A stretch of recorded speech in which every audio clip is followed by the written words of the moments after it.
This is Amateur Logic, episode 105 for June 15th, 2017.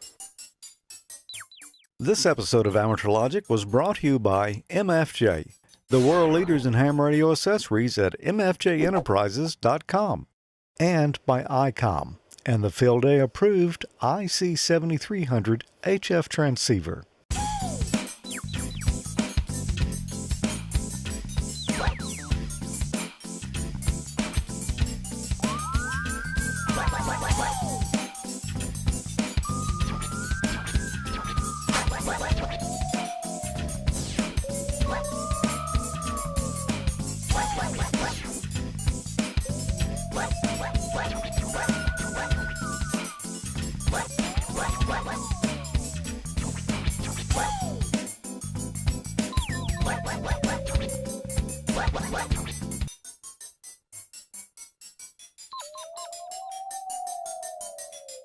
Hi, good evening. Welcome to another episode of Amateur Logic. I'm George. I'm Tommy.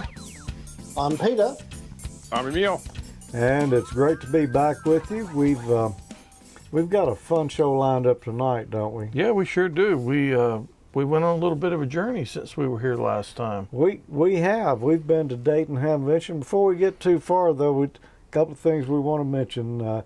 We generally always mention at the first of the show that when we're streaming live, which is right now. Yep. Unless you're watching a recording, and then that's not live. Nope. But when we are live, we've got a chat room going on, and that's AmateurLogic. AmateurLogic.TV/chat. Well, there'll be no laughing on the show tonight. Oh, I'm sure they'll.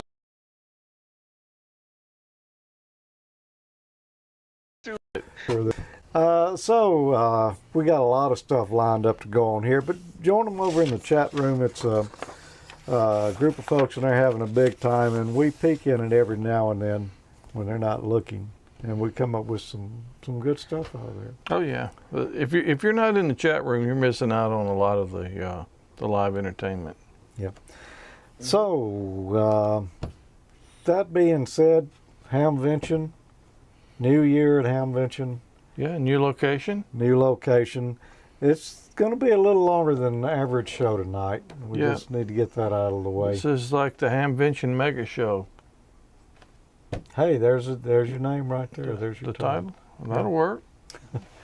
George and Tom's Excellent Adventure, huh? Yeah, George and Tommy's Excellent Adventure version 2.0. That was the cue the air guitars. Yeah. Party on, George.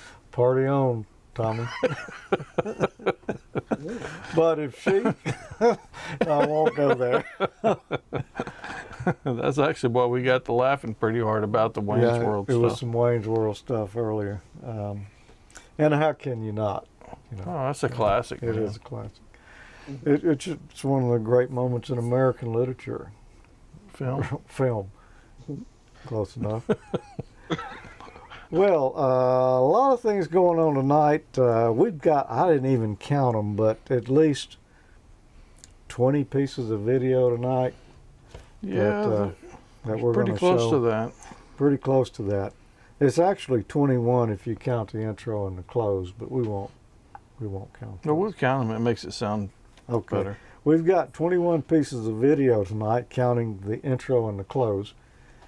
And it's some good stuff in here. It's a little, we try to do something a little bit different.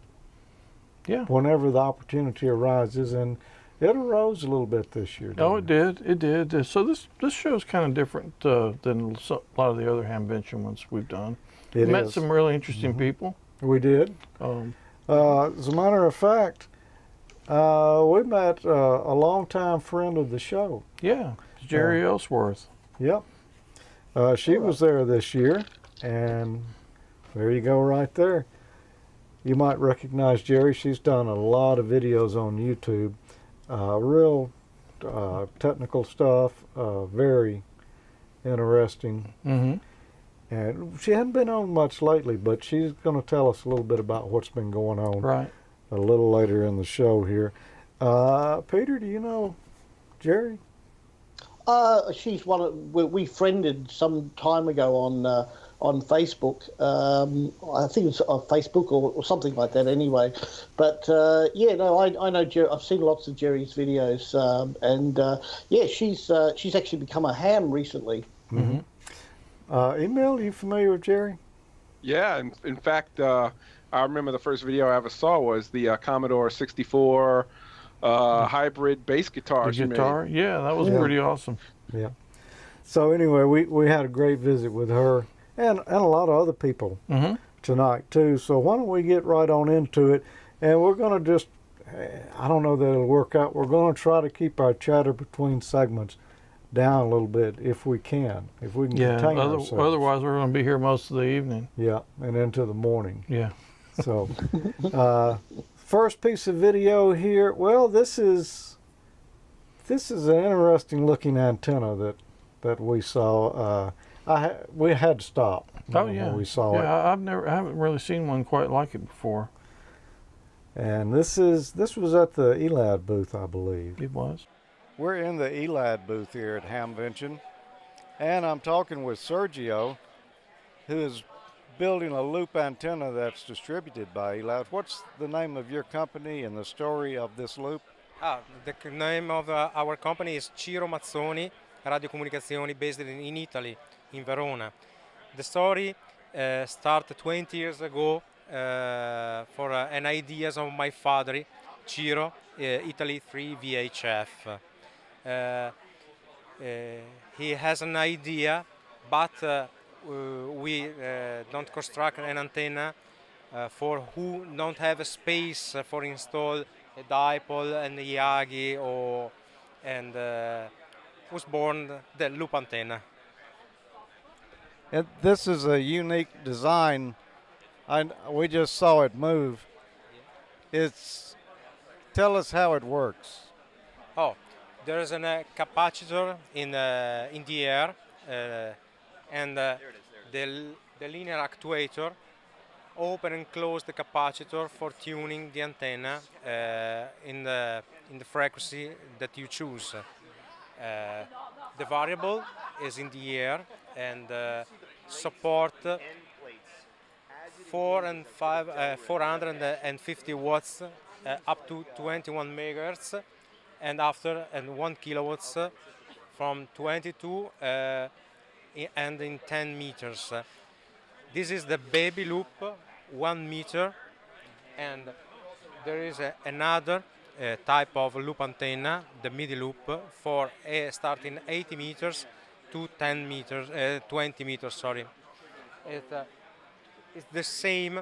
There is a capacitor and actuator, linear actuator, that through the automatic tuner tuning the antenna, and you can connect the ATU to the radios, commercial radios, Icom, Kenwood, Yezu, Aircraft, and Elad Duo for using this antenna. So I don't have to worry about tuning it myself.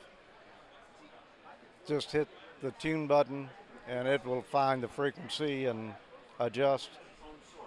Yes. You choose the frequency by the radio or the keyboard, and after the ATU input and voltage to the linear actuator, and open and close the capacitor. Does it change fast? Does it tune fast? Yes, 11 seconds to 40 to 10 meters. 11 seconds.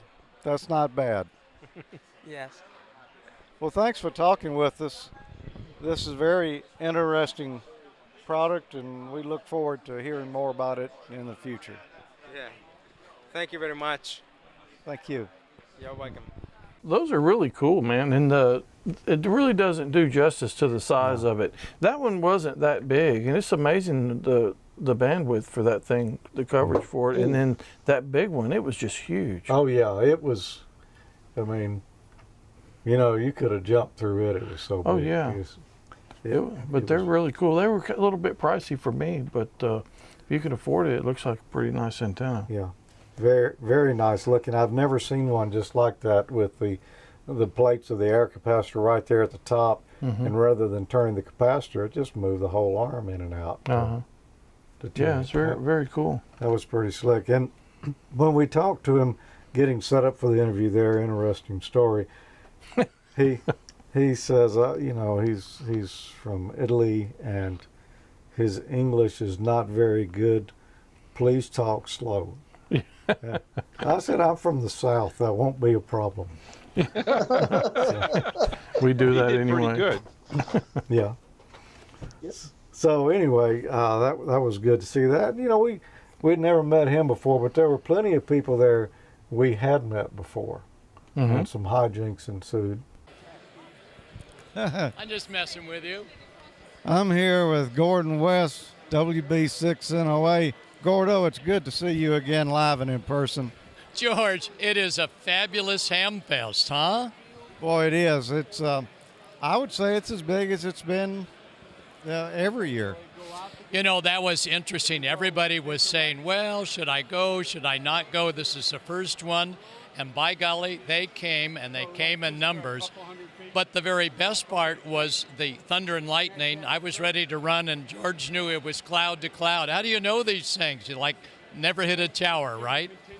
Well, I don't know that it didn't hit a tower. I mean, it could have. It just wasn't going to get us inside that metal building. It was my thinking on it. But we just wanted to thank you for all you do for making new hams and upgrading hams with all your great books. Well, we so much appreciate hearing that, George. And you know, a lot of folks, they come up and they say, I watch Tommy and George on Amateur Logic, and that's how we decided to either get a license or do an upgrade. So you kids, you're making it happen.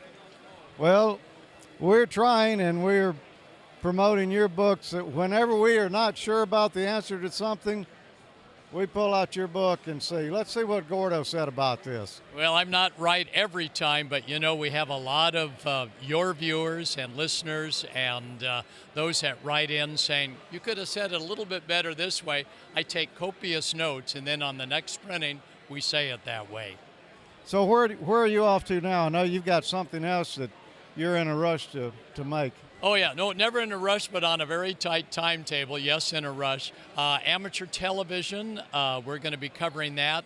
And then at 2:30, we'll be doing the Teachers Forum, how to get more kids into our hobby. We could really use some more. There's a lot of really old kids getting in. Yep, me included, leading the pack. But, you know, ham radio is such a great balance of new and used and new young kids and old kids. It's for everybody, a hobby and a service. Thanks, Gordo. Thank you, George. Thank you, Tommy. He's a rock star, man. Man, he is. Rocking that shirt, man. I mean, nobody else can pull that shirt off. Nobody. He does it with style. He does. And, you know, we say that we go to Gordo's books whenever we got a question about something. I mean, we're telling the truth, you know. The Book of Gordo. The Book of Gordo. It really is an excellent way to study. Because, you know, it's not just questions and answers in there. It's a lot of background and in-depth. Well, yeah, they're great books. And he goes in a lot of detail explaining all of it. He does. Let's see, what have we got next here, Tommy? This is an interview that you did. Yeah, everybody, all hams are kind of interested in Linux, so we ran into the Linux in the Ham Shack guys. Well, we were walking around through here and I ran into the Linux in the Ham Shack guys. How y'all guys doing? Yeah, well, I'm doing fine. It's been a good, long show. A little tired. We didn't have any power in our hotel room, so we're a little stressed out because we didn't get to bed until like 2 in the morning. But it's been a long day, but I'm doing all right. The traffic's been amazing, so can't complain about the show so far. Yeah, one year we came out and we didn't have AC in our hotel room, so it was pretty long. So, but I like you guys' call signs: K5TUX and NE4RD. What's your name? My name is Russ. I don't know if you want my full name, but Russ Woodman, that's my full name. And K5TUX, of course, because Linux in the Ham Shack. got this vanity call a few years ago, and that's why I do that. And he got his, of course, because he's a nerd. Yeah. Yeah. Yeah, I'm Bill Stearns, NE4RD, and yeah, I'm a nerd. Well, yeah. If you run Linux, you're supposed to be a nerd, right? At least somewhat. So I'm familiar with your podcast, but tell us about, tell the guys out there about it. May be some people that are not familiar with it yet. Okay, what it is we are sort of advocates for open source in the ham radio world, and the other way around. We're advocates for ham radio in the open source world. It's a great meshing of two technologies, and they lend being open to each other. You know, open hardware specs, open software specs. So we started a podcast. Well, I started a podcast with Richard Bailey, KB5JBV, back in 2008.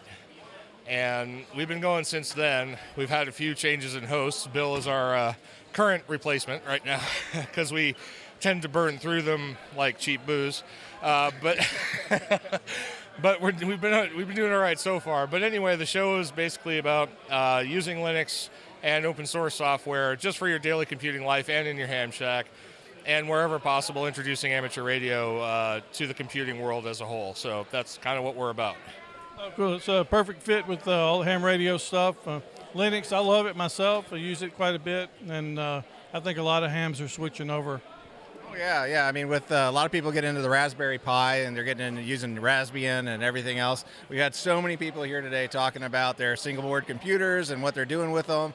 And, you know, will this work on it? Will that work on it? And it's really great. There's a lot of people involved and really wanting to learn about Linux in general. And, you know, where else can I use this? And, you know, that's what we're here for. We're here to talk about it, and we're here to, you know, tell them on a, you know, bi-weekly basis, basically what you can do with it, what you can find, and where you can get it. And we test out everything from distributions to software packages. And, you know, we always talk about amateur radio, and we also talk about food on the podcast because we're always hungry by the time we're done talking about it. Yeah, we've done a few of those taste tests. We have people send us food in. You may have seen some of them from New Zealand. We had this last week, and yeah, we did Vegemite from Australia. So anyway, it's fun. Kind of mix it up for a variety. But you were telling me about a scoring system you guys do for the different distros for ham readiness for them. Oh, yeah, we do an LHS, a Linux in the Ham Shack readiness score for distributions. We try out distributions like OpenSUSE, Tumbleweed, Leap, Slackware, Gentoo, just about anything that we can find off a distro watch. We put it through the ringer and try to find out which ham radio applications are easy to install in it.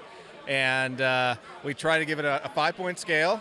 And we've actually gotten some feedback. We just got a community manager from Susie contact us because he was concerned about the score. So we're like, wow, somebody's listening to us. So so we try to tell people what's easy to use because that's what people want, right? They want instant gratification. They want to be able to put a disk in, put a thumb drive in, and all of a sudden everything works. And, you know, it is possible now with Linux to have that happen. And we're just trying to make sure that, you know, if you want to try the boutique distro of the week, you know, this is what you're going to run into. You know, this is how you can fix that. Or I wouldn't even go there. You know, we can definitely tell them, you know, where you can go to have an easy path to success using Linux, or, you know, obviously where you're going to have some problems. Now, I think that's probably what's most daunting to a lot of people is there's so many distros. It's like, which one do I use? You know, some of them, they're not all made equally. Some of them are a lot easier to maintain than others, easier to install, different hardware support, things like that. So I think you guys are a great resource for trying to narrow that stuff down. Well, one of the things we try and point out, or at least I try and point out, is that Linux itself is just the kernel. And the kernel is just the piece that makes your computer functional. It's the part that boots it up, loads the drivers, and gives you access to the hardware. It creates that abstraction layer where you can actually run applications on. And the application layer is the thing that makes everything different. You know, that's where the distribution comes in. It rolls those two things together and creates an environment so you have a fully usable computer, where you have an environment where you've got buttons you can push and things you can click on and places to type and all of that kind of thing. And that's where the diversity of it comes in. And the nice thing about where Linux and the GNU software and the other software that runs on it is now, is you can make it as easy or as difficult as you want. You can go as high level as just running like a Chromebook and just doing, you know, Facebook and email, or you can dive down as just like a kit builder. Get right in, do components, and build everything yourself if you want to. So there's a little something for everybody. Yeah, that's cool. That's great. Anything else you guys wanted to add? I don't know. Listen to the show. Tune in. Yeah, LHSpodcast.info is our website. We're on Twitter, LHS Podcast. We have a Google Plus group and a Facebook page. And, and we're also on IRC. There's usually someone hanging around in the IRC. We have a really good Google Plus community. If anybody's still using those, we have over like 2,200 users in there right now. So, I mean, there's always somebody to answer questions sometime, usually even 24 hours a day. So we try and help out where we can. It's as much as about getting people into it as promoting it. So we always try and help where we can, even if it's not just talking on the show. So. Yeah, and where can you subscribe? You guys are on iTunes, right? Yeah, we're on iTunes, Stitcher, Podcast Alley, and like pretty much everything out there. I've shown up in places I didn't realize we were. So we're out there somewhere. We're definitely have all the distribution channels covered. Yeah. Oh, cool. I appreciate you guys taking time to talk to me, and best of luck to you. Thanks a lot, Tom. All the hams like Linux, even if they're a little bit scared of trying it. Mm-hmm. I mean, I think most of them want to try it. It's free, it's stable, works great. Yeah, I'd agree. I think most hams do want to try it. Not all of them do, but I think most at some point will pretty much try it. Yeah, whether they get the nerve to do it or not, most of them want to at least try it. That don't mean they'll like it when they get there, but They might or they might not, but I think they want to try it. What were you saying, Peter? I found that Cinnamon Mint is a really user-friendly introduction to Linux, so I'd recommend that. Cool. Yeah, I just installed one actually last night, Skywave Linux. It's built on Ubuntu, which I'm not a fan of the Unity stuff, but anyway, I installed it, so I'll probably be doing something. It's got some ham apps, some SDR stuff installed, GNU Radio Companion, all that stuff. So I'll probably be doing some segments with some of that here pretty soon. Yeah, I need to get my Raspberry Pi 3 booted up and get some projects rolling on that thing. You do? Yeah. Yeah. Yeah, you do. Yeah. Hey, I know you think that, Emil. And we just like kind of had to drag you kicking and screaming into the Raspberry Pis, the best I remember. Oh man, you created an animal. We're all over that. We've got Bites of Pie segments coming for probably years. Yeah. Bring it.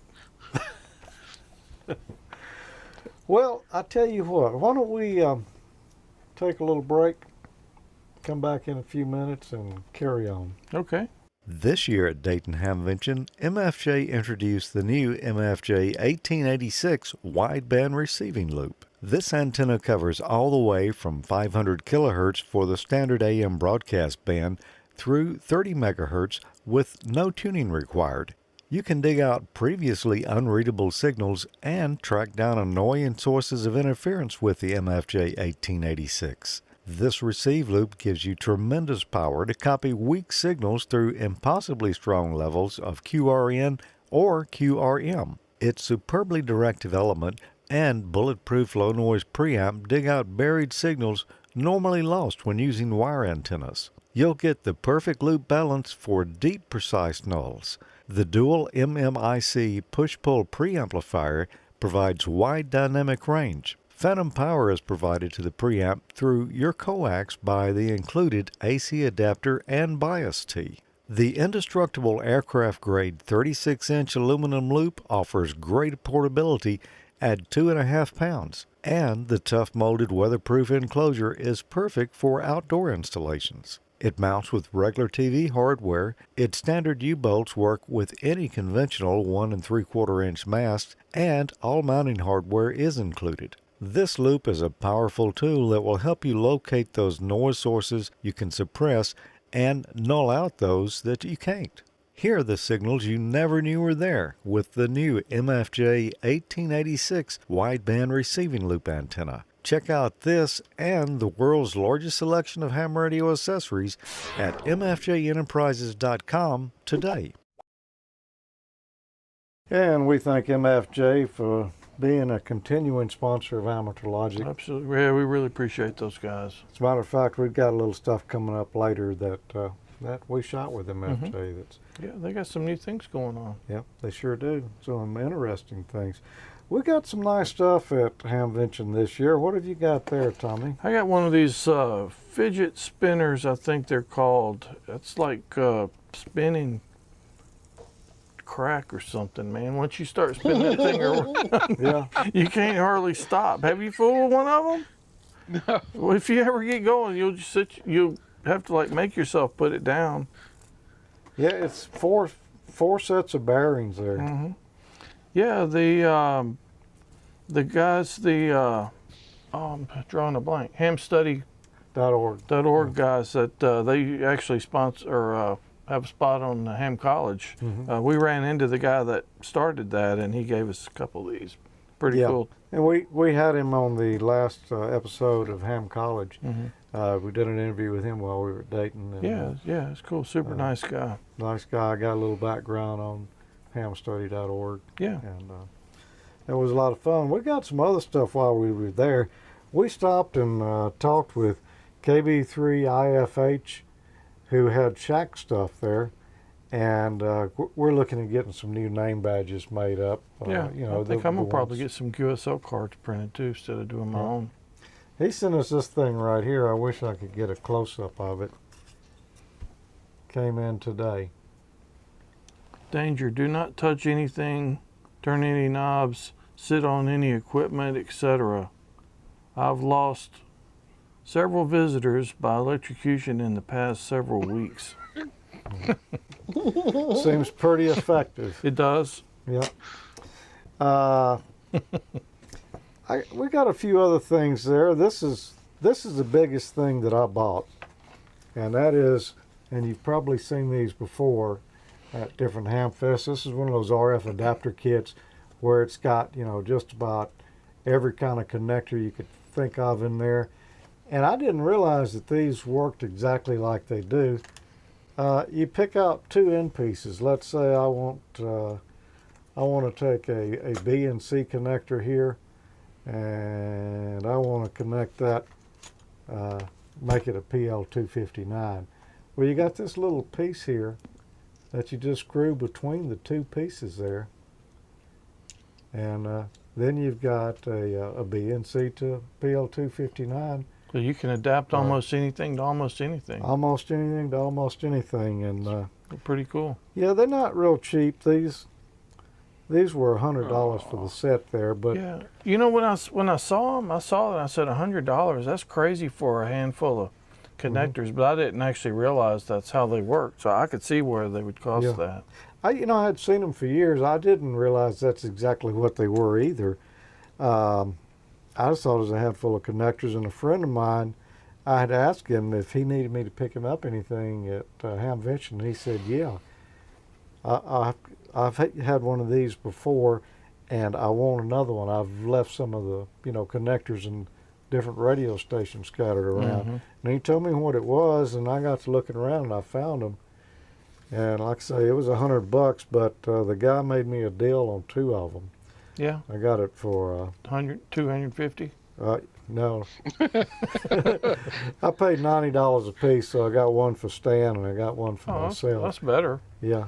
So, but yeah, you wouldn't want to get those like what I was saying earlier when I was looking at it. You wouldn't want to get those and just like hook your antenna up and leave them. They would be more like for your test equipment type things. For the test equipment or emergencies where you just got to temporarily come up with a connector in a hurry. You can do it with that. But that's pretty cool. I may actually get one of those myself now that I know what it is. Well, you did get some connectors while we were there, didn't you? Yeah, I did. I got several connectors, various assorted things, banana connectors and things like that. And now the big thing I bought was an SDR receiver. So I kept going back and forth between getting the Hack RF and the SDR Play You RSP2. really did. Yeah. And I still almost wish I'd have got the Hack RF because more software supports it. But the SDR plays 12-bit where the other one's only 8. Well, so you got they get 4 more bits. And that really makes a difference, seriously. I mean, it does. It's just like in the photography, that extra data gives you a lot more room for adjusting and things like that. Better audio quality. Yep. So Can we expect a segment on that at some point, Tommy? Oh yeah, absolutely. It'll probably be more than one. I've been playing with it a pretty good bit since I got home, and I took it with me to work, and it's pretty neat stuff. Yeah, really interested in getting one myself, actually. You bought some other connectors. Yeah, I bought some PL259, some more gold ones. We gave away all the older gold ones we had, and bought some more to replenish the stock. Yeah. So we were running out of them, so we picked up some more while we were there. You can't run plumb out. No, we awarded a number of those at Hamvention this year, and we've actually got some footage and some photos of that. All right, we found another victim of the coveted, maybe victim's not the word, recipient of the coveted gold PL259. We got John, N1PCE. Where are you from, John? I'm from northern New Hampshire. We're part of the Littleton Area Radio Club. And my first time coming down to Dayton along with a couple of my other friends here. We got KC1SR and W1FVB, and George has been here before. He's from the Ohio area. He lives up our way. He's N1GB. So we're looking forward for the next couple days of being down here. So did you just arrive? Just arrived, just now. We left yesterday at about 8:30 in the evening, so drove through. Well, there's a lot to see. We got here at 9 this morning, and we only made it through just a fraction of it so far, and it's getting up into the afternoon. But appreciate you representing, and I'd like to present you with this gold PL259. We appreciate you watching. Good earnest. Thank you. Yeah, thanks a lot. Pleasure to meet you guys. Yeah, you too. We saw some of our friends from Huntsville. Who was there first time ever exhibit? Yeah, GigaParts. GigaParts. Yeah, they used to be there, but they kind of were in the Apache Labs booth or somebody they were kind of with. But they got their own, had a really nice spread this time. I'm in the GigaParts booth here with Julio from the new Las Vegas location. Hi, Julio. Hi, how are you? Good to meet you. Yeah, same here. So you were with AES before GigaParts purchased that store location in Las Vegas. How are things going now? Oh, I've been really surprised how busy we are. When we shut down AES back in July last year, I figure, I don't know if that was a ham market or what was really going on. And I really anticipated that probably GigaParts was going to be in the same trend, but it's been extreme, very busy. So we're glad because we've been not only taking care of customers from the Midwest or the area that Huntsville and Alabama normally take care of, but we are also expanding all the way to the West Coast, and we can cater that type of, those customers on the West Coast. California, as you know, has more, and they have probably more ham radio operators per capita than any other part in the country. So I'm glad that they move in that area, and so people can get their merchandise a lot faster. So I had visited the AES location previously. I've been visiting the store for years back in the old locations and all. Y'all moved, but you're very close to the previous location, aren't you? Absolutely. One of the first things when we were looking for properties for GigaParts is it has to be close to the Las Vegas Strip.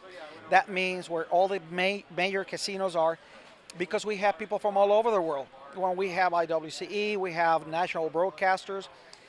We need something that is close to them so they don't have to spend much in taxi or anything like that to get to the store. So absolutely, that's it's not that far. It's very close to the Strip. Well, the NAB show is why I had been there. Is every year we'd come to NAB, we'd try to make it by the store. So next time I'm out there, I'm going to have to stop in and take a look there. So strictly a ham radio store now, or do you have other stuff like the GigaParts in Huntsville too? Actually, GigaParts, they do a little bit more than ham radio, although most of the business we're doing in Vegas is ham radio equipment, antennas, radio, etc. We also carry computer-related products. So it's a mix of, it's a very good mix because ham radio mixes very well with computers. So, we have a good selection of many things that people would never expect. Well, Julio, I appreciate you talking with us. and we'll be stopping in and giving you a visit next time we're in Vegas. Absolutely. I'm looking forward for you guys to, stop by there. You're going to like the store, I guarantee you, yeah. All right, thanks. Thank you. Glad to see him take over that store out there. Yeah, me too, because Vegas was, I guess maybe for a few months there was without a ham store. Mm-hmm. Yeah, I haven't been out there much lately, but I got one of our mills is out close to there. We fly into Vegas, so I'll have an excuse here coming up, maybe 4 or 5 months maybe, to go up through there and see. Yeah. Cool. That's one of the things I always like to do is go to that AES store when I was in Vegas. Oh yeah, I used to go out there and I'd buy something every time I went, whether I needed anything or not. Yep. Definitely, because it's a pretty nice store. Mm-hmm. Well, yeah. Oh yeah. I imagine that. It wasn't huge, but they had a lot of stuff in there. Yeah. I imagine this is a pretty nice store they got there now, and the fact that they're shipping from different locations in the U.S. makes the product get there a lot quicker. If the GigaParts store in Huntsville's any indication, that's a very nice store. Oh yeah. For them to have such an online presence, I was surprised they had such a nice storefront there. So I imagine they probably did it up right out there as well. So who else did you talk to? Man, there was a lot of people. I ran into the BlueStack board guy. You remember the segment I did on the BlueStack? Yeah. Anyway, ran into Rude out there. He was with David, the programmer, and then with Hoos or Goose, however you want to pronounce it. But I think it's actually Hoos. But anyway, this was Rude here. We also ran into Rude here. Rude's the guy that developed the BlueStack board I showed a few months back on AmateurLogic's. Good to see you. Thank you. Pleased to see you as well over here. Yeah, that's a pretty amazing little board. It makes getting on the digital mode so convenient when you pair it with the DV Mega board. Yeah, I mean, as we always like to, we make life easy for amateur radios to work wherever they are and make fun of amateur radio again. Yeah, you sure did. I love mine. It's so nice because you can pair it with the Android tablet and then take it to the hotel. The Raspberry Pi stuff is nice, but you have to have a screen to log it into the Wi-Fi at a hotel or whatever. So it's maybe not quite as convenient. That takes all of the extra work out of it. Yeah, it really does, and there's more options in there as well. Because if you need a firmware update or is something new available, it's just a click on the button and you could run the update, and you're online again with the newest features. Yeah, right. Yeah, that's pretty nice. Yeah. So is there anything you going with? Well, yeah, there is something new coming here. I will give a little bit of history. Okay. The first board I actually built was a Bluetooth only board. And because it was Bluetooth only, the update of the firmware was not easy. So I built an update board, but of course, people want to get that function combined. So we actually came up with the BlueStack board here. Okay. This is the latest version. It's got a controller for updating the firmware, a switch to switch between USB and Bluetooth, as you have shown in your episode. Yeah. So, of course, Android people are very happy with it, but we had a lot of requests from people with Apple. We developed a board for the Apple, which will be available in a couple of weeks. At this stage, the software is at Apple to be approved, and I hope it will be released soon in the App Store. Once that is done, the board will be on the market, and people with Apple can enjoy the same functionality. Yeah, there's a lot of diehard Apple people out there, and they're gonna love that. I think so. Yeah, that's the whole idea. Everybody needs to enjoy the hobby and the amateur radio again. So let's kick it. Yeah, that's great. That's great news. I know I've told several people about the other one, and they don't want to do the Android thing. I guess they don't want to learn something new. I think so. Yeah, I think so. Yeah, there's a lot of people that say Android, there's a lot of things you can play with. It's not secure enough. But I think if you want to play around and do a lot of things, invent changes or play with new software, Android is a very good platform. Oh, yeah. And Apple is a very secure and tight platform. And in the end, that makes it a bit more difficult to develop the software on the device. Right. Yeah. Yeah. I understand. I use both of them, but I prefer Android. But my company supplies me with an Apple phone because they won't let Android on the network. So. Yeah. We hear it a lot. Yeah. Well, it's great to finally meet you. You got something else? This is something else. It's called the MyDV dongle. You just have seen with Guus that he's got the Ambi 3000 board. The Ambi 3000 board is actually now in a setup that you could also use it as a dongle. So the same software, the BlueDV software, now supports a dongle function, and you could actually connect this up with a little USB cable to your PC and run from the PC with speakers and microphone. So this is a nice little gimmick and handy to travel. Oh, wow. Well, yeah, that sounds great. Yeah. Yeah. I mean, you guys are covering all the bases. Oh, we like covering everything. I mean, we get so many requests, especially here on Hamvention. People very enthusiastic, and they say, you know, I got this idea. Can you put it in? Or request like, I want to direct connect to repeaters, and we discuss directly with David, our programmer, who does it all in his spare time, by the way. He's not commercial in any way. And he is eager to figure out how we can do those things and implement the things in a way that everybody can use it in a good way. Yeah. So it's a nice team that we have, and we're good buddies, and we have a lot of fun here and all the time, actually. Yeah, that's great. I see you guys. You look like the dream team in here. Thank you very much. It's great to finally meet you. I've emailed you several times, and I really appreciate it. Well, you know, if there's any questions, there's also for everybody listening to this video, and any questions are always welcome. And we like to answer questions and help people out if needed. It's a hobby. Yeah, great. Awesome. Thanks a lot. Thank you. You know, he's talking about how they like to help. That must really be true, because they're the friendliest people I guess I've ever seen as far as, you know, with their ham radio products and stuff. They always been over backwards any time I ever had a question for them. And they're kind of like on the cutting edge of that type. They are. I like their stuff. There's several different companies out there doing, you know, similar things, but they've got some neat ideas there. Yeah. Especially one we're going to look at a little bit later when we talk to Guus. Yeah. He's got some cool stuff. I really liked what he had. Yeah, I like the iOS board he's got coming out too. That should be pretty popular, because pretty much, you know, D-Star and all that stuff's basically been for the Android people. So the Apple people, you know, be able to share in on the D-Star fun as well. Yeah. So Tommy, I'll just let the other guys say something here. We haven't given them an opportunity to. They still awake? Yeah. Oh, we're still awake. Yeah. The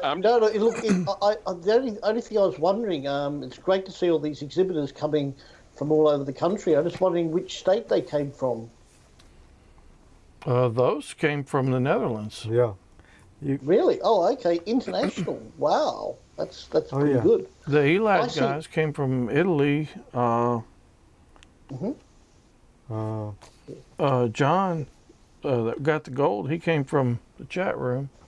Yeah. Well, I see a lot of innovative stuff coming out of the Netherlands. They're a pretty cluey bunch over there when it comes to ham radio. Yeah. Yeah. Some pretty neat projects there. Oh, yeah. Yeah, like George was saying, they're kind of, those guys seem to be like on the bleeding edge, you know. Yeah. Definitely, yeah. Well, I hope in sometime in the future to go to Friedrichshafen in Europe, because they've got their equivalent of Dayton over there. And from what I've seen, it looks like a pretty good Hamfest to visit. So that's on my, bucket list of places to visit.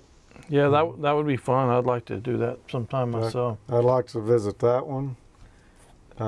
There's a bunch of them I'd like to visit. I'd like to visit Tokyo Ham Fair. Oh yeah, that would be the ultimate one, I think. And you're missing one this week. That would have. Yeah, I hate that too, because I'm always out there in Dallas and HamCom's going on. But after being gone to Dayton and then I had vacation the next week, I couldn't be gone another weekend, so I had to come on back home. But you had AmateurLogic tonight. Yeah, I had to shoot tonight too. So Tommy, if you wanted to see ham, seat, and chicken, where? Inside joke. Where would you go? I would probably go to the MFJ Day in the park and look for Arnie. Yeah, Arnie would be there eating chicken. It's in Starkville, Mississippi. I'm going to be there eating chicken. Are you? Yeah, I'm planning on it. I will be there. And you got the scoop on this? Yeah, I did. Yep. Got it right from Mr. Jew himself. We ran into Mr. Jew here at the MFJ booth. It's good to see you again, Mr. Jew. Tommy, Good to see you too. Yeah, I understand you guys have a big event coming up in September. Oh, yeah, we do. Last weekend in September, starting on Friday, I think it's like the September the 28th and 29th, I think is the right date. But we're going to have a big open house in conjunction with the ARRL, and we're calling it the Day in the Park. And it's going to be our 45th anniversary. Been in business since 1972. And we're just going to have a big celebration. It's going to be a big party. And we'll have free lunches. We're going to open up all the buildings and have tours, factory tours. And we're just going to have a good time. And, you know, if you want to come and open up the back of your trunk and sell some stuff, do a flea market thing. We're going to have some stations set up where you can operate, and we're going to present some certificates for working our station. It's K5MFJ, our club station, and we're going to have some forums there too. We're going to have the world-renowned antenna designer G0KSC, Justin Johnson, come to do some forums, and we're going to have Joel Eisenberg, the kit guy. He's going to try to make it down there, and but we're just going to have a big time, good time. Yeah. Oh yeah, you guys are going to do it up big. I'm looking forward to it. I didn't get to go to the last two. George did, and those tours of your factories over there, they were really great. Actually, some of the most watched things that we've put on YouTube. Oh well, I hope we can get hams from all over, and I would like to invite every ham in the world to come and have a good time with us, and I'll just make sure that I will clean my office up enough where they can walk through my office. Well, that'll be good. I'm looking forward to it. Like I said, I missed the last ones. George said he was going to bring me a piece of chicken back from up there, but it never made it all the way back to Madison where I live. Well, you know, that fried chicken that we have for lunch, it doesn't go very far. Yeah, I understand. Well, this sounds like a pretty big time. I'll definitely be there this year, so I'm looking forward to it. Okay, well, thank you, and all of y'all hams, come to it. Yeah, come on out there. It's going to be a big time of the day in the park. It is going to be a big time. Yeah, I'm looking forward to going to one finally. I've missed two of those. Yeah, I've been to two of them, and it took me, well, it'll be 10 years to get to the third one, because it's every 5 years, I think, is when they do them. Well, I'm planning on going to this one. Yeah. I need to get my reservation made, I guess. I haven't done that yet. I hadn't either, yeah. Emil, you going? Sounds awesome to me. I want to go. You need to Never go. been there, and I want to go just from all the things I've seen, the tours you guys took in the last couple of times, yeah. Yeah, it's really fun event. Peter, come go with us. I won't come to the 45th, but I think there's a reasonable chance I'd come to the 50th. I reckon that one would be pretty amazing. Yeah.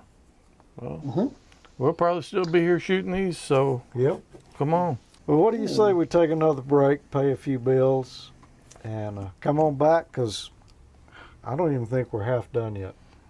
Oh, we still got a lot of funness left. Calling all the stations. Make sure you grab your Icom gear for the most popular on-air event, Field Day, June 24th and 25th. Let Icom help you make the most contacts or practice for emergency situations. Don't forget to bring along the perfect field day companion, the IC7300. Ideal for the ham on the go, it's a high-performance, innovative HF transceiver with a compact design, RF direct sampling, 15 discrete bandpass filters, large 4.3-inch color touchscreen, real-time spectrum scope, SD memory card slot, and more. Hear and see a wide variety of signals with the R8600, Icom's new high-performance software-defined receiver. An industry first for desktop wideband receivers, the R8600 provides a high-resolution, real-time spectrum scope, with a waterfall, 4.3-inch high-resolution color display with touchscreen features, SD card slot for receive log, decode log, and voice recording, and it scans up to 100 channels per second in memory scan mode. The Icom America Hams to Japan sweepstakes is underway. Enter today for a chance to win an Icom radio or even an unforgettable experience to attend the 2017 Tokyo Ham Fair. Make sure you come back and enter each week to be eligible for each radio drawing.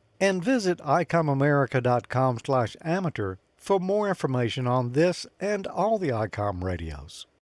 I'll say that's field day approved. I approve it. We I really enjoyed did. it last year. We approved it. Unfortunately, we won't have them this year. Yeah, it kind of broke my heart having to send those back. Yeah, me too. But anyway. Yep. We'll still have Icom rigs. Oh, yeah. And we'll have some others there. Yeah, Wayne I Adventure still love my comes 7100, but I really like that SDR stuff on that 7300. Yeah. We were hoping to have 7610s, but they're not going to be in the country by then. They won't be in production yet. So we'll get a good look at those though when they do get in. Well, you're talking about the gold PL259s. We've got some more of those to give away. Ashley, in honor of you receiving your call sign, I'd like to present you with this faux gold AmateurLogic commemorative Dayton Hamvention PL259 connector. Thank you so much. And you took your exam here in Dayton yesterday and got your call sign yesterday? I did. It was pretty easy. So what's the call? KE8HAN. KEHHAN. Well, I know you've been looking forward to getting licensed for a while. You've been a fan for a while too, so. Yeah, thank you guys. You guys are what helped me get the license in the first place. Congratulations and welcome to the hobby. Cool. Thank you so much. Thank you. Yeah, we met her at Hamvention. Was it last year or the year before? Both. Both years. Yes, she stopped by and said hi both times. Her and her boyfriend, I guess it's her boyfriend. Didn't we sign something? Yeah, antenna piece one time. Is that what it was?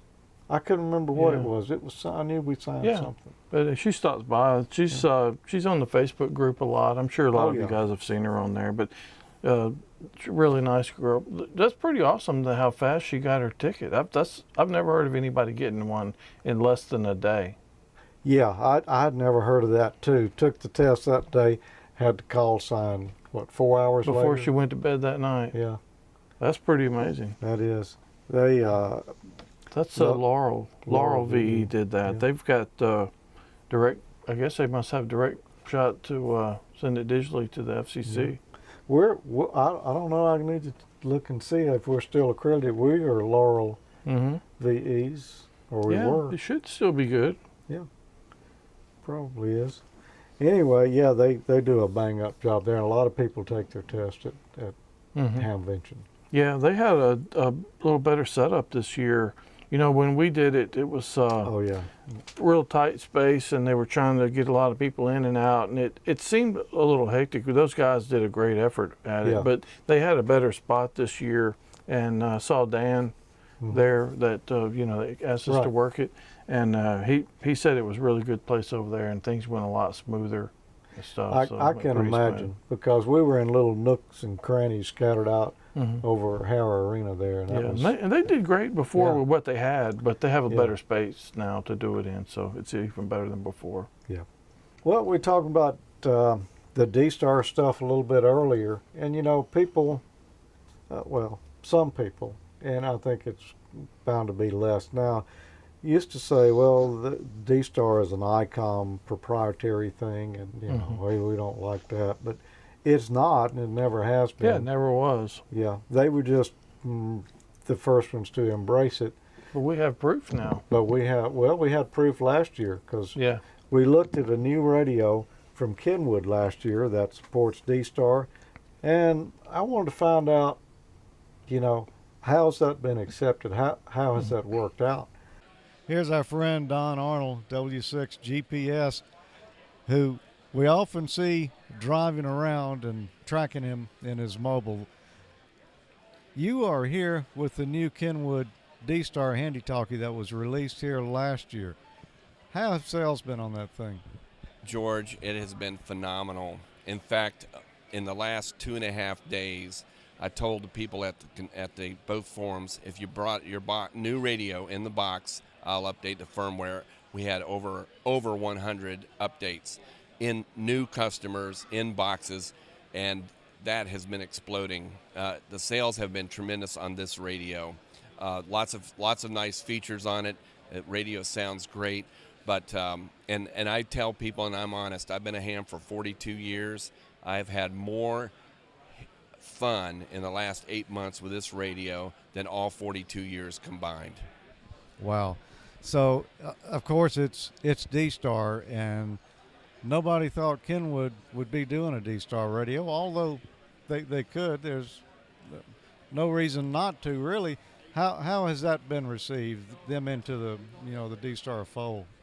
It's been very, very good. And what I found, George, there's a lot of people like me who are Kenwood people, understand the Kenwood buttons and things like that, and are very, very receptive to D-Star because it's a Kenwood product, and that's just the way I felt, and a lot of other people. So I've been helping a lot of people that don't know D-Star but know Kenwood radios, and have been thoroughly excited about getting on D-Star. A lot of people don't know, George, back when D-Star was created or conjured up, there was a cooperative effort between Icom and Kenwood many years ago. So it just made sense when Kenwood wanted to get into the digital mode, voice mode, that D-Star would be the format to use. And this radio uses a new high-speed encoder with DSP processing before and after the encoder chip. So you get really good sound. And just now I've taken this radio apart, looked at it, just the acoustic properties. If you were an acoustic speaker guy, just the acoustic properties of the case make that really good lows to high spectrum very good. Very easy to hear for me. It's not harsh. The audio is very good. So what kind of feedback are you hearing from owners of these radios? Nothing but positive feedback. And again, I won't say the people that complain, but the people that have not been used to maybe the way the buttons work on a Kenwood radio, they have to get used to the Kenwood way of doing things. And I would be the same way too, because I've picked up a 51 to play with it, and it is a different mode for me. It's a different type of button pushing, and I get a little headache, not because it's an Icom radio, it's just that it's just the different layers. But picking up this radio and using it, because I've had so many Kenwood products in the past, it's very familiar to me. And probably the other big thing is the display. This display is the most expensive part in the radio, and it comes from its NXD commercial radio 5000 series. No matter how bright the sun, a couple of months ago I was at Quartz Fest, the sun was shining bright, and I said, look, take a look at this radio. I turned the display backlight off, and in a brightest sun, Southern California, bearing down, you could read this display with no problems. Wow, that's pretty amazing. Well, we're really happy to see another major manufacturer doing D-Star, because D-Star is really open and anyone could do it, and it's good to see another big manufacturer on the D-Star train. Right, George. And the other thing is, I've heard several people talking about DMR, and that D-Star is an old technology. I don't see that. I see that it's a more accepted technology. It's very efficient. Very efficient. I love being on the reflectors. I love talking to people. During the Icom D-Star QSO party, I only had the radio for a week, and I worked 15 countries in 4 hours that I've never been able to get on HF. So anyway, but if people want to see the radio in action, they can go to my YouTube channel. Just go to youtube.com and put W6 GPS in the search window, and I've got demonstration videos on this. But what I found, George, is Yeah, there's an Icom database of people, and there's a Kenwood base of people. But what I've found is when we're on D-Star together, we're all one big happy family, and that's what I like. I mean, there's still gonna be the Chevy and Ford mindset, but honestly and truthfully, I have been thoroughly enjoyed talking with anybody on D-Star, and so I would encourage people, whether it is Icom or Kenwood, or they're thinking about a digital mode, I'd say stick with a D-Star because it's so much more diverse and more accepted and more lots of different things going. I have not even got into the data mode. I have not gone into linking repeaters. I stick with my little hotspots. That's what I use all the time. Yeah, well, it's certainly a mature technology. There's a lot of features and a lot of things about D-Star are just easier to do than some of the newer modes. But in the end, to me, it all comes down with who you want to talk with. What mode are they using? You know, if they're using DMR, well, you're going to have to talk to those guys on DMR. If they're D-Star, a D-Star radio or a Fusion or analog, whatever. So I don't say there's one that's, you know, this is the way to go. No, it's who you want to talk to. Absolutely, but I get my ham radio enjoyment on D-Star simply because I have a D-Star radio. Now, down the road, if I play with DMR, maybe I'll figure that one out too. But right now, I'm just having so much fun on D-Star. So if you were going to pick one, if you were doing a coin toss and you were on the fence, I would say stick with D-Star because it is a more wider accepted digital format. The other ones, DMR and Fusion, they have their place, and I honestly don't know that much about it. All I know is something that's been developed by two companies back in the early 90s has been very, very successful. Don, always good to see you. All right, George, thanks a lot. You have a good one. All right, you too. Bye-bye. That proves to you right there, I mean, that it's not just a D-Star is not just an Icom thing. Right. And apparently the radio has been well received. Mm-hmm. So, you know, it'd be good to see them come out with some other models. Maybe they will. Yeah, you know? maybe. Maybe George, some other manufacturers. George, a few people have been asking in the chat room whether that radio also supports Fusion. Is it, does it support Fusion or DMR? Or so it's purely D-Star? Purely D-Star, yeah. Yep. Which I think, I don't know of any radio that does multiple digital modes. No. Not yet, at least. We haven't come across one. Well, that's the next frontier. We need one of the manufacturers to come out with a three standard one that'll cover all three. Yeah, I wouldn't hold my breath on that. There might be some licensing issues and stuff involved in some of the other modes. Maybe. I've heard. But everybody picks their camp, picks their thing and kind of hangs with it. I'll be surprised if any of the main ones come out with that. Well, I know there's been one promised for years by, not one of the main manufacturers, but another. Yeah, but I don't think that's going to ever show up. It's been a long time. Yeah, more likely the dongles and that type of thing. You'll see I know there's some stuff being done that'll receive D-Star or DMR, and I think Fusion maybe, and they can kind of like have basically a chat room or or a reflector, so to speak, and can talk amongst each other. I know that's kind of being worked on. I don't have a lot of details about it, but I do remember somebody talking about that. I had heard that too. Well, you bring out the gold PL259s, and the ladies, really like the gold. Yeah. And to commemorate you passing your extra exam this morning, I want to present you a major award. This is an AmateurLogic Gold, that's genuine faux gold, PL259 connector. Thank you, George. I'm so glad I bumped into you.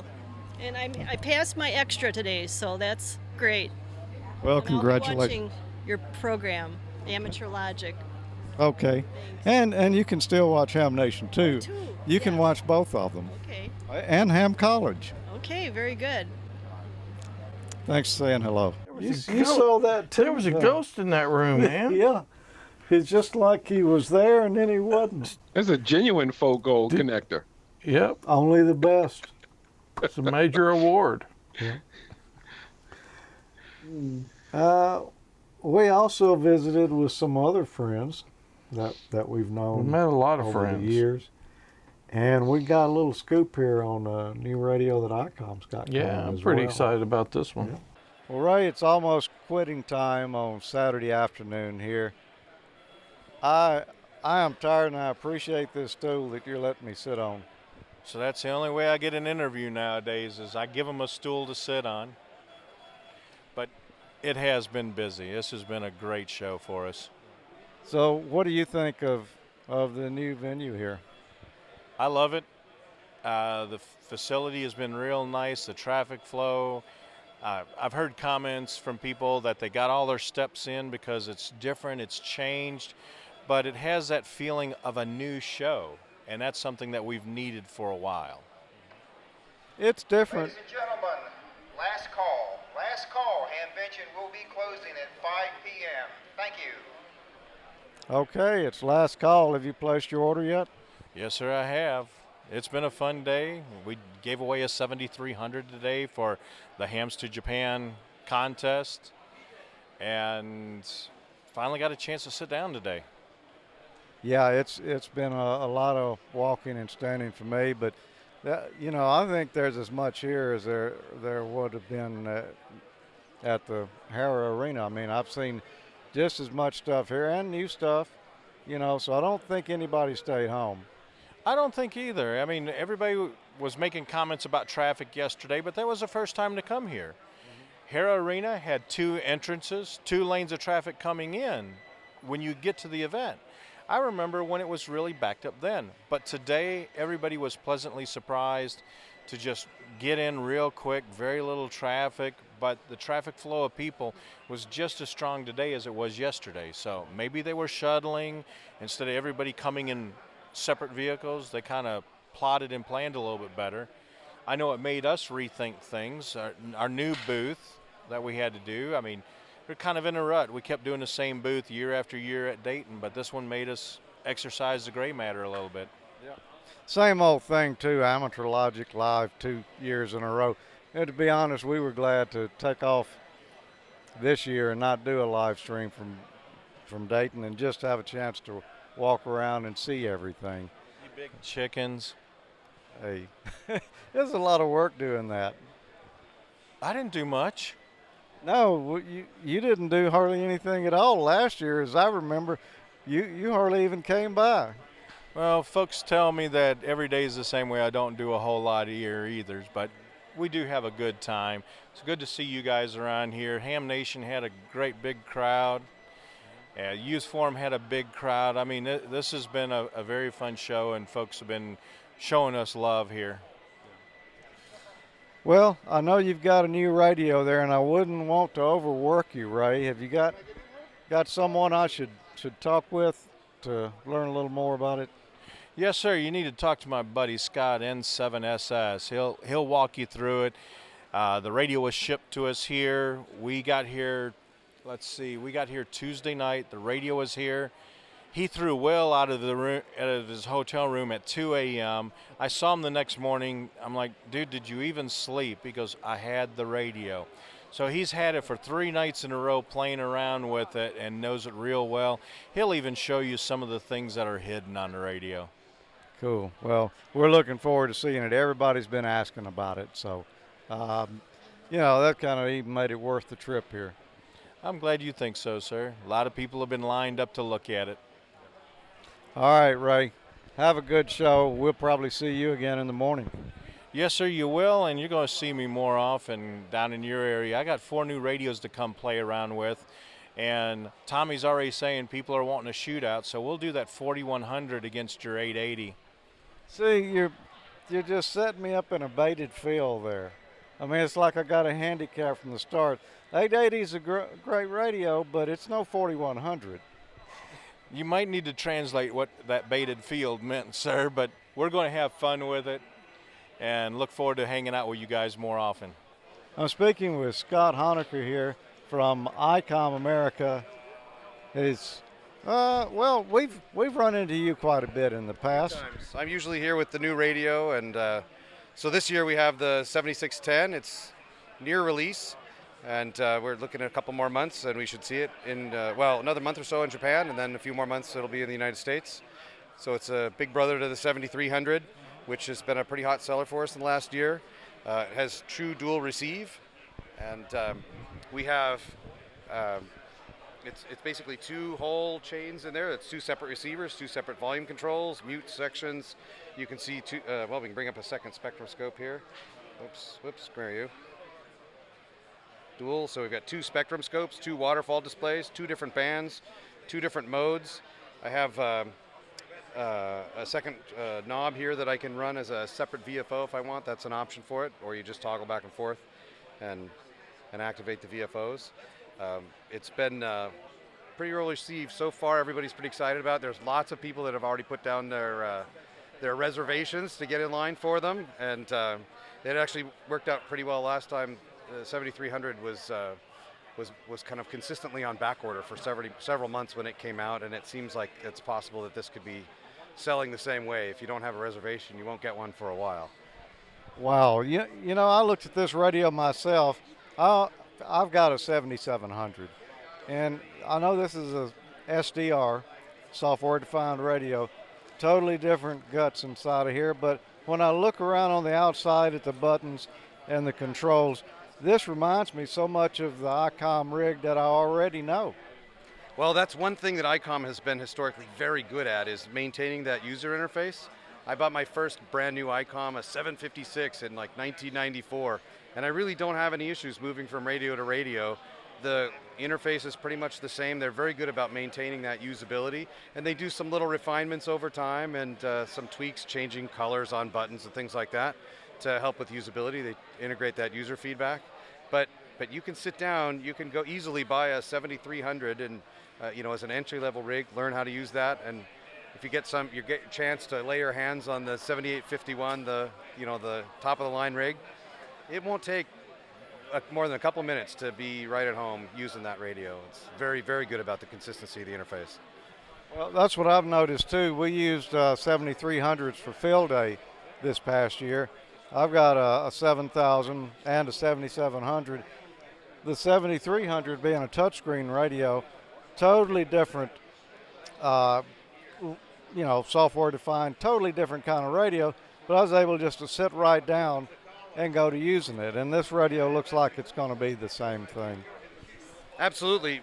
It takes a little bit. The first time you use the touch screen, you sit there like, how do I change bands? Oh, I can just poke the megahertz. Sure. How do I change modes? I poke the mode button. And yeah, once you realize that, oh, I'm supposed to touch the screen, right? Then suddenly, when you go back, you're poking at the screen on your 7700, right? And trying to use it. Yeah. Exactly. Suddenly that interface feels a little odd. But yeah, so we've got, as the big brother, the biggest new feature, of course, is the dual VFOs, the full receivers, 2 full receivers. But it adds a bunch of other features from the 7700. We have multiple antenna ports now. We have a network connection in the back, so we can run remote directly over the network. The radio has network functionality built in. We have transverter support. It has a receive antenna. It has, what else do we have in the back here? Trying to feel around back here. Trying to think, there's a few more features that we found buried in the menus that were some kind of nice to know things. Well, the support for that other VFO knob, for example, we discovered as a fortunate, happy accident. But we don't have any documentation for the radio yet. It came straight from Japan to here. This is the only one in the wild outside Osaka, and so we're pretty fortunate to have it. And lots of people are pretty excited to get their hands on it for the first time. Well, Scott, thanks for talking about us. We're looking forward to learning more about this radio in the future. It's it looks like it's going to be another killer like the 7300 has been. I don't know what to say. I guess I need to get my reservation in now, huh? That's right. Yeah, I don't know. I haven't had a chance to check with the dealers to see how many reservations they have, but I suspect it's substantial. So we'll see how long it takes to get caught up. It's a nice problem to have, right? It is. Thanks Thank for you talking. very much. And that's a nice rig. I see that waterfall display on there. It makes you really miss that 7300. That looks even better. Oh yeah. Can't wait to get to play with one of them. That is a nice looking rig. You know, I use a 7700. that I would have been right at home running this one. Yeah, but you can't touch the 7700. I guess you could. You could, but it doesn't do anything if you do that. That's what I'm saying. But I've got a mouse hooked up to it. Somebody needs to take this thing. Yeah, I think so. We were talking about that a while ago. Nice looking rig. I sure wish we had them at field day this year, but they just won't be Just not here quite ready. in time for that. We'll be taking a look at it though as soon as they get out. I think Ray will be making a stop by here. This year we're going to double up on the crime scene tape. Yeah, we may have to get out the real tape. The duct tape. Duct tape. Yeah. Well then, what are we going to talk about next? Oh, I think you. Hoos of DV Mega fame. Yep. We ran into him.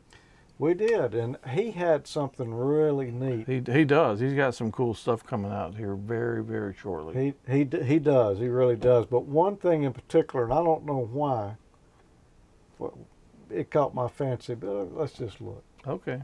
Well, we ran into our friend Hoos here from the Netherlands. Hello, Tommy. Good to see you again. Yeah, it's good to see you too. I went to the D-Star forum last night, and I see you have some new toys you're working on. Yeah, that's true. Actually, we're working on a whole new family, what we call MyDV. And we have three different units, 3 different applications in. And I like to show you the MyDV Cast, which is the one which is available in, let's say 8 weeks. Oh, that sounds great. Yeah, let's take a look at that. Okay. It is all based on this unit. We have the Arduino Mega with on top the MB3000. The MB3000 makes the DMR stream, D-Star stream or Fusion stream, and it's a direct voice device. So when I say it's an internet radio, maybe it's more clear then. There is no RF involved. You talk through the mic, the speaker goes directly in the MB3000 and to the connected reflector or talk room for DMR. Yeah, sorry. We have the software or the firmware ready for D-Star and DMR, and I'm working on Fusion, which will be available in 4 weeks. These parts we've built in a box. It looks like a radio, and it's all controlled by a next-gen screen.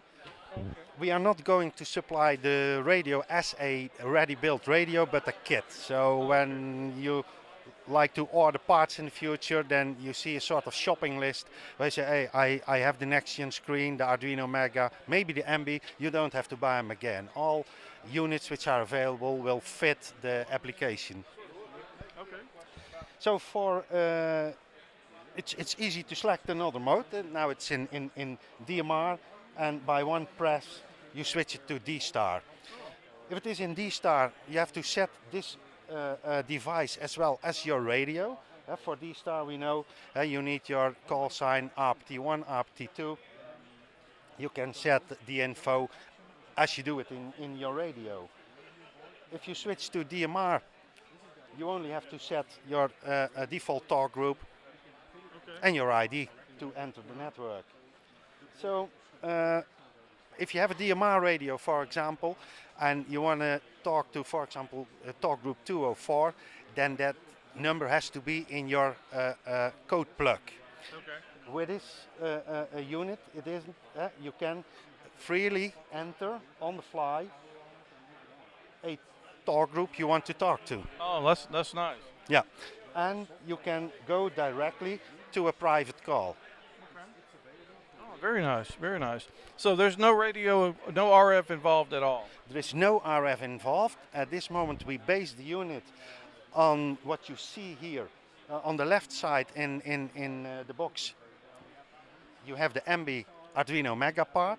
On the right hand side you have the Raspberry Pi, where the host software is running, and it's compatible with MDVM host and BlueDV. Okay, so it's going to be a kit. Will you need to download the image, kind of like we do now for our DV Mega? Yes. Yeah, we make a image available that you can download on your SD card and you can start from. What we also working on is a web interface to configure the gateway.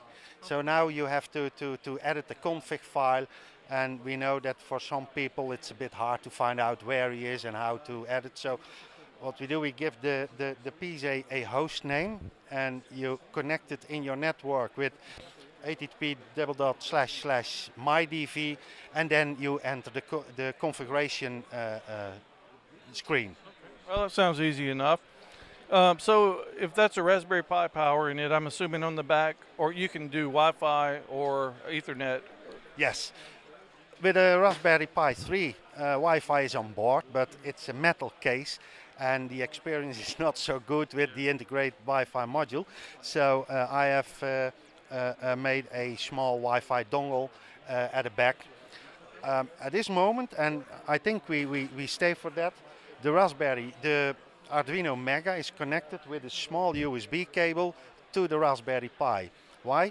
Then you can leave out the Raspberry Pi and run it from your PC or your tablet or whatsoever if you like. Oh, okay, that's very nice. So is there any Bluetooth capability on this one as well, or that's just a separate thing with the BlueStack? That's a separate thing because we use Bluetooth to communicate with an Android or iOS device. Well, that's cool. And you say this will be ready in maybe about 4 weeks or so? Yes, yes. The firmware for D-Star and DMR is ready. It works. For Fusion I'm working on. The mechanical drawings are ready. We only have to bring it to production. Okay, great. And we've been playing around with, I got George's DV Mega set up. We updated our firmware and downloaded the image and got MMDVM host working and stuff. We've been having a great time with that. So I love my DV Mega. I use that thing all the time. Okay, thank you very much. So anything else new? That pretty much it. Actually, that's a lot really in itself.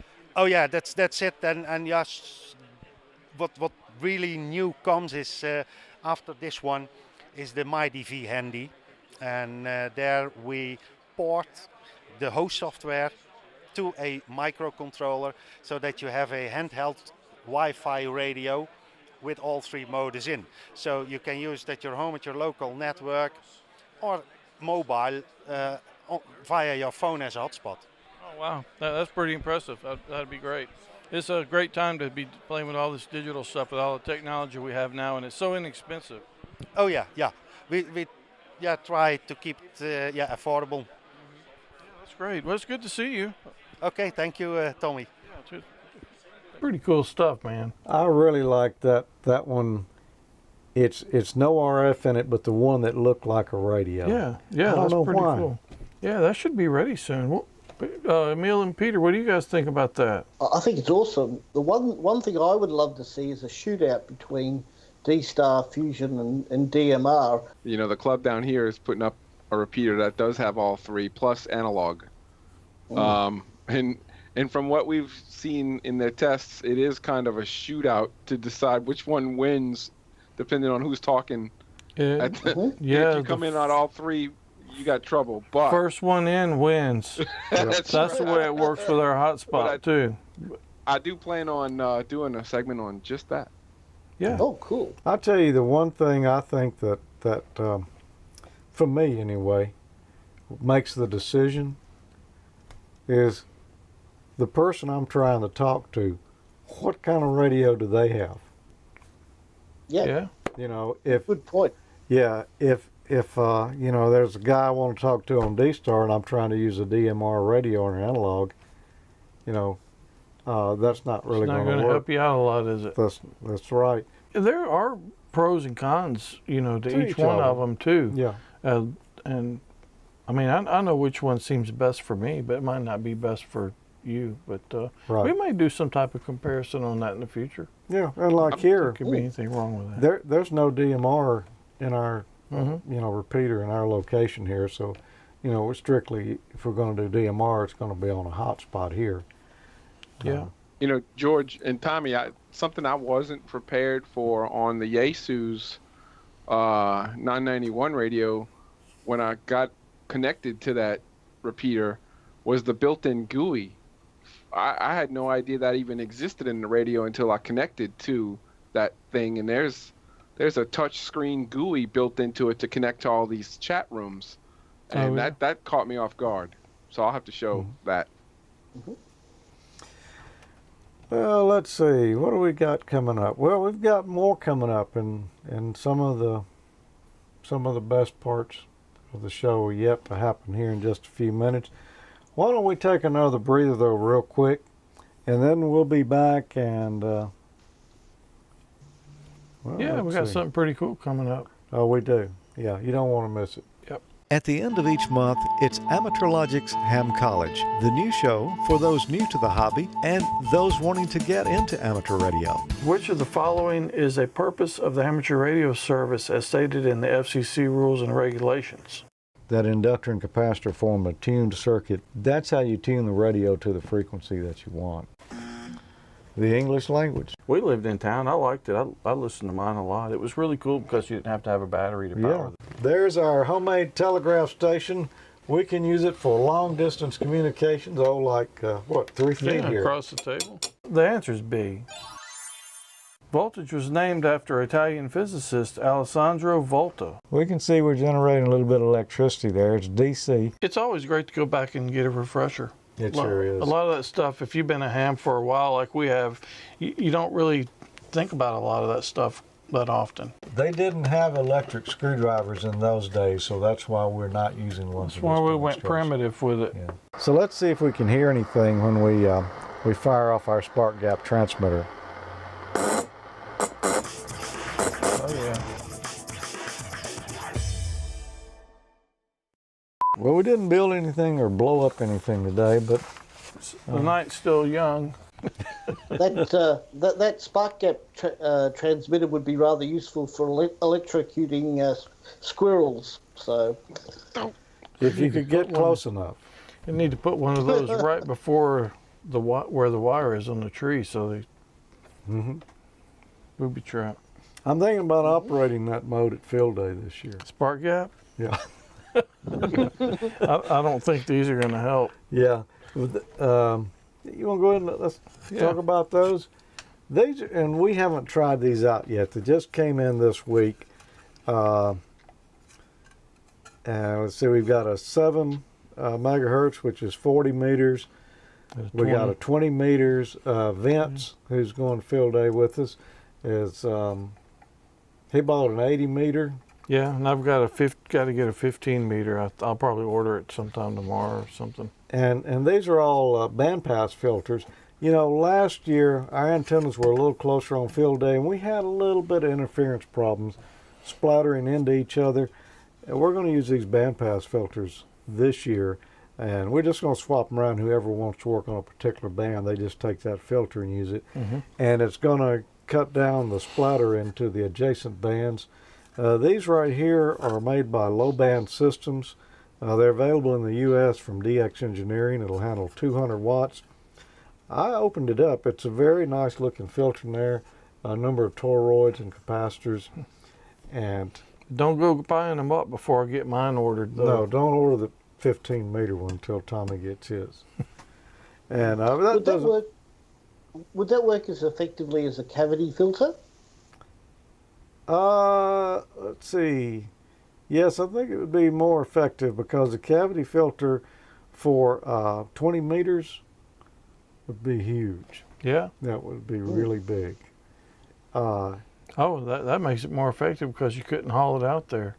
Right. I mean, you know, for HF, yeah, cavity, we don't really use cavity filters. Okay. You know, it just would be impractical to make a cavity big enough to be resonant at those lower frequencies like that. Now, as soon as I said that, somebody's going to post a link in the chat room here on how you do that. But I've never seen one. I'll just put it that way. You could operate from within the cavity filter. Right. But anyway, we're going to get, these are very, very nicely built. We could get one that was air conditioned. Air conditioned cavity filter? Yeah. Yeah. How about a body cavity filter? No. We'll let you know more about how these work out at Field Day, which is coming up. It's not next weekend. 2 weeks? 2 weeks. Oh, wow. We're going back to the woods. That's Going right. primitive again. Going primitive again. We're going to try to improve a little bit from the setup we had last year, which was good. Yeah, it was good. We're going to pitch that A-frame over the tents again up higher to get a little more shade in there. Yeah, that'll be good. Yeah, that's going to help. Yeah, because there was a fire out there and some of our shade's gone. Yeah. Yep. So I'm still waiting for the real George and Tommy to return. You never know. How would you know? Okay, more stuff to go here. Really not a whole lot more, but a little bit more. You know, High Gain Antennas has teamed up, and I can't remember his name right now, so what's his name? Do you remember? Justin Johnson. Justin Johnson. You edited this video. I did. But you interviewed him. Yep. They're offering a new antenna here in the U.S. It's been available in, I guess, over in Great Britain. In the UK. In the UK. You could have got them here in the U.S. I'm not sure, but they certainly wouldn't be as well distributed as they are now through High Gain. This is a really innovative antenna setup here. We're here in the High Gain booth with Justin G0KSC. What are you doing in the High Gain booth, Justin? Well, we've made some changes to the high gain range by adding some LFA Yagis, or loop fed array Yagis. So this gives some very new designs and some very quiet Yagi designs to the high gain range. So you're with Innov Antennas? That's right. Yeah, we're based in the UK, and we've been making these for quite some time, and we do ship them to the US, but the demand now for quiet antennas for weak signal working in EME has become such in the US that we can't keep up, and High Gain have the platform to be able to produce them in bigger numbers than we can. Yeah, well, that's probably easier too with shipping and building everything right here in the country. So tell us, what's the big advantages for having a loop fed Yagi? Well, the loop, as you can see, is laid flat on the boom in between the normal parasitic elements. The end sections are 180 degrees out of phase, which helps cancel side lobes and also keeps the front to back very, very tight. So you have like a torch beam kind of forward lobe. This makes the antenna very quiet, and it means that background noises from around and below the antenna are greatly reduced, giving you the ability to receive weaker signals. So for urban environments in particular, it makes a great difference to the user quality for the reception of the antenna, or the reception of the signals. So what bands will these antennas cover? Well, typically, and the most popular is 6 meters, so we do 6 meters, 2 meters, 4 meters for Europe, the 222 band, and 70 centimeters. So all of those, including 222, are covered by High Gain now. Okay. And I guess support and service through High Gain as well. Yes, yeah, and also anything that's a bit more problematic technical-wise, they can forward on to me, and I do that. So we get that done within a few hours. We're only, 5 hours difference here, so. It's very interesting looking antennas. It reminds me of some television antennas I've seen, but I really hadn't seen an amateur antenna like that. It's a native 50 ohm feed as well, so there's no meshing device, and as a result there's no associated heating, which means that the antennas will take pretty much whatever the coax is capable of putting into them. So you don't have the associated power limitations. Commercially, we've had these going into tens of thousands of watts without any problems at all. So yeah, it's pretty good. So when you're looking at digital modes where you want to run high power and constant high power, putting that kind of thing into an LFA is not a problem. So low loss too then. Oh yeah, very high radiating efficiency. Doesn't look very heavy, so not real heavy rotor requirements on this, huh? That's right. And this one behind us, which is the 12 element, is 12 element for 2 meters. Doesn't require any form of trussing and is very light. So I think in the UK the 9 element tends to be the most popular. In the US everything tends to go a little bit bigger, so I think the 12 is probably going to be the most popular here. Well, you got to shoot it just a little bit further to get to the other side of the country. That's right, yeah, I guess. Yeah. Well, Justin, anything else you can add we didn't cover? No, I think that's pretty much it. We're going to be working on some other designs here later on in the year. We have a rigid quad which is using tubes with 2 booms, one above and one below, which we're going to introduce next year. So we'll be doing the R&D over winter on that, and also some very compact HF multiband Yogis with a single feed. So that's all to come. All right. Appreciate you talking with us. Oh, no worries. Very interesting looking product there, and we'd like to see how High Gain gets these out into the U.S. Yeah, great stuff. Thanks very much. Thank you. More gold PL259s, you think? Yeah. Oh, yeah.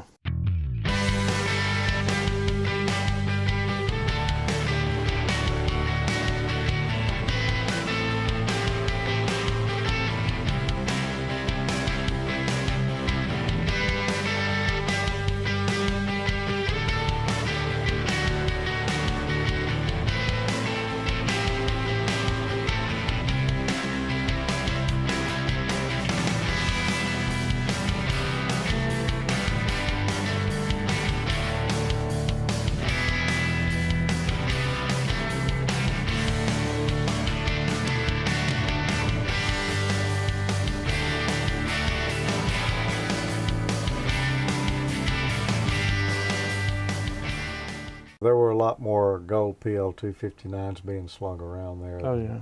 Than, all of them. Yeah. Then we got evidence of there. Let's see. Well. Yeah, there was a Mike sighting there. There could have been a Chip sighting. We missed Chip. Yeah, Chip. Yeah, what I just said. Chip drove all the way over there and we missed him. Yeah, and so did Mike. Yeah. We. K9 MIT, he may be in the chat room right now. I think he was earlier. Yeah, he's in there.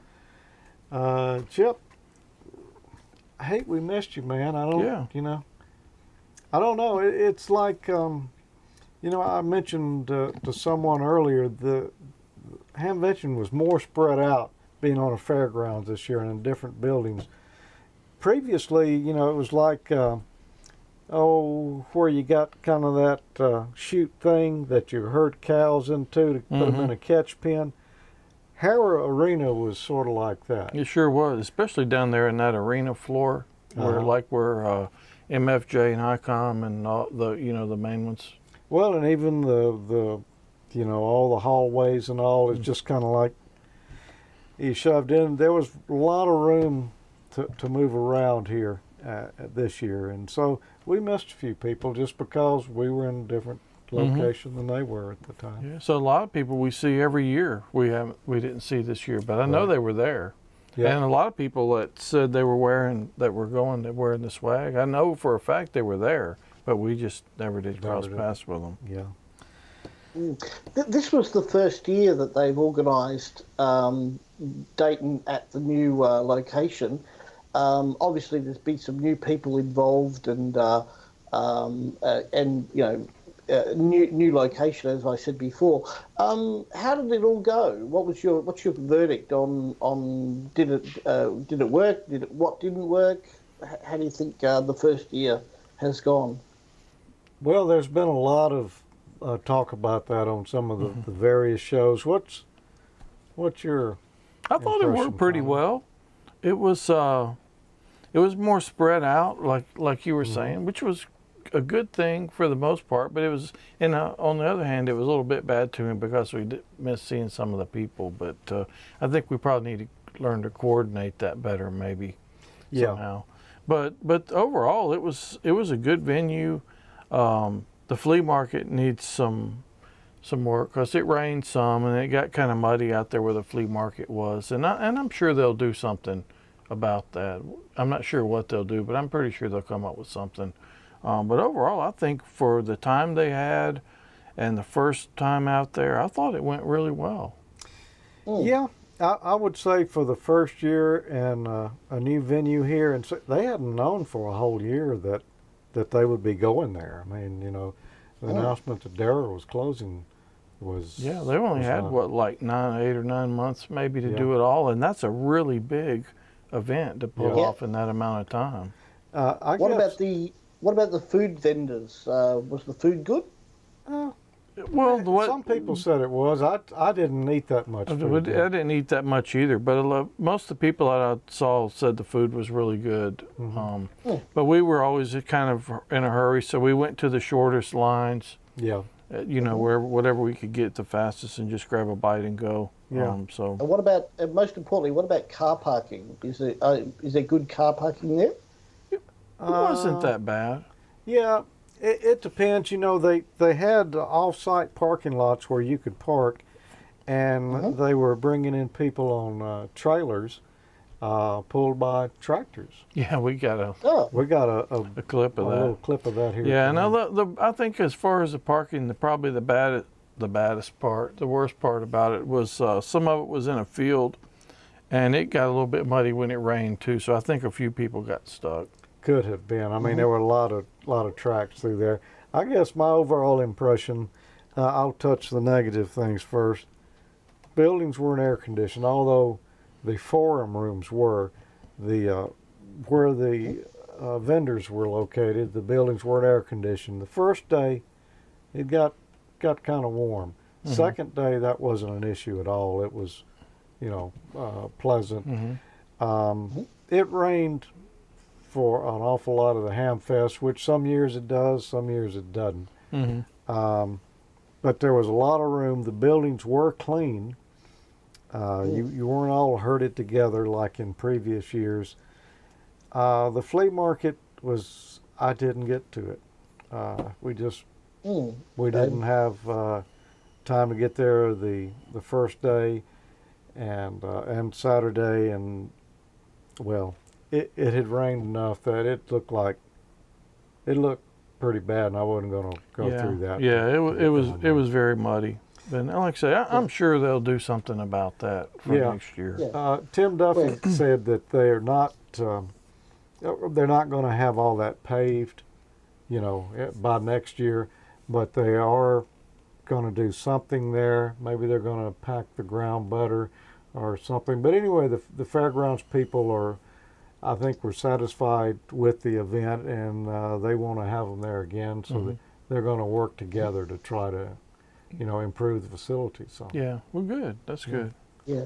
Well, I think we should, on behalf of the ham community, thank the organisers. And the people that put it all together. Yeah. Because it's a great, you know, a great occasion for hams to get together and see a whole lot of new technology and the like. The biggest Hamfest in the world, I guess. Yeah, I think so. I've never been to the Tokyo one, but I couldn't imagine it being any bigger than that. No, this one is pretty doggone big, and I would say there were at least as many people there, maybe more people there this year than in the last year. I haven't heard the official count, but it was a lot of people there, and worth the trip. Oh yeah, it's always worth it. I think next year I'll do different though, and I'll probably bring some options of clothes, some shorts and things, you know, some cooler options. Because I always bring a jacket too, but I didn't really need the jacket this year. But some cooler clothes on Friday would have been pretty nice to have. Yeah. And you know, this is not the first year it's ever been hot at Dayton. Oh no, it's not. It's I remember sweating out in the parking lot over at Howard Arena some years. As a matter of fact, that's when I bought that stylish camouflage hat up there. You should sport that on the show sometime. I should have. That's a good look for you. It is. Well, I say it is. It's green, so you probably wouldn't see it if I sat here in front of the green screen. Well, the straw one on top of it might work. Yeah. We got one more video that we've been holding to the last here. You know, Jerry Ellsworth, as we mentioned earlier, is has been a friend of the show for a long time. She's done a lot of great videos, a lot of great work over the years, and we'd never met in person before. Yeah. I had been on an episode of Ham Nation with her before, I believe, but you know, she was where she was, and you know, I was here, and just like everybody else on there, and just like these two guys, we're not all in the same location, but this is the first time we've ever really met in person. Yeah. And we got an interview here with Jerry. She was really nice she hunted us down, as a matter of fact. Oh, yeah, she sort of. Yeah, we saw her, and she was kind of tied up, but then she came back and found us. Yep. The interview. So and we also met Amy and talked with her too. These two ladies, they're amazing. Yep. Jerry, it's mighty nice to meet you here at Hamvention.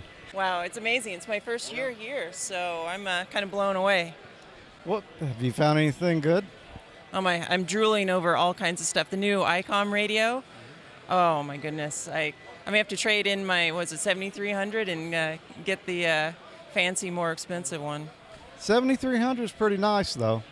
Well, the new one's pretty nice too. Yeah, well, you've got a couple of months, I think, before you have to make that sacrifice. Well, I was trying to pry them to figure out when it was actually going to come out. They're kind of wishy-washy, like, well, maybe September and maybe this price. And it's coming. I mean, they did the same thing with the 7300.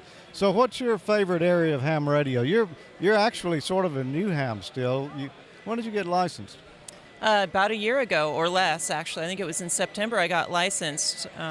But I was I orbited ham radio for a very long time. It was the amateur radio operators in my little tiny hometown where I grew up that got me into electronics. So they gave me my first oscilloscope, they gave me scrap electronics to play with, my first real soldering iron. So, you know, maybe I'm a little embarrassed that it took me 30-some years to get into ham radio. But what I really enjoy right now is I've been playing with a lot of HF, QRP stuff. You know, take my 7300 and just turn it all the way down and see what I can do. Building lots of antennas, upsetting the neighbors. Like, had the neighbors yelling at me. Went to PacificCon last year and did all 3 tests in one shot. That was pretty fun. It was kind of fun. The folks giving the tests, the VEs, were kind of cutting up when Amy and I, which maybe you'll meet here in a minute, went in to take our tests. They're like, "Oh, you're just going to do your general." I'm like, no, we're going to. Technician.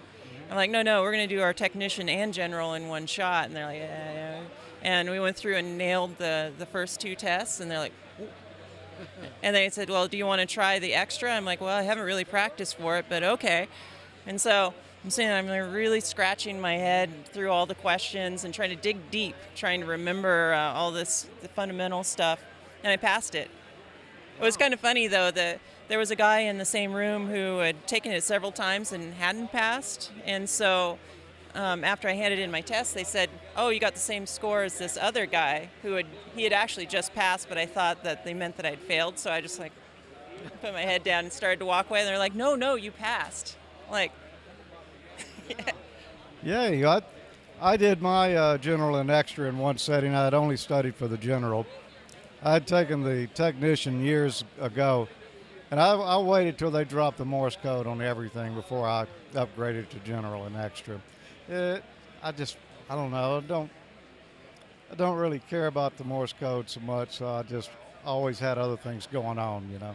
It was the code that kept me from getting a license. They kept trying to push me into getting a license, and I just got bored with trying to learn code, so I never did it. So here, fast forward 30 years or so, I'm like, okay, I'm going to go do it, so I can broadcast legally. Yeah. I've been known to be a pirate every once in a while. Is that okay to say? Yeah, because there's probably no evidence. Yeah, I went off into the ether. Yeah. So What is your favorite part of the hobby? What are you enjoying most? I would think right off, well, she probably likes all the digital stuff and the 2.4 gigs and all that, but that's not true, is it? No, I really like doing QRP DX. I am doing a lot of JT65. It's kind of a fun thing to do when I'm just hanging out on the couch and watching a movie. I just like click, all right, CQ, and someone will come back and I'll click, and complete the contact. And it's really passive and kind of fun. And I can, in between things, I can kind of switch to a different antenna and play around, switch to a different band. So it's a very casual way. I'm super proud. Like my first ever contact on ham radio was during the worldwide phone contest, and I'm like, I'm going to try to do DX on my very first contact. So found this pile up of someone in Hawaii, and so I busted right through and made the contact. And I'm like, by the way, you're my first ever ham radio contact. And he like stopped everything and like, oh my goodness, oh gosh, this is amazing, I'm so honored, thank you. And like, it was fun and I was proud. Great welcome into the hobby for sure. So what, HF then, you like bouncing the signals off the ether. I think it's very fascinating, like how bands will open up and close down, and just changing the height of a dipole will launch at different angles. I spent a lot of time messing around with antennas. Amy and I built a giant mag loop antenna out of huge copper pipe, so we could do 160 meter DX. We were trying to do a dipole, and it was just shooting straight up in the air, and there was nothing we could do to get it to launch out flat enough to get over the ocean. So let's try a mag loop. So we made the 7 or 8 foot diameter 2-loop mag loop with vacuum capacitors on it, motors to turn the vacuum capacitor, and sure enough, it launches out flatter, and we could get across the ocean. So you must live in a neighborhood that doesn't have antenna restrictions, or you managed to get around them like most of us. The first dipoles we started sticking up, the neighbor was up the hill yelling at us saying that's illegal. So I just pretty much gave him the middle finger and told him do what you must, and nothing bad happened. But good news, I've just moved into a place that has some property, so I'm thinking about where I'm going to put that tip-over tower to get some Yaggies in the air. I don't have any myself, but that's really the way to go for the upper HF bands. Yeah. You don't even need an amplifier if you...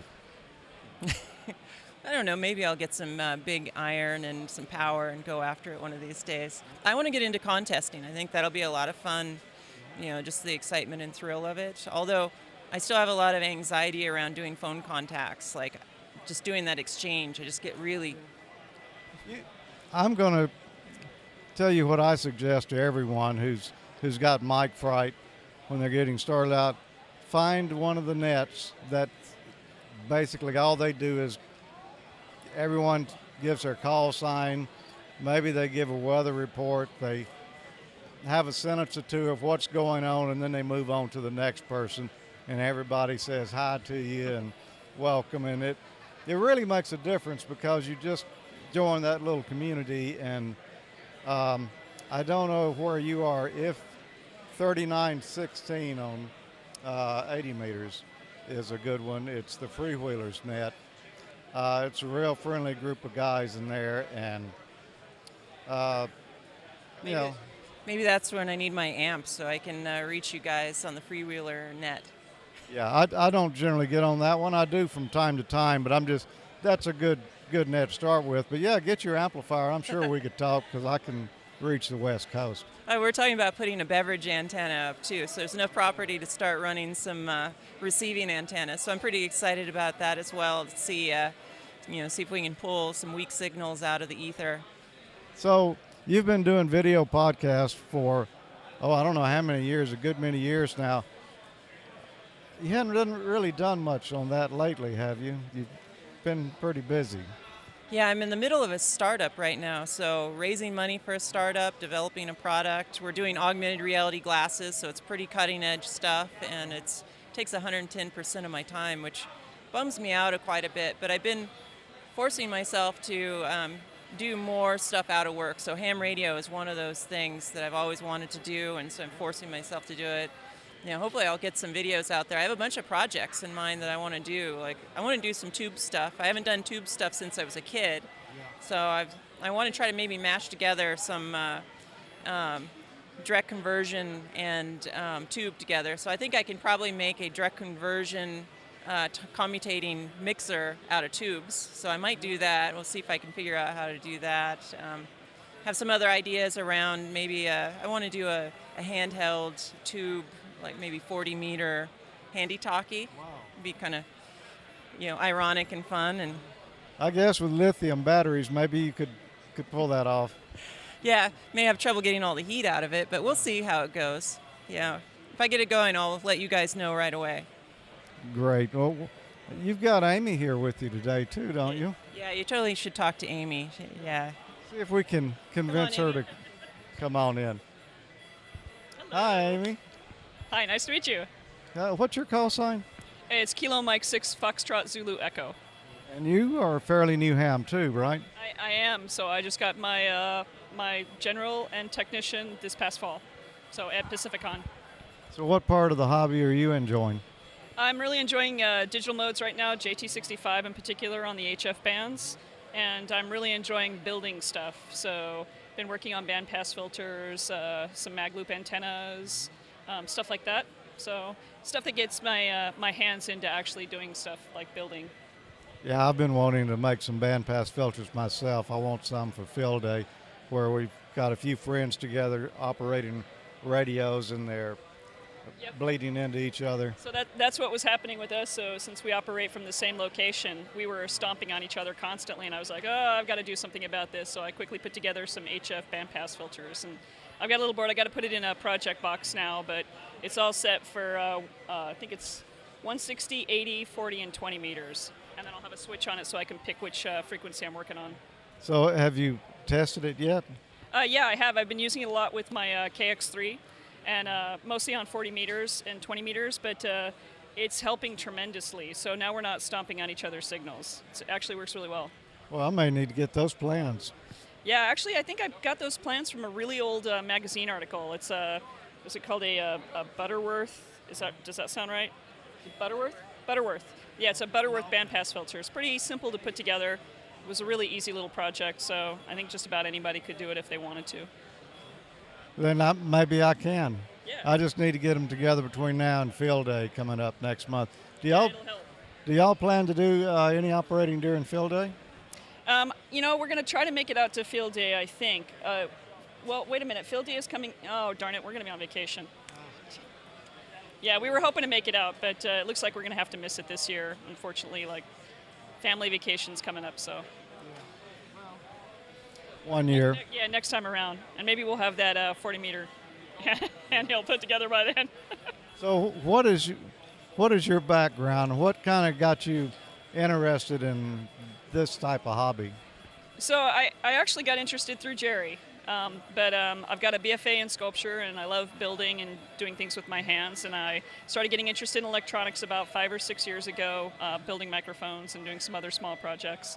And you know, I think she mentioned probably that she had mentors growing up that were ham guys.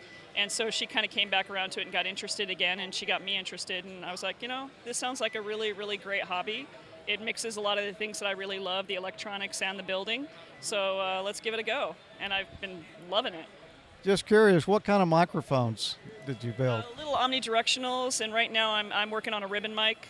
Yeah. I've been thinking about building one of those, but just haven't got the ribbon part yet. The ribbon part is like, it's so delicate, and I'm like really a little nervous about that. But everything else I've been doing, I even got a vibratory tumbler to.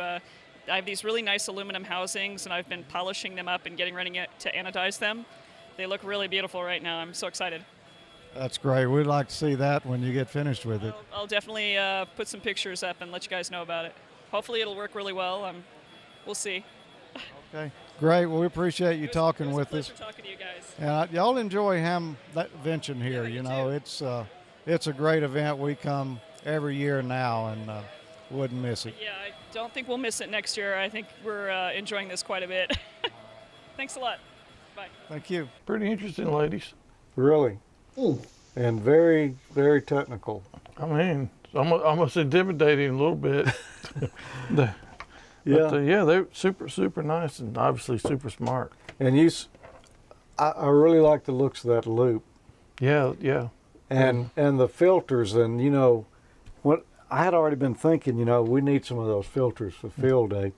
And when I saw, the one that Amy had built there, I was thinking, yeah, but I just hadn't got time to pull that out between now and field day. So we just went out and bought some. Yeah. But that would be pretty cool, though. Maybe we need to do some of that for next year. It'd make an awesome segment and something useful, too. Well, these were what, like $119? Yeah. Which is really cheap. Yeah, that's not bad. But there's some other bands we could do also. Oh, yeah. So maybe we could do something like that. Yep. Anyway, thanks, Jerry, for doing that. And thanks, Amy. Great visiting with y'all. Great visiting with everybody we saw at Hamvention this year. Yeah, it was. I think I probably had the best time of this one. I think it was something just a little bit different. I just kind of had a little bit better time.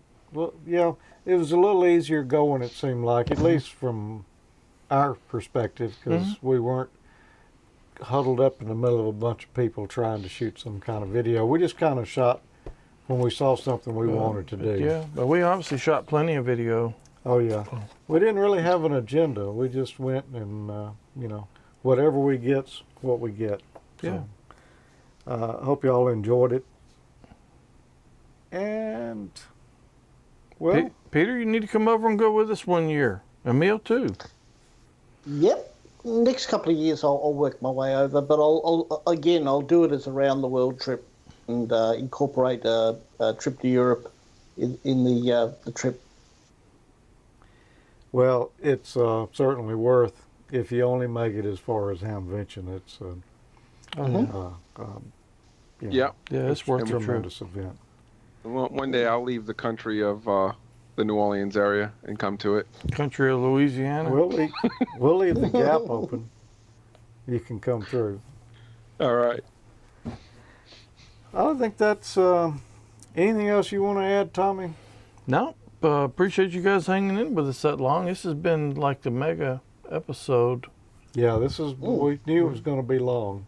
Yeah, we're going on over 2 hours now. It's almost close to 11 p.m. Mm-hmm. Yeah, we're just getting warmed up. Just getting warmed up. We still got 3 more sheets of these to go. No, that's actually it. Well, you got some great footage, and I'm sure that the viewers will find it very entertaining. Well, cool. Hope so. I hope so too. We just try to do something different every year that we can. Now, sometimes we do the same things, repeat it, but we don't like to do a whole lot of repeating if we don't have to. We didn't have segments this time because we just had so much videos. So I appreciate you guys holding them till next month. I know you guys have got some stuff. And we didn't really set out to capture the aura of Hamvention this year and the new location and show you the fairgrounds and all of that. There's a lot of videos out there that did, and you can search around and find some of those. But this is just our Hamvention. This is what we did. Yeah. So we had a good time too. Worked out pretty well. We should encourage the viewers to come again next year, because I'm sure it'll be bigger and better. Oh yeah, definitely. And it was plenty big, just like all the years I've been. There's no way you could see the whole thing. Yeah, it's so huge. If you do come, Peter, don't plan on just going one day and then leaving, or it's not going to be worth your trip. I'll be over there for at least 3 days. That'll be a certainty. Yeah. Well, looking forward to seeing what Peter and Emil are up to next month. Emil, go ahead, Peter. Oh, I was just going to say, I've finished off my, my Mid-X40. I've added a microphone and made a few little modifications, and you'll get to see that. Okay, and Emil, I don't know what you've got up your sleeve, but I know you're going to be doing field day here in a couple of weeks. No doubt. Field day, I will be listening for you guys. And And the W5SLA Hamfest is coming up again for Slidell, and we're in hurricane season. There's all kind of stuff going on, as usual. What's the date for that Hamfest? Ooh, I think it's the third. Let me pull it up real quick. I think it might be the third Friday, Saturday. Give me a sec. No. Clicked on the wrong thing. It is, second, July 15th, 2017. Cool. Well, maybe we can make it down there. Yeah. I've always wanted to go to that one. I just never quite made it. Yep. I used to go to the Hammond one fairly frequently, but I hadn't been down there in several years either. Yeah. Well, I guess that's going to do it. We hope to catch some of you on the air during the field day event. We're going to be 4 Alpha again this year. Yeah. That's the plan. Absolutely. Listen for us. What call sign we're going to use? We hadn't discussed that. I guess we need to figure that out, though. This year's Amateur Logic Field Day call sign will be W5JDX. We'll post it on the usual social media places. Yeah. Matter of fact, what are the social media places where we can be found? Well, there are a couple of them, Tommy. One is the YouTube group. Wasn't that kind of convenient that fell right in there about that time? And I just happen to have the steel frames lined up and ready to go here. It's amazing. Facebook.com/group/AmateurLogic.TV. Google Plus. I'm not going to read that, but we do have one that's right there on the screen. Yep. And you can follow us at AmateurLogic on Twitter. We also have at Ham College as well. Yep. And yeah, we do. And we'll be back with another episode of Ham College at the end of the month, where we're going to be starting the general class exam.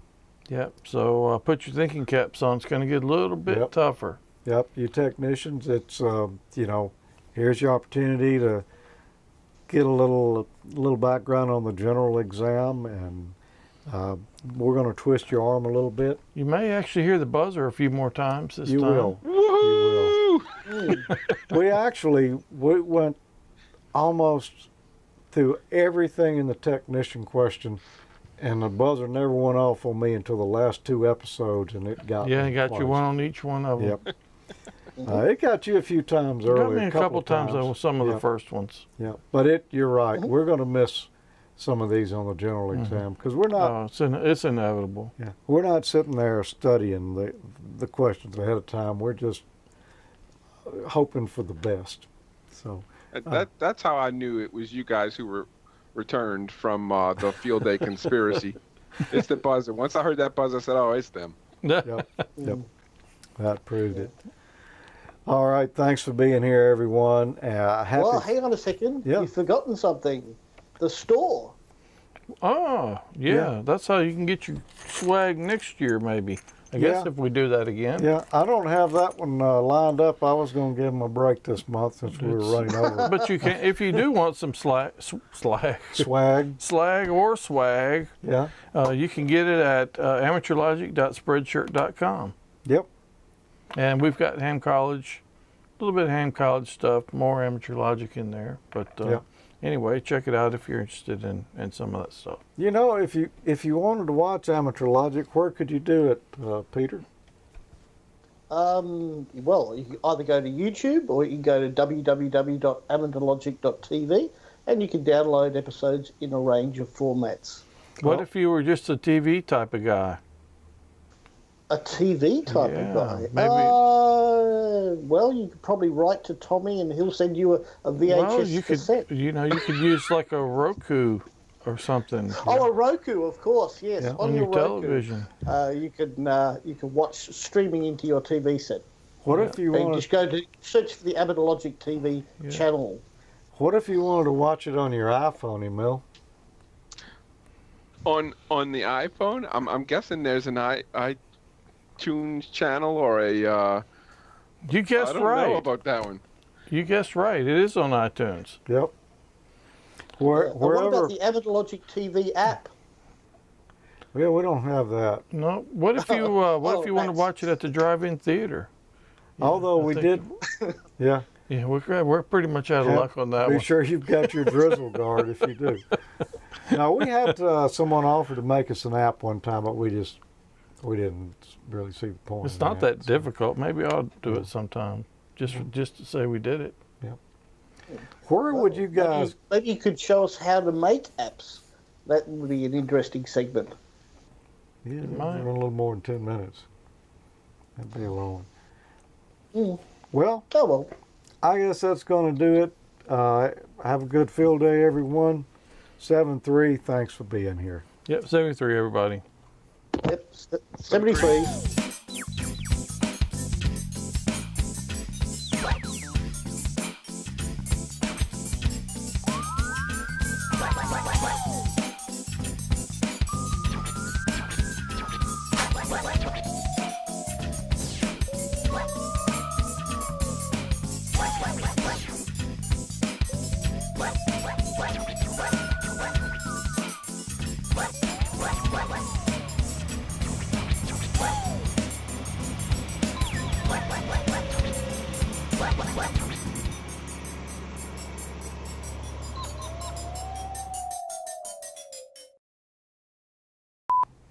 And no, he wasn't rude. His name's rude. We ran into one of our favorite geeks here, Jerry Ellsworth. Are you a geek? Are you a nerd? Or are you something else? Is there another term? I don't know. I think I'm a little bit of both, right? I'm probably uber nerd. Uber nerd. Okay, nerds are good too. Yeah. Isn't it geeks are the ones that memorize lots of facts about movies or technical things but don't actually do? No, then I guess I'm not in that club either. So, yeah, nerd works. That was from my generation. Yeah, I like to do, so. Make.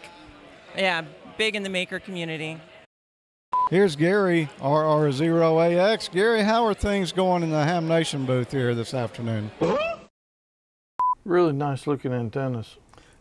It was. And I wasn't paying attention to the video there. Was there actually, did we ever show the antenna? I hope so. In the video? I'm pretty sure we did. I know I took some B-roll of it, I'm sure. Emil, did we show the antenna? I was in a chat room. Oh. Peter, did you see an antenna in that segment? I was asleep. I didn't. I don't think I might have missed it. Okay, I think we got some editing to do. We just need to watch it. Yeah. I'm sure I did.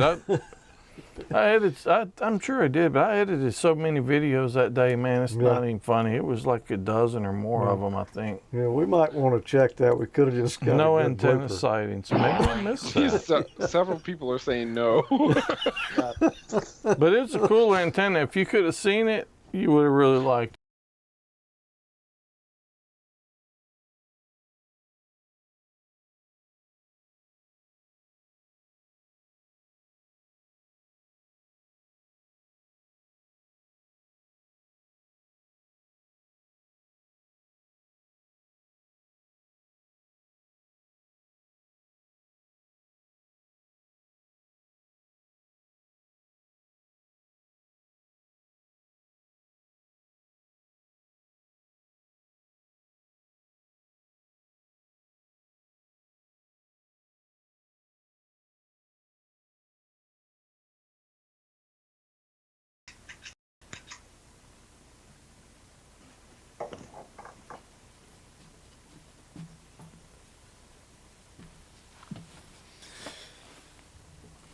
I had to get up and turn the ceiling fan on. It's pretty toasty in here.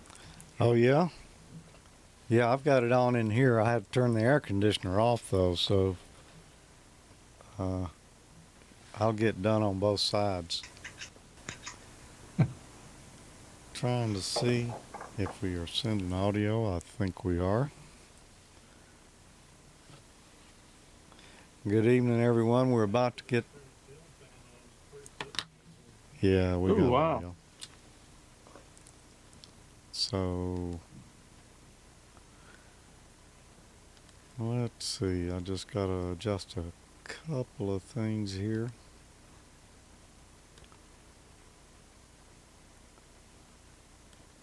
And we'll be ready to rock and roll.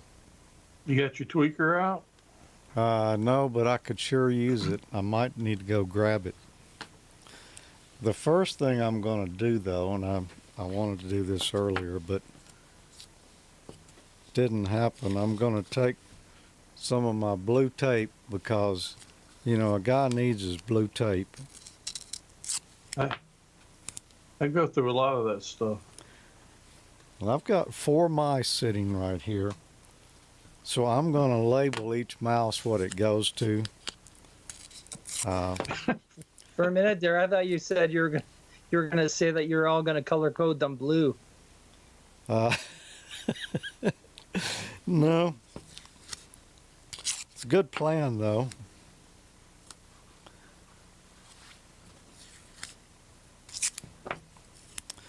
What are they doing over in the chat room? I just logged into it, so I have not been able to watch it. I think they're wondering what a tweaker What a is. tweaker is, yeah. Oh, they know what a tweaker is, I'm sure. Not like Breaking Bad. It's like a Oh, golden not that kind of screwdriver. No.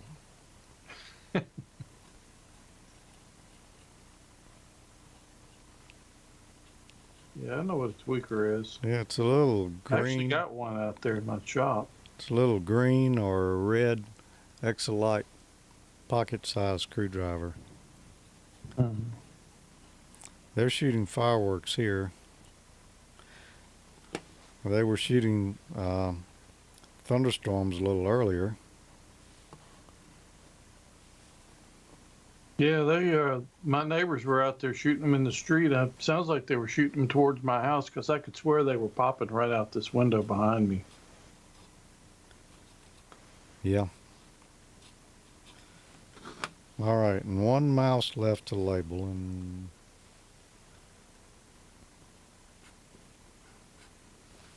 okay. And if you don't believe me, there. We have an HK2 in the chat room from Guam. Cool. Awesome. Well, they're having both halves of the fun.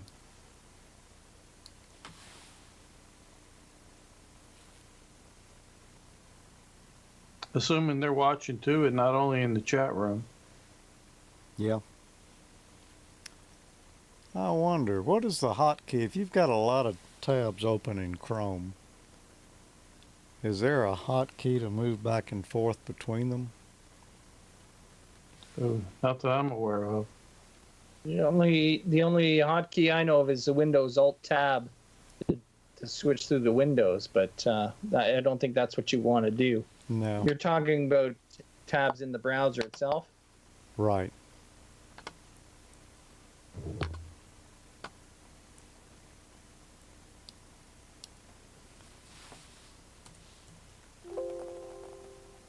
Oops. Glenn's in the chat room out there. He must not have had anything better to do tonight. He didn't have anything better to do last year. That's a good thing for him. We can't have this much fun for free. Well, you can here. Any place but here. Oh, okay. That's what I meant. And Emil's not even here yet, the cheap old man. But he'll be dropping in for a little bit tonight. Cool. Okay.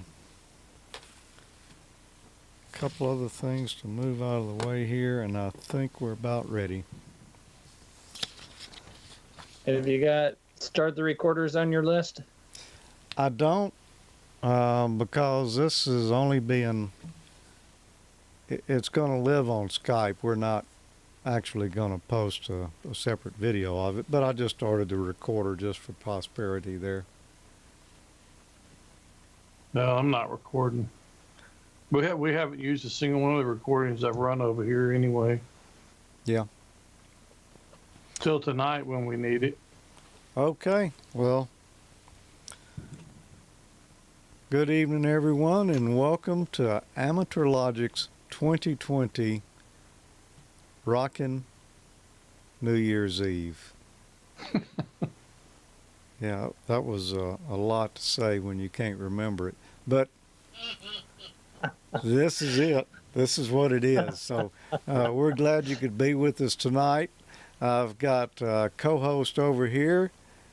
To my left, to the far left over here is, well, actually it's to Tommy. my right. Tommy, M5ZNO. And Mike, B3MIC. And good to see y'all too tonight. I'm glad you didn't leave me stranded here, that I've got some help in this endeavor, because boy, what an endeavor it's going to be. As always, you know, New Year's Eve, totally different workflow, totally different show format. We've got some great guests lined up for you tonight that we'll be bringing in here in just a few moments. But boy, what do you guys think? Tough year? Are you ready to see it go? I'm ready to bid this one farewell for sure. It won't get out of here none too soon. I'll agree. What about you, Mike? Absolutely. I don't know of anyone that wouldn't agree with that statement. Yeah, I've got a big bottle of grape juice over there, and I'm ready to start drinking any moment now. So the only thing is I didn't get my glass before we started tonight. Well, oh, speaking of grape juice, I guess, well, if I can get things lined up, there it is. I guess we could take a look at this. You know, we've been doing this for 15 years now. Some of the early episodes, well, we've got a couple of clips from them tonight. Things were a bit different back then. The video quality wasn't quite as good. We were just kind of making it up in the early days, like everyone else who was doing video. You know, there was only about a dozen of us out there. But I've got a little clip here that, well, it actually featured grape juice. This was probably one of our most watched episodes ever. Yeah. And, well, it's still always a pleasure to see this one right here.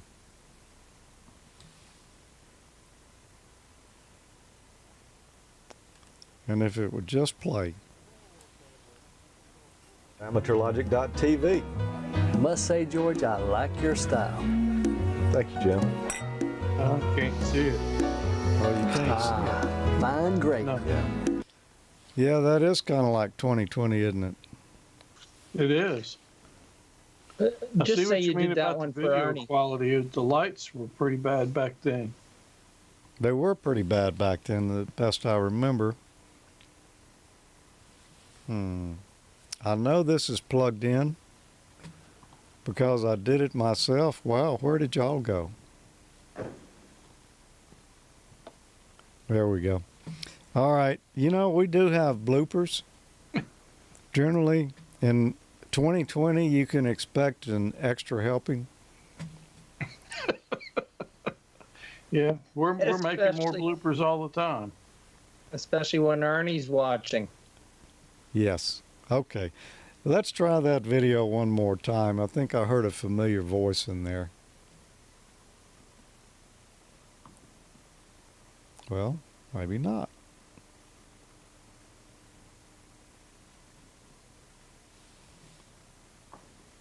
Oops. You know, this figures things would kind of go haywire here all of a sudden. Yeah, but if you could just use your imagine, it was a great video.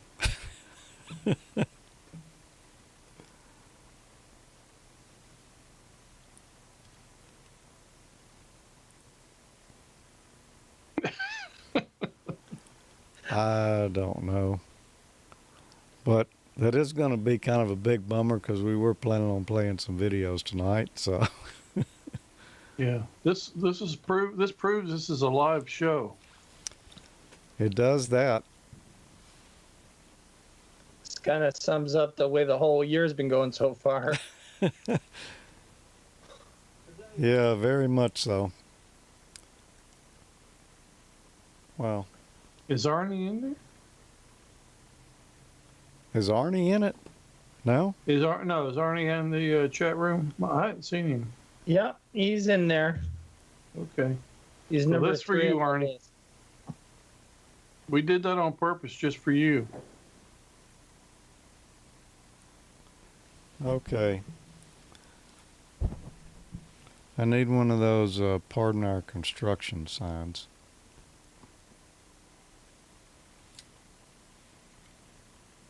There, that looks better.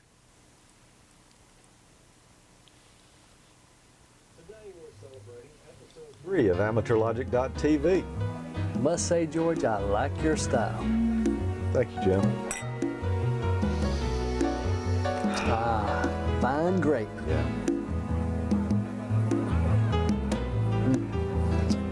Would you like a little more? Suits my palate perfectly, yes, thanks.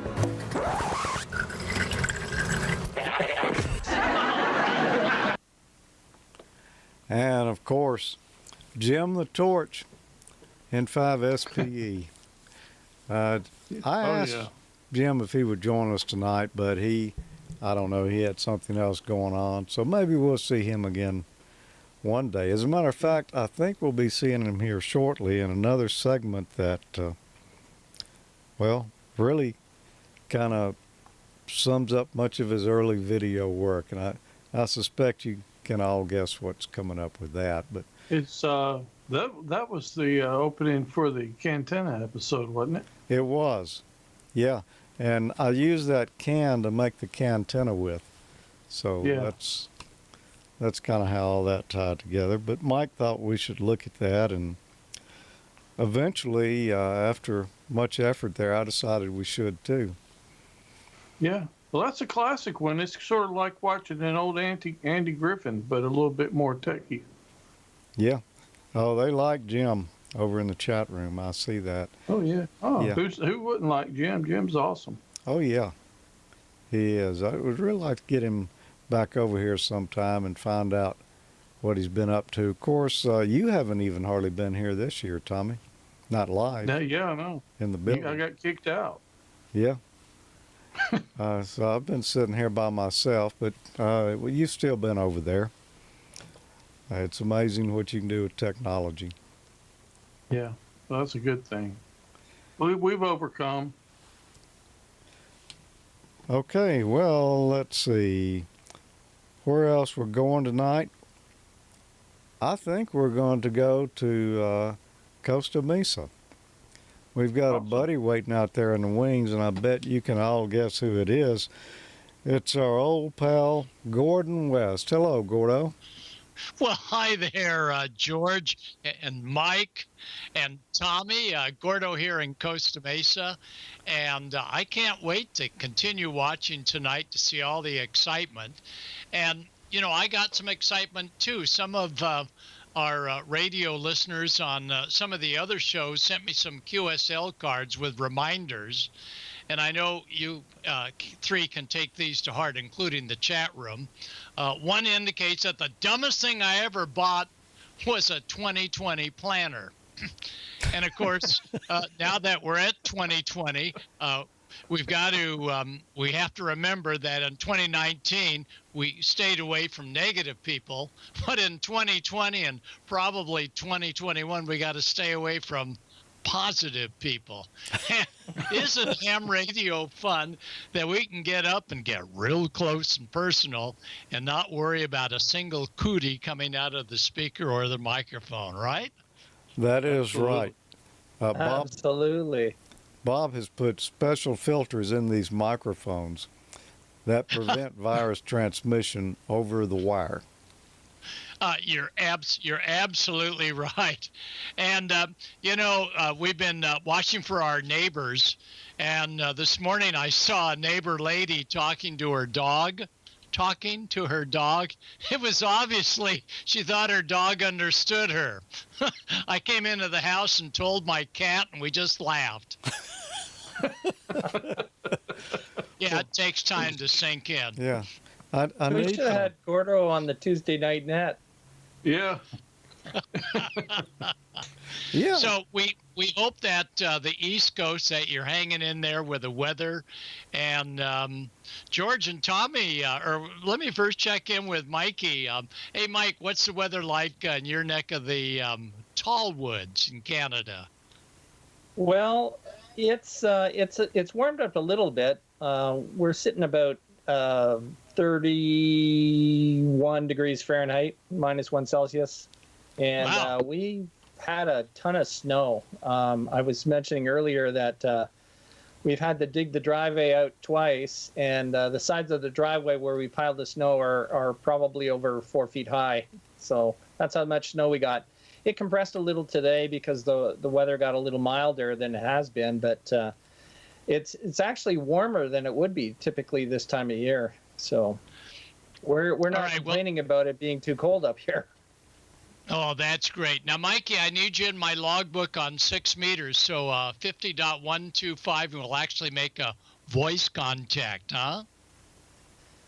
Well, yeah, I'm going to have to give it a try. I was limited to 10 watts, but now I have 80 watts. So hopefully with the right conditions, we can try working some West Coast. I got to, like Bob Heil once told me, he says, I mentioned I had a brand new a Cushcraft A50-3 in the shed. And he told me it works better if you take it out of the box. And that's true. I got to get that thing up and point it west.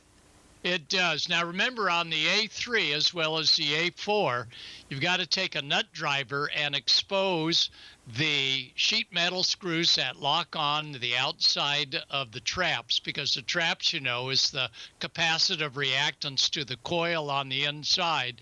And anybody with a Cushcraft A3 or A4, or even some of the Hustler verticals, if the outside wiggles, that's your capacitance, and your signal will go haywire just by the wiggle of them. So tighten those traps before you put it up in the air. Okay, Mike? Roger, Roger.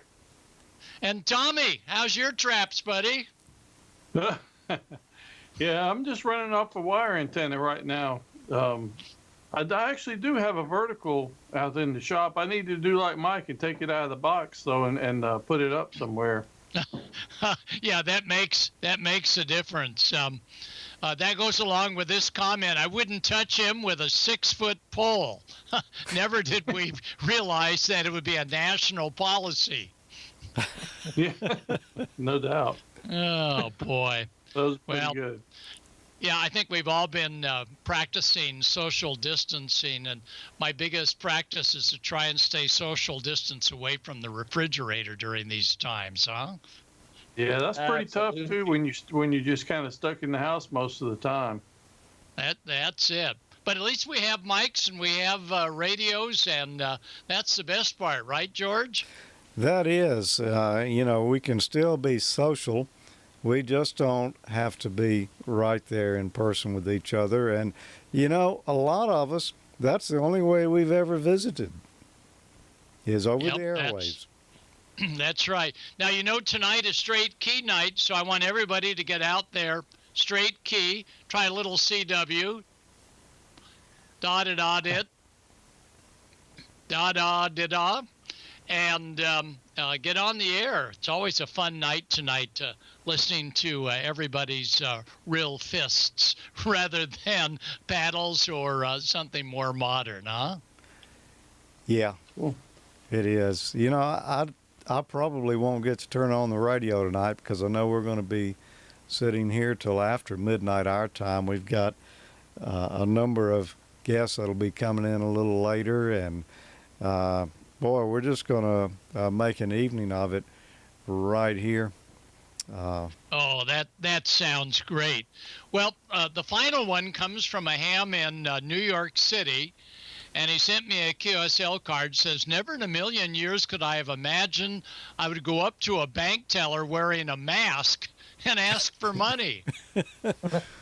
Good point. Yep. Yeah. That's so true. So we encourage all of you tonight watching the Amateur Logic podcast to stay socially distanced, away from the refrigerator for sure. Don't talk to your dog, or else we're going to have to tell our cat and have a conversation with him.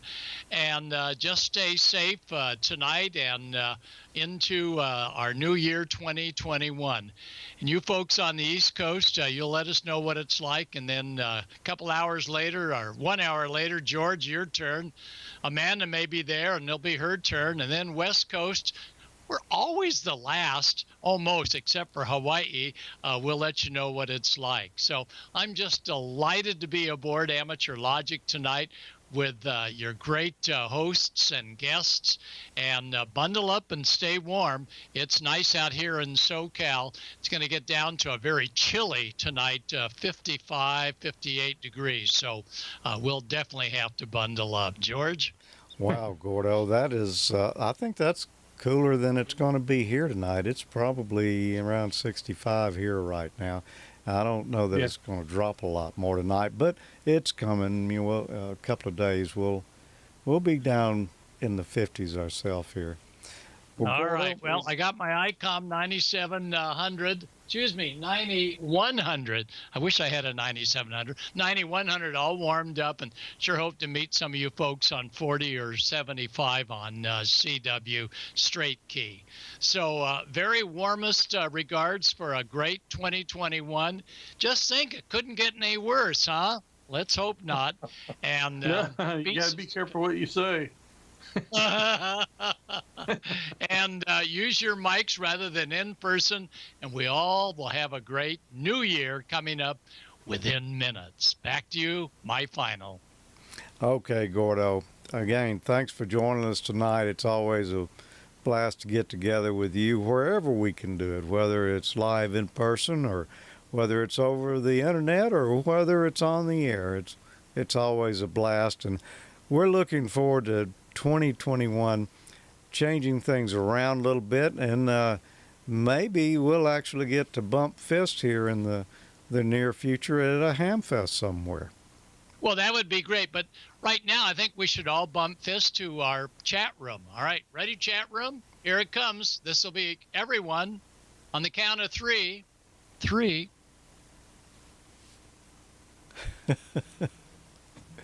All right, Gordo. All right.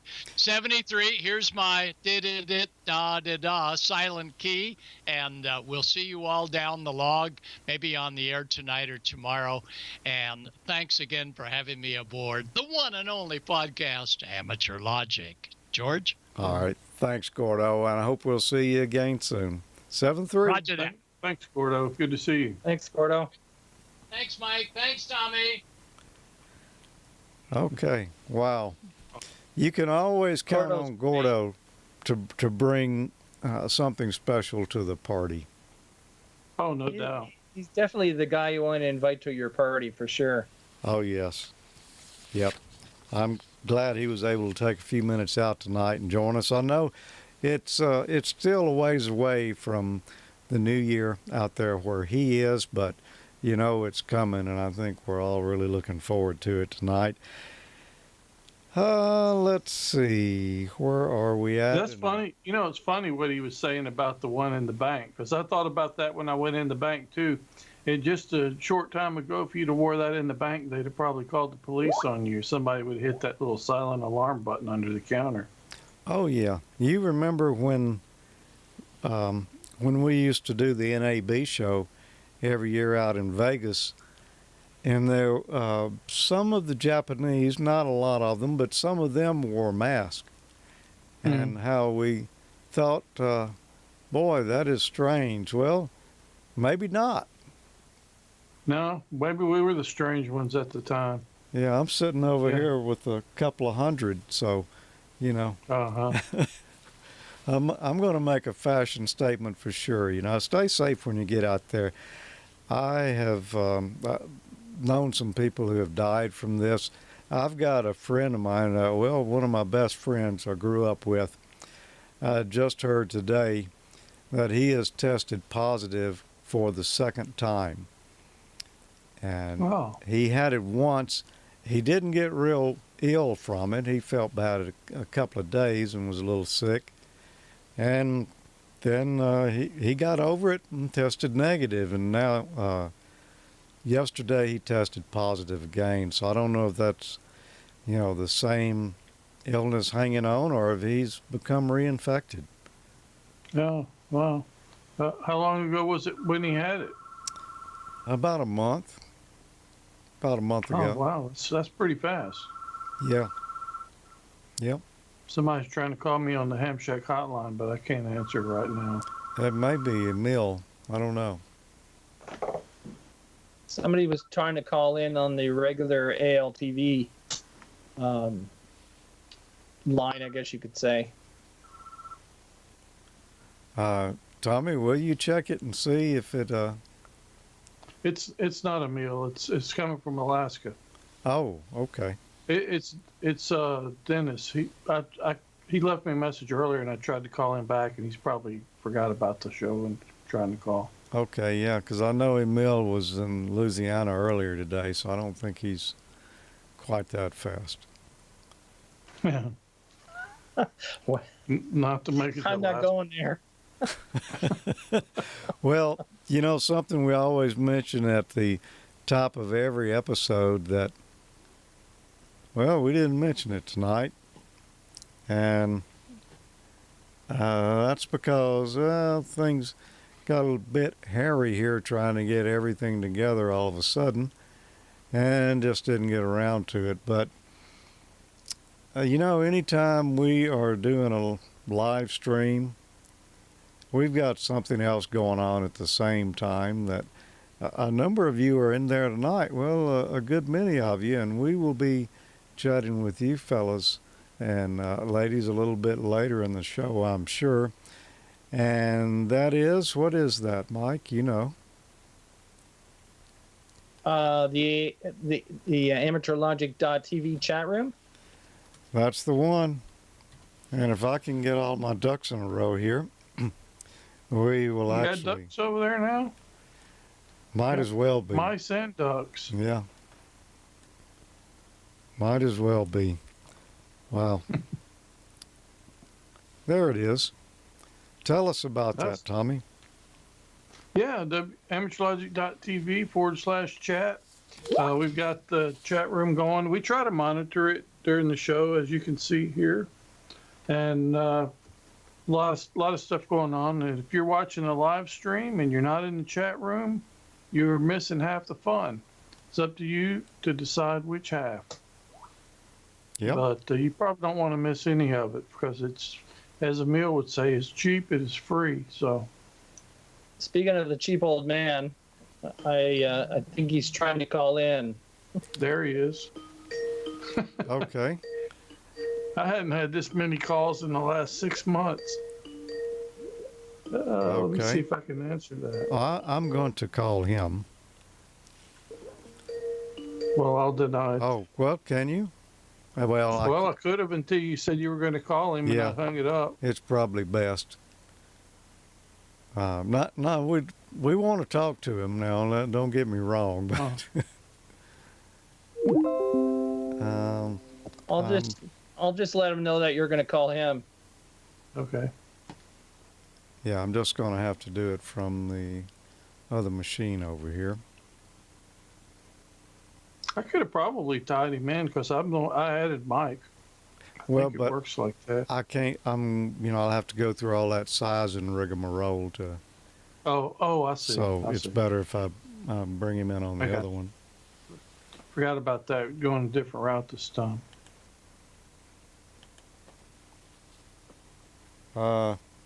If you guys will talk about something, I'll take care of this. Okay. Also, I know Jeff JTK mentioned it on the net the other night, but he's got the. If you guys want to chat amongst each other, also you can get on his hub using the links, the stuff that we showed on the Soundcheck net. I've actually got it on here, linked up. But I don't have my handy talkie on. As we play videos, I'll probably turn it on a little bit. But anyway, the only other cool thing I want to talk about is that hat, Mike. Where'd you get that hat and the matching tie? I went to the cheap old man swag store. Oh yeah, it's pretty cool. I just don't even own any stuff like that. Apparently, I need to get some stuff like that, but I don't own the Santa cap. I don't have anything like that for New Year's. Yeah. Well, talk to the cheap old man. He can set you up. Oh yeah. And he makes great referrals too, at no charge. Okay. I'm just looking in the chat room. I'm looking in the chat room, Tommy, and Glenn KG5CEN commented that there was this time that Tommy called me by accident, but we ended up chatting for 20 minutes anyway. Let's see. That's true. There was a feature that we did last year that, well, it was a lot of fun. We're going to do it again this year because we had material left over that we didn't use last year. How is that for cheap? Recycled material. Recycled That's right. material. And Mike is earth and green friendly. Yeah. Mike is probably able to tell us what we're going to look at here. This is. Well, I think we're going to do some more Ham College movie trivia. Well, as a matter of fact, we are. And the first one up here, I don't know if you can see that. I can read it if you can't see it. Yeah, it's a little fuzzy on my end. I can read it. Okay. You want me to read it? Sure. This quote is from which movie? Was it over when the Germans bombed Pearl Harbor? A, The Bachelor, B, American Pie, C, Animal House, or D, The Graduate? Let's see what the chat room is going to say.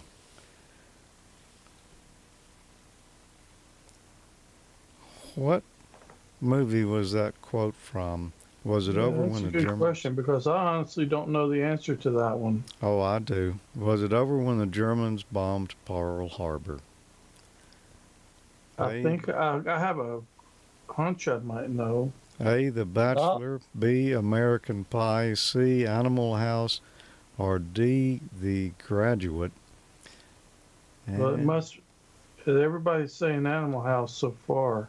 Well, we have a few other ones, but the majority are saying C, Animal House. Okay. What did the judges say, George?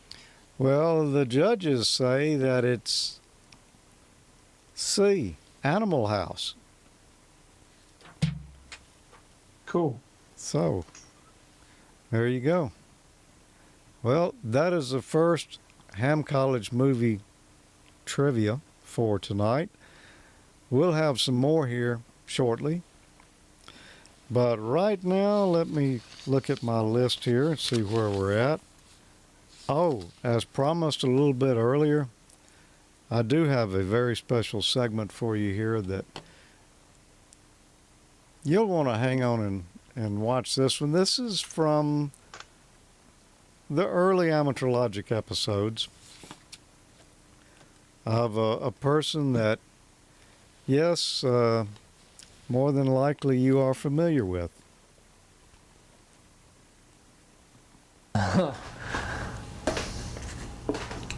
Welcome to, let's see what crazy Jim can come up with next. This is a little something that I saw and actually heard on the QRP reflector Echo Node Link QRP-L, I think.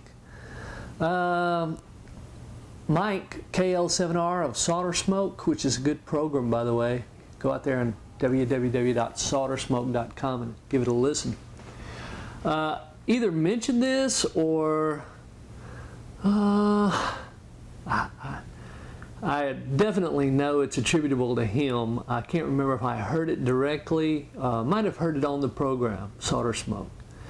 Anyhow, basically what it consists of, or what we're talking about doing here, is taking this propane torch that you see, firing it up, putting it to the back of this printed circuit board that has a lot of capacitors, resistors, inductors, what have you.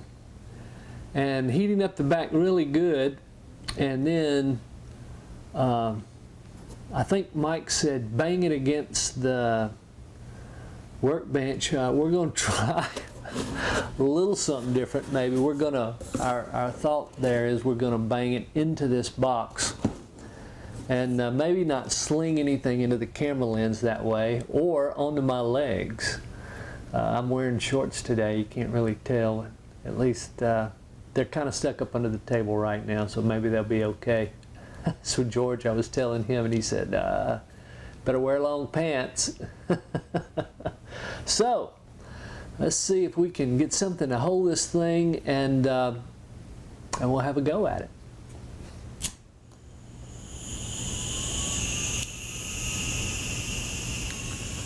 Let's see if I can show you a close-up, and so you can kind of get a look at parts on there, how many we have on there now versus how many we'll have on there in a minute maybe. I don't know. Okay. So here we go for all of the action. Heat things as evenly as possible over the back, and that's one reason we started off with a small board. Maybe if we add a little more flame. I don't mind telling you I'm a little bit nervous when it comes to the thunking against the box part. I don't think parts are going to go flying everywhere. Okay. I'm starting to hear cracking noises from the board. I'm thinking that's not a good thing. I'm thinking maybe I should be wearing some kind of protective eye shielding. Okay, here we go. Oh, starting to emit things from the board. I heard something come off.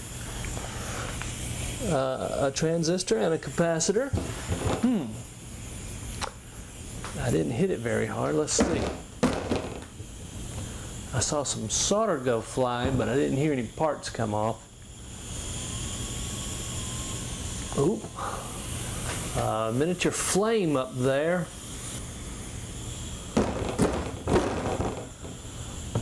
Not spectacular results. I would say that's about as good as we're going to do without catching things on fire. And we netted a transistor and a capacitor.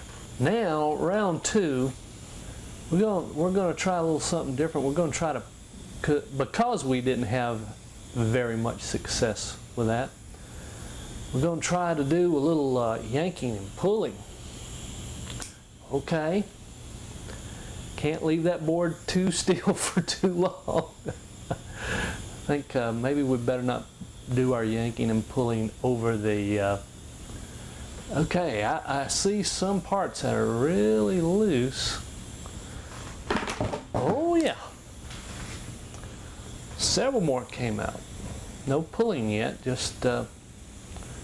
see this resistor down here is just shaking. Okay.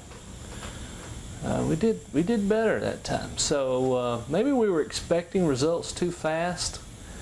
Maybe have to heat a little. Wait a minute, heat a little more. Wait a minute.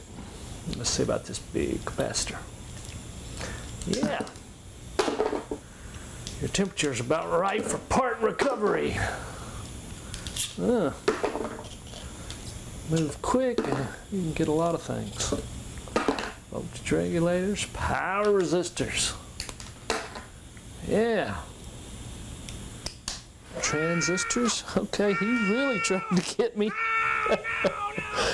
Came down right in the chair there. Relative to solder wick or solder suckers, I'm going to say at this point that this makes for much better part recovery. Much better. The banging against the disc or the box is effective, but I think more effective is a little tugging on the larger parts, larger pieces.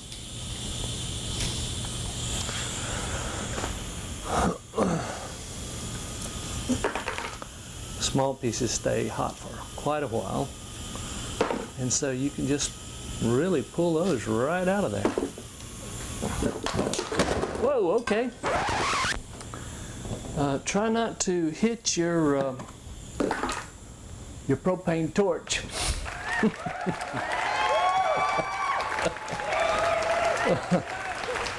Thereby knocking it over. You know,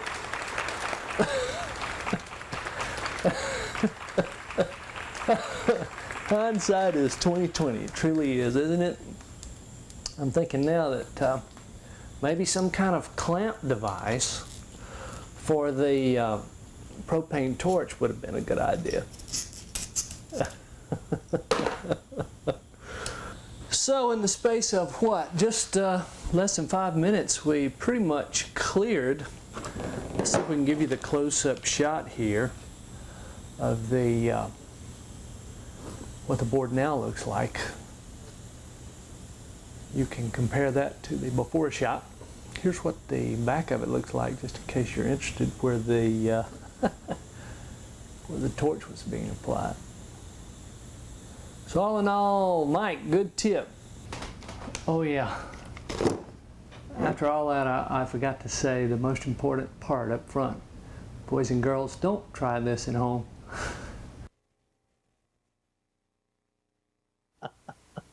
Nice. Wow. What I could watch that over and over and over again. I can understand that. I can too. Wow. It's no wonder that footage got used on one of the Christmas or the holiday album soundtracks. Yeah.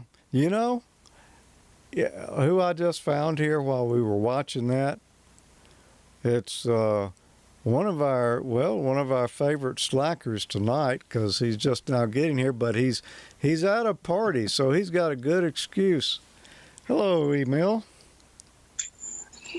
Looking sharp too. Where's your audio? What, can you hear me? Yeah, we can now. Okay. I got audio. Wow. What kind of hat is that? That's the new, cheapest AmateurLogic hat, New Year's party pack. Wow. That is nice. I'm not... So, yeah, it is. So is that whistle, is that a dog whistle you've got there? Because I wasn't hearing anything. No, that's my cigar. Oh, okay. I was going to ask you if it was, is it wine tipped?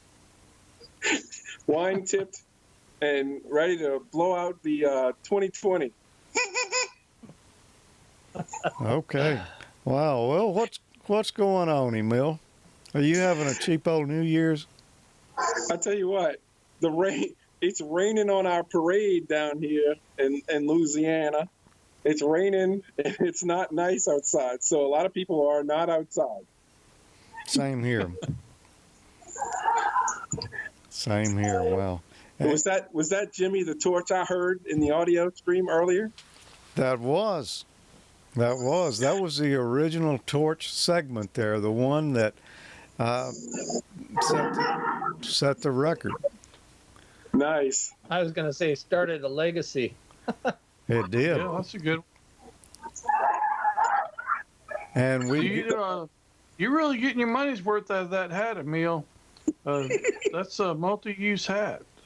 Convertible. Absolutely. This one is the only not dog-chewed version. I haven't touched it with turkey gravy from Thanksgiving or Christmas ham yet, but as soon as it gets gravied up, I'm sure I'll have to grab another one from the shop. So, is that on the top? Is that the cone of silence? It is. I'm punished. Yeah. I'm punished outside. I got evicted from the party inside, so I had to come out here. Oh, okay. Oh, so you are outside. I'm under the patio, so the rain's not getting me, but it's pretty vicious over here. Yeah, it's, whatever you're getting down there is going to be here shortly. That's just the way it's working out here. So what you guys up to? Well, we've had a good time visiting with, who have we visited with so far? We've had one guest in here, and it was Gordo. Oh, go ahead. Gordo? Yeah, he was here. And How's the left coast doing? he was in rare form tonight. He came loaded with a set of jokes in true Gordo style and knocked it out of the ballpark. Of course, you would expect no less from Gordo. That's good to hear. He was chiming in. It's always good to hear from Gordo. Oh, yeah. It is. And, he'll probably be back with us in the future here and visit with us during a more normal episode. I got to tell you, Emil, it's been a little bumpy ride tonight. But, hey, would you expect less from us? No, it's going to definitely be a bumpy ride no matter what, especially with the this being the end of 2020 and all, right? It ought to be a real bang. Wouldn't expect any less, would you? No. I guess we should maybe check with the cost compliancy officer and ask him if our budget is going to be increased for the 2021 year. Good point. Oh, we're getting the answer. No. Denied. No stimulus? Yeah, no stimulus. No, it's the other way. It's the what would be the opposite of stimulus, Mike? Taxes are going up. Well, that guess that's the opposite, huh? Negative stimulus? Stimul no. Looks like you're milking a cow there, Emil. Did you bring the beignets? I did not bring the beignets. I did, and you know what? I've got like 2 dozen of them, and we ate half of them already. And I was saving some for you if you were coming on the show. Use some of that cafe au lait from Cafe du Monde down there. Yeah, absolutely. Not tonight, though. It's not a good night to be Cafe du Monde. No. I don't know that I've ever had a beignet. What? I'm not even. Wow. I don't even know for sure what it is. It's sort of like almost like a croissant, sort of with powdered sugar all over it, pastry type thing. That does. It's like an apple fritter without the apple. It's something they're good. Get all over food. So let me ask you: did you have a Cajun Kringle this year, Emil? No, we actually had a different Kringle cake from Gambino's Italian bakery down here this year. So we missed out on the Haydell's Kringle, but there's still plenty around, that's for sure. And Mardi Gras is coming, so we'll get something. Yep. So I don't guess it'll be long before it's king cake season here. Exactly. In fact, that pretty much starts right after Christmas. I was going to say that Gambino's cake, even though it was a Kringle cake, it was exact same shape, just a little bit different texture and build. But it had a baby doll in it, and I got it. So that means I got to buy the next one. Oh, a baby doll was in it, huh? Yep. Wow. Okay. You know what the cheap old man would do? A real cheap old man would swallow the baby and pretend that you didn't get it. No, I gotta do the right thing. It's tradition. If you do those kind of things down here, the voodoo dolls catch up with you. Oh, yeah, you don't want that. Yeah, you don't want that.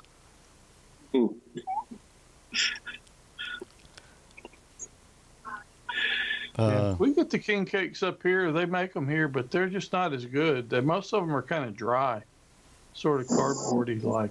It's not very good. You get a lot better ones down there. Yeah. Yeah, I'm gonna have to send y'all one. Yeah.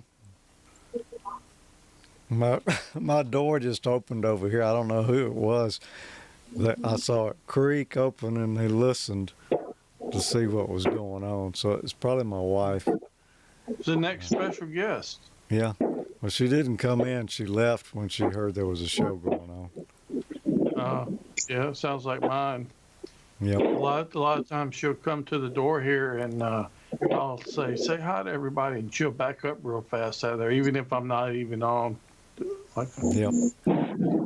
So let me look at my notes here. Now, I don't see any video from you, George, just so you know. Oh, you don't? I do not. I see the AmateurLogic.TV logo. Really? Really? Let me make sure it's not something cheap on my end. No, it's probably not. It looks like that's what I'm sending you for some reason. I probably clicked the wrong button when I dialed you. Did you pay for the two-way feed, Emil? No, I only not yet.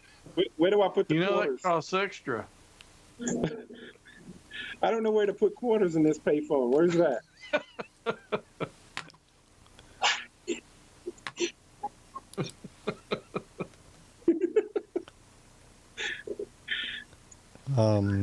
If y'all will talk amongst yourselves for a moment, I will work on something. You look like you're having way too much fun down there. We should have went down there and done the show from where you are. Mike, did I miss any half-speed theater yet? Not yet. Stay tuned. It's coming. All right. Fasten your seatbelt and don't be drinking anything when you're watching. Too late. We can't be held responsible if you inhaled the wrong way.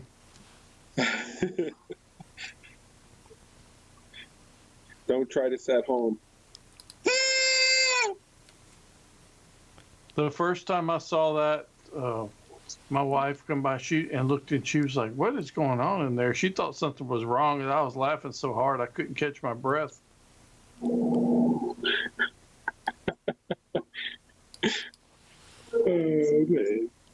Emil, have you tried that thing out in the thunderstorm yet? Does it give you the cone of protection since it's a conical hat? It looks too metallic for me to walk out into the lightning at the moment, so I'm not going to try it. It feels like cardboard, but I just don't trust it, Mike. Okay, I think I have found what you wanted to talk about, Emil. Which one do we want to cover first? I'm thinking I want to cover the object of our club's president of invention. He came up with a Pi weather antenna disconnect device. Okay, I think we can do that. Does it look like, well, you can't see it, so you'll have to, well, we're looking at it now. So it's the Lightning Rig Saver version 2. Yeah, so our club president got himself a pretty nifty rig and decided that he wanted to have something automated that would warn him and disconnect at least 4 antenna feeds he's got coming into his house in the midst of a storm, thunderstorm that's producing lightning in the area. So he started engineering it about a month back, maybe a little bit more, and came up with the plans. There we go. Now I see your feed there, George. So yeah, he came up with the plans, 3D printed his own box, and decided to share it with everyone in our club and anyone else, for that matter, who wants to see how this thing works and maybe contribute as part of an open source community back into it. So he put this presentation together that shows it. So yeah, if you go to the pretty pieces, so there's the basic design. Right there. Basically, just some block diagram there of how this thing is doing in his case. So if you go up to some more of the picturesque slides of it, you'll see that the components are some rig pie and push-on type UHF connectors in a box. So there's the 3D printed inner box that is going to hold one side of the PL259 connectors, and then there's the outer box, which basically a threaded nylon rod goes through with a high torque motor, and you'll see, yeah, there's a box that houses the electronic parts, which is a Raspberry Pi Zero, and some wiring diagrams with some limiting switches that'll keep it from traveling too far or make sure it goes far enough. And he actually lists out the parts, how to assemble it. I think he put the pieces parts out on Thingiverse, if I'm not mistaken. We'll have to get some of those links. But anyway, I'm buying some of these pieces so that I can do a segment and go ahead and build it all the way through. But he did the design work. He did the calculations and basically made it so that it can handle, the distances so lightning doesn't get it. And I gotta say, he put a lot of work. He is a retired engineer. I think he worked over at Lockheed, and he put this together, and he's printing me the parts, and I plan on putting that thing together and making it work and do the segment. Well, that looks like a really nice kit there. You know, I'm partial to automatic antenna disconnects myself. So yeah, that one gets the. I think it uses a weather API to get the distance. You know, as long as you put your location in it and register for the API, he developed the logic, the software, into the Pi's Node-RED software. And the Node-RED software basically has that logic diagram that's checking that API interface, and when it's within 20 miles, it's worked. And he's had it running for a couple of months now, and it's working. I need to add that to mine.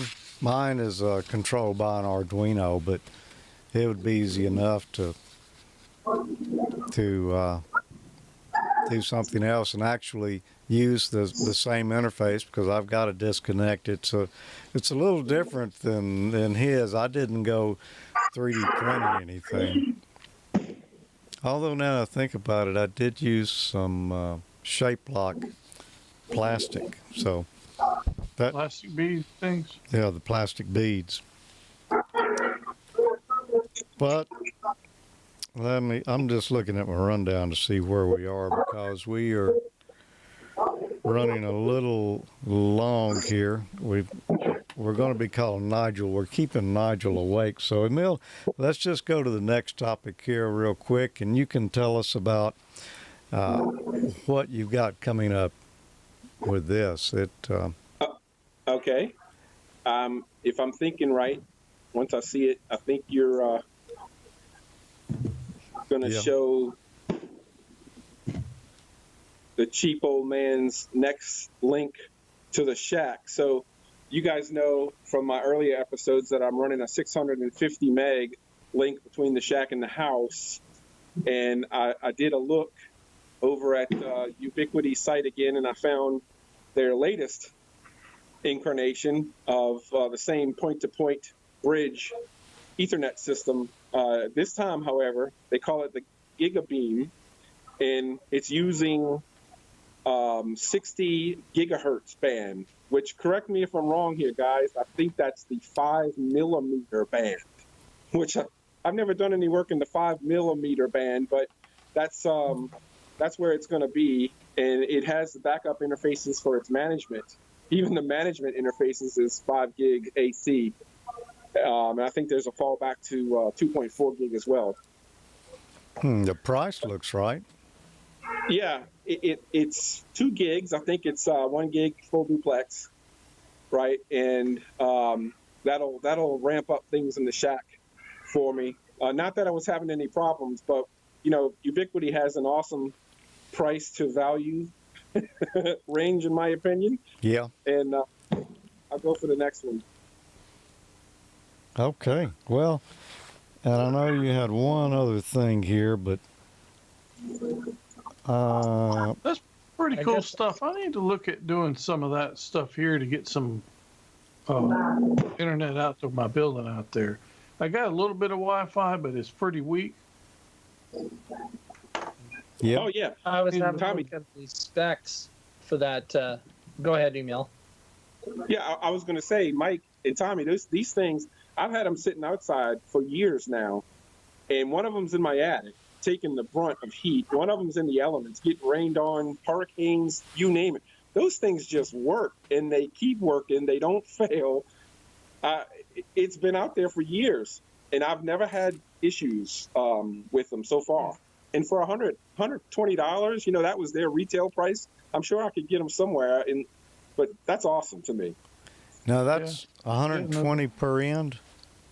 Yeah, I think Yeah. it's each. Yeah. Okay, cool. I was looking at the specs. It might be of interest to us northern people up here. It's still operable down like minus 24 Celsius. It's pretty impressive. But I wonder temperature range. what the snow fade is I like. didn't even bother with the high end of the range because we'll never get there. But like you mentioned, you have one in your attic. It would get pretty hot up there, I would imagine, in the summertime. Yeah, in the south, the attics are very hot. Yep. So I wonder what the snow fade is like on that frequency.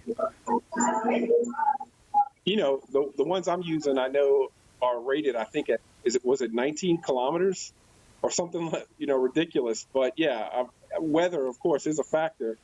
And I can't imagine 60 gigahertz. What is that, like a pencil?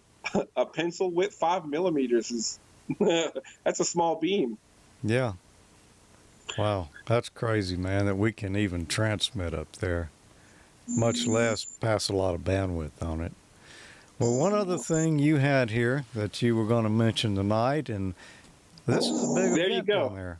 Yeah, the other day we were talking about Glenn, KG5CEN, and he and I and a few other hams from the club always get together at a local farm here.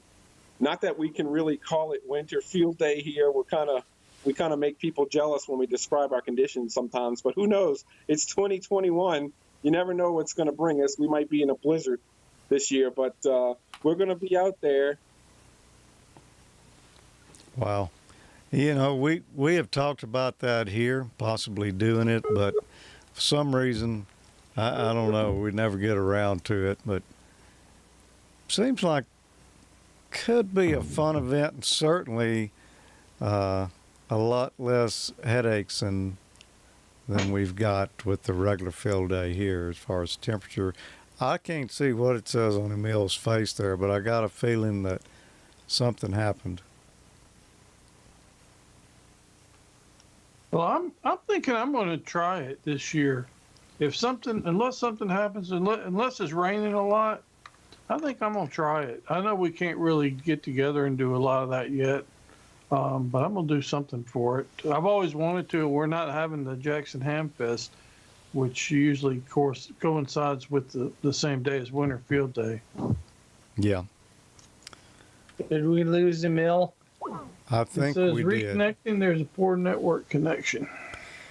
Yeah, well, I'm glad he could make it when he did, because we weren't really sure. He's just entered the building. Oh, wow. Nice. That does look good. For those in the chat room, Emil sent me oh, that's interesting. Emil sent me a care package from Louisiana. Whoops, wrong way. That's weird. It's an empty box of beignets. This is a beignet label. Yeah, that's only half the box that I made. And he sent me a container of coffee de Monde. Oh, yeah. The Cafe au lait? Cool. I'm sure it's just yeah, coffee. actually, You have to add your own milk. It is cafe au lait in this case because they suggest you add hot milk to it, and that's what I've got right here. Yeah, Okay. that's good stuff, man. Cool. Love that. Well, we're going to have to move along here because we're keeping Nigel from going up the wooden hill. Uh-oh. So I'm going to try to grab him real quick and see if we can't get him on with us here. Okay. And in the meantime, let's enjoy a little bit of what we like to call... Yeah, let me get things ready before I say that. What we like to call half-speed theater. Activating Echo Link. Connected November 5. Zulu November Oscar. Well, good evening, Tommy. It looks like you got connected here on Echo Link.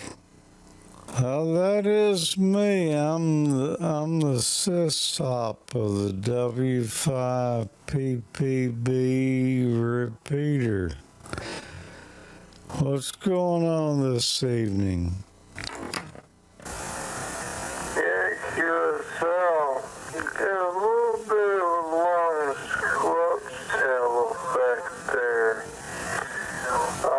But anyway, it looks like you got a promotion. I didn't realize you got a promotion to sysop. Does the raise come with that too?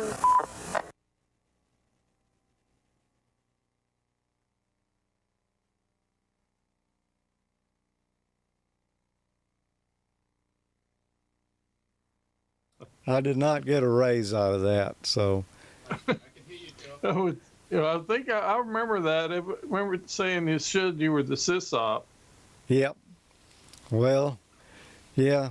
That was a good one-liner there. So I'll give you that. Well, we did manage to go down the wooden hill and find someone else to join us tonight, and it is our friend Nigel. Hello, Nigel. Get me up. Hey, Nigel. Uh-oh. How you doing? Yeah. That's better. That's better. Right. I've got a little story for you. Yeah. Now you see I'm wearing my... Can you look into the... Yeah. Happy New Year to you. Good morning to you. And you tell us how 2021's looking? We're in the future, as Peter said. Slanjivar to you. So, how does the New Year seem so far? Yeah, that's all right. Ah, good lad. Now then, a little story. I was talking to Dan Van Horsen, is it? Well, you know Dan who does all your Wikipedia pages for you. Yeah. Oh. Well. Dan Van Leeuwenhoven? Yeah, Van Hoolen. Yeah. Okay.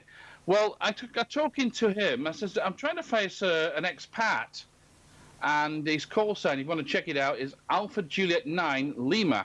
You want to check it out, QRZ? Yeah. Well, he used to be a neighbour when I used to live at my parents' house. We were literally a bean can away from each other up where my parents lived. And there's a clue here. He used to work for this company because we have Kimberly Clark in Barrow, the big mill. And then he moved to Kent, and he went up into West Conston. And he's actually assistant president of Dan's club. So that was an interesting thing. Now, I'm wearing my emblem here. I was showing there. And these are the capacitors I got from Taiwan. And that's what I thought I'd show you them. And there's no gaps in them. There's no stoppers. So it's ideal for a mag loop. If you're going to do a motorized mag loop. I'm not nothing to do with the company. So that's the thing. And cool. This is the homemade box I got from a certain auction market where I'm going to do away with those tuning units. The only thing I'm missing off it is the insulated spindles. I've tried to look anywhere in the UK, nobody stocks them anymore. I know Barker and Williamson used to do them on there, or I've used old plots and cut them off and do that way. So I'm going to make myself thing, and also a company in the UK do a noise bridge. Rather than an SWR bridge, I'm going to do a noise bridge mounted inside the tuning unit. George will explain what a noise bridge is. And you tune it on receive rather than transmit. So you back off your RF gain, tune on your everything, you switch it in, and then switch it out when you finish transmitting, and it works. So that was the thing. Lady Julia's upstairs in Bedfordshire. She's from Bedfordshire. She's not a night owl, and she's fast asleep. And this is a bit of Orcadian whiskey. I won't tell the brand name is, but it's an Orcadian whiskey. So now then, this is censored. I don't know where this came from. Do you remember? That looks familiar. This is one for Australia and for Peter. Wow. Yeah. So wow. I'm sure it's not Icom UK. So I'm sure it should be Icom Rockin. So there you go. Local time at the moment is 04:15 in the morning. So there we go. I hope it's going to be better for this year. We've had a really bad time. My county of Cumbria, we were just before Thursday night, we were in Tier 2. We've now gone into Tier 4, like the most of the rest of England. There's no shops, only essential shops open, and that's it. My father is 87. He's had his jab, his first jab. He's waiting for his second one. My wife's got severe diabetes. She's got type 1 diabetic. So we've been on lockdown all year round and going walking about. I said I was going to put some aerials up outside, never got round to it. Just like you, Mike, with your BitX 40. I built mine. That's still in the same sad, unfinished state, I'm afraid. And the temperature here for you, Mike, is 0 degrees centigrade. Oh, and wow. It's pretty cold. You're warmer than us right now. Yeah, that's it. Well, the house's temperature is about 21. So don't ask me what thing. I'm officially divorced from the EU. Oh, you are? That finally went through. Yes, it did. 2300 yesterday, we were finally divorced. So that's it. Gone. Oh, wow. Okay. So, it's been going on a long time. So I guess it's happy Brexit, depending on which way you look at it. Yeah, it looks like if this CANS might come about, Mike, that'd be better for you, being a Commonwealth citizen.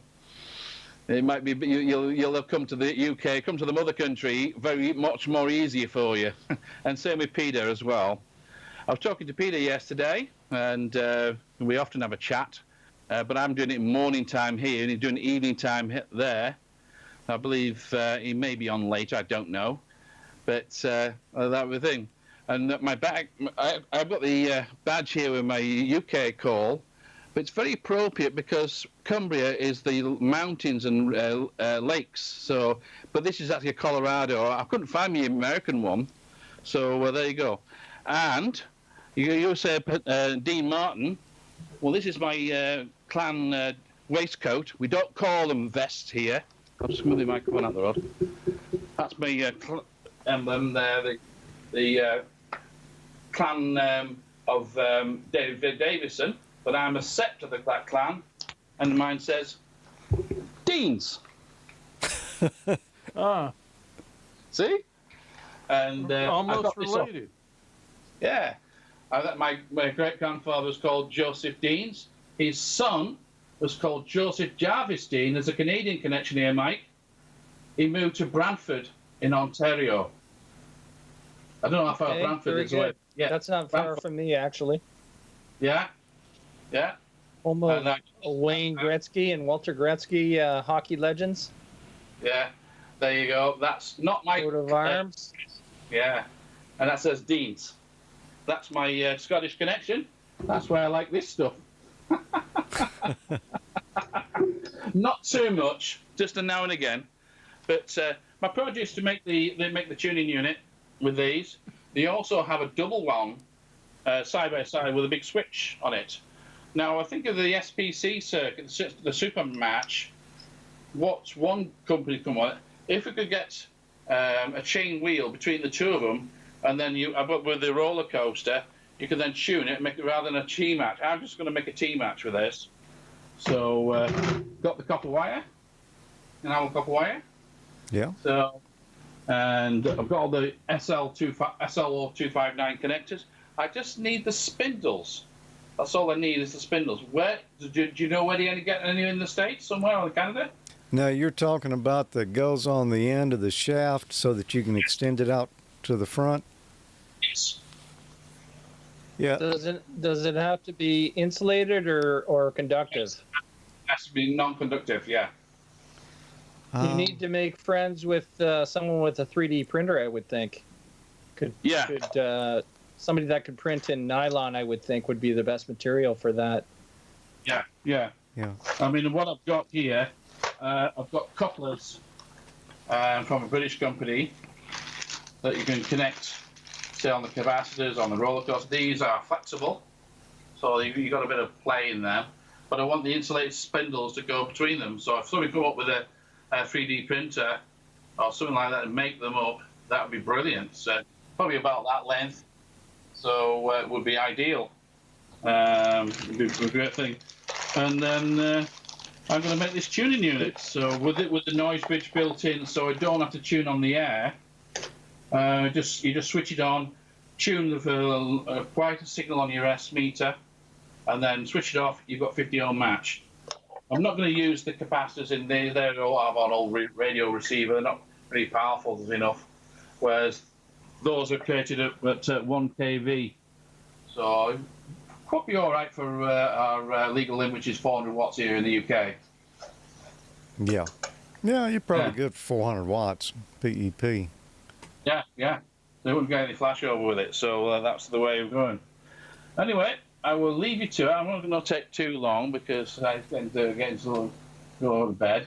And we will join. Hopefully we'll have a better year this time. And hopefully we can go to Hamfest and rallies. That's what we've missed. I have a general one. Still looking out for, I'm enjoying the Ham College, George and Tommy, for the extra class. Well done. But I still need a study guide. So if anybody's just passed their exam recently on the extra class, I'm willing to come to an agreement, post it over by paying by PayPal.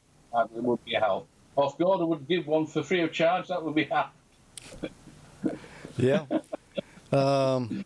Well, so you are a U.S. general, but advanced. Or advanced. Oh, advanced. Yeah. Advanced in the UK and advanced in America. Oh, cool. Yeah. We were talking about with Peter. It would be nice to do one session. It would be a ham quiz test. But who can we get for our MC? Because I know about American questions, and obviously Mike knows about Canadian questions, and so like Peter or somebody from Kiwi land, it would be nice to do like a 10-minute quick competition, quick fire competition about our different of our licensing conditions, something like that. Something for the future. Yeah. Well, that would be interesting.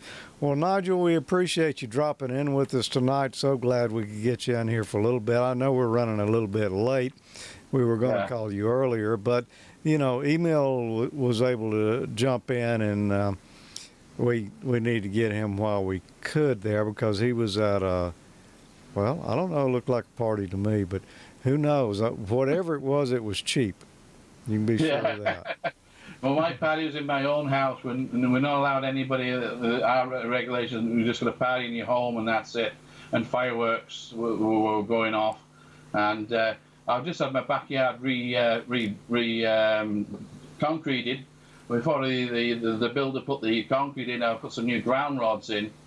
And a CBer over here called Fred in the Shed. I don't know if you're familiar over here, but in the UK we have protective multiple earthing. Have you ever come across that, George? Protective multiple earthing? Yeah. But basically the utility company uses the neutral to come in with the earth. They don't have a separate earth system, and therefore all your earthing in your house, your cold water pipes, your metal sinks, anything metal, goes back to the consumer unit. And I said to this, there's a link in the RSGB website about this. as if any viewers, I said, look at your consumer unit before you dare put an external ground rod out, because you'll have that potential. And that's and when he showed, he opened his utility box and he said, pull, had to do multiple earthing. I've said to his wife, I said, you must not connect.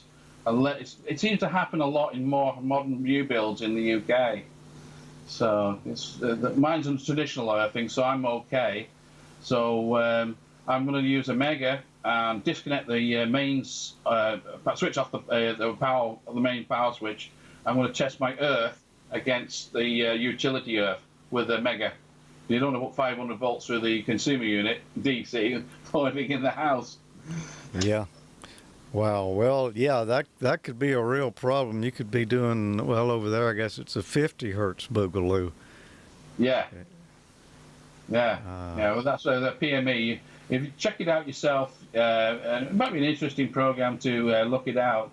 I don't think it happens in the States. I don't think I was talking to Peter about it. He wasn't familiar. It's a particular thing in the UK and probably the Republic of Ireland as well, because they have the similar electrical system as we do. And I heard this CB as live, because if you had touched a metal box, if you put the ground spike and touched the metal box, he got a 240 volt potential on him. So it's very, very, very careful with PME. Yeah. Anyway, I wish you all a good morning, and we'll let you go. And hello to Amanda, hello to Andy, and my friend, the landlord in Greeley, Colorado, K0OJ. Okay. Thanks for joining us tonight, Nigel, and we'll look forward to catching up with you again soon. Thank you very much. Semi-freeze, good morning. Yeah. Happy New Year. Talk to you later, 73. Well, that was fun. Sounds like he has, well, got a lot of time on his hands, and he's got some projects going on there. So. Yeah, looks like he's got some fun projects. It does. It really does. Well, let me see what we're going to do next year. I believe I need to order me some of those caps like that. I want to do a project with a magnetic loop myself. Yeah. Yeah, the air variable capacitors are kind of a rare find these days, because they're not used in very many things anymore. Yeah, he sent us a eBay link where someone had some on eBay, I guess, and that's where he got those, what he has. Probably so. Well, I'll tell you what. Let's enjoy another old clip from one of the very early AmateurLogic's. You know, I wonder about these guys that were in this one right here. They are, I don't know, they may be in their 30s now, but they weren't at the time that this was shot. Okay, turn it a little bit more to the north. All right. I'm starting to pick up something. How's that? I don't believe it. Good. Hey, y'all come look at this. I'm Linlin. I'm Jay Hood. We're from Tisho. We're joining you from lovely Chicago, Illinois right now. Check us out on tisho.org. Right now you're watching AmateurLogic.TV.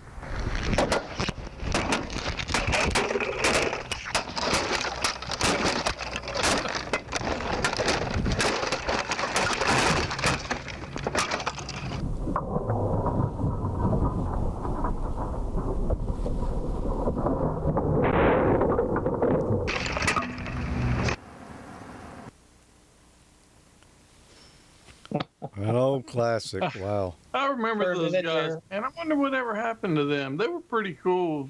That was kind of a different clip from Didn't them. they go on to make a movie, Office Space, I think? That's I kind of wondered if that was the takeoff of that. You know, I really don't know, but they seem to really enjoy it, or else they really hated that monitor. Yeah, well, I used to have one. I'd like to do that too. Yeah, I can imagine. Well, let's get one more guest in here tonight. This is someone that, well, you're all going to recognize. We hadn't seen him lately, but it is good to have our friend Peter, VK3PD, with us tonight. Peter. G'day, everybody. G'day, George, Tommy, Mike, Emil, everybody out there. How you all going? I hope I'm here in the future. It's looking good for 2021. There's a vaccine, or several of them on the way. So hopefully it will be a better year than last year. Yeah, well, how about the drop bear situation? Is that under control down there these days? No, it's completely out of control. People being killed left, right, and centre. The only thing you can do is stay at home and get under the sheets and hope they don't come for you. Yeah, but they need some kind of vaccine for those things, I think. Kind of don't like the chances, but anyway. But look, in all seriousness, though, there are I know particularly a lot of people in the US that have lost a friend, George included, or a loved one this year, and I just want to send my commiserations out there to those people that have lost somebody, or they're going through a difficult period at the moment because of the current situation. But as I say, I'm very hopeful that next year is going to be, or rather this year, in 2021, it's going to be more positive, and things are slowly but surely going to return to some degree of normality. So hang in there, everybody. Anyway, back to you. Well, what kind of ham stuff you been into, Peter? We haven't really talked to you about that stuff too much lately. I've been into what you might call 1 terahertz stuff, which is to do with light. And in particular, I've sort of pivoted a little bit over to astrophotography. And I've got myself a telescope and a camera, a Canon 450D, as you know. But I've also gotten a Raspberry Pi 4 and a Raspberry Pi high-quality camera. And I'm sort of in the process of interfacing those with my telescope and seeing how they will go for astrophotography purposes. And, I'm hopeful of getting a really good lightweight setup going there. And at the same time, I've also got a bit of a side interest in Fresnel lenses. I don't know about you guys, but when it comes to telescopes, they're fairly expensive as a general rule. And like if you want to go over anything over about 8 inches, you're starting to talk serious money there. And it's always occurred to me that, look, there must be a cheaper, simpler way, a sort of Emil-approved way of actually getting more light into a condensed fashion cheaply. And I believe Fresnel lenses may offer the solution to that. And in fact, NASA themselves are contemplating using Fresnel lenses in space to construct giant telescopes. So it's an idea that deserves a little bit of experimentation. And in particular, I'm hoping to get myself a used surplus rear projection television. Now, what a lot of people don't know is that they actually have Fresnel lenses built into the front of them. So you maybe get something there about 1 metre square, and then use that with another Fresnel lens, perhaps to collimate the beam of light. So, you sort of narrow it down, then collimate it, which is to make it go level again, and then maybe feed it down the tube of my telescope. So that's the theory. So lots of interesting areas to experiment with. And also, as I say, the Raspberry Pi 4 and the Raspberry Pi high-quality camera are quite nice devices. One little thing that most people may not know about Raspberry Pis is that you can remotely control them using VNC. So you can get something like a Raspberry Pi Zero and hook it up to a camera or a measuring device, add a little bit of power to it, put it outside, and then and set it so that it will actually hook into your Wi-Fi network.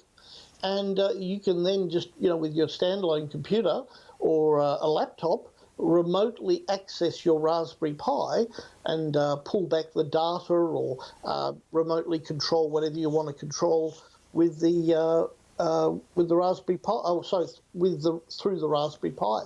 So VNC is a really useful feature there that people should check out. So, which model did you get of the Pi? Well, I've got the latest, which is the Raspberry Pi 4, not the keyboard version, but I also have quite a number of earlier versions, 3B. I've got a number of Raspberry Pi Zeros. I think the original one, possibly a 2 in there as well. Now, memory-wise, which Oh, the 4 gigabyte version. Oh, okay. There was a special deal going over just after Christmas where for a slightly less than normal usual price, I could actually get an entire package of the Raspberry Pi 4 along with a whole lot of peripherals that went along with it. And it cost about the same as what a Raspberry Pi 4 gigabyte would have ordinarily cost. So it was quite a good deal. No, that does sound good. Yeah, I've got a 2 gig and a 4 gig version because, I was trying to buy it when they were first coming out, and so I had orders in 2 different places, and one of them was delayed a long time. And actually, the new one with the keyboard, I'm getting one of those for Christmas. It hasn't arrived yet, but I was given that as a gift, and it'll be coming soon. So I'm looking forward to playing with that one. It looks neat, and those things, wow, you think back to the Raspberry Pi 1, and it was a computer, and it had an operating system on it, and beyond that, it was pretty doggone slow, and those things have really come up. Yeah. Speaking of speed, the Raspberry Pi 4 keyboard, which you're getting, is clocked faster than the stock standard Raspberry 4. So you'll notice a minor performance increase with that. Yeah. So I'm not even sure exactly what I'm going to do with it yet, but other than have fun, I'm still actually running a 3B Plus in the house. That's my computer in there in the living room. I've just got it set over there to the side. It just runs all the time, and it's got VNC on, of course. And so I can connect back out to my office and, do whatever I want to. You have a tower, I think, that you service periodically for memory. You could always get yourself a camera, hook it up to a Pi, and then remotely monitor the site with that if you're not already doing it already. Don't have cameras on them, but I actually have Pis at 2 different sites now, and it's really nice having that there and being able to remotely connect to it and check out things. I probably should put a camera on them, but the lights are out in the transmitter building there, so I'd have to, wire it into the lighting too, so I could turn the lights on. You could get the Raspberry Pi infrared camera. Oh, true. And then actually get a small remotely controlled transmitter to transmit a bit of infrared light, and then when you want to actually view with the camera, and then just look through the camera, and you should be able to see in the darkness. Yeah. Which would be good.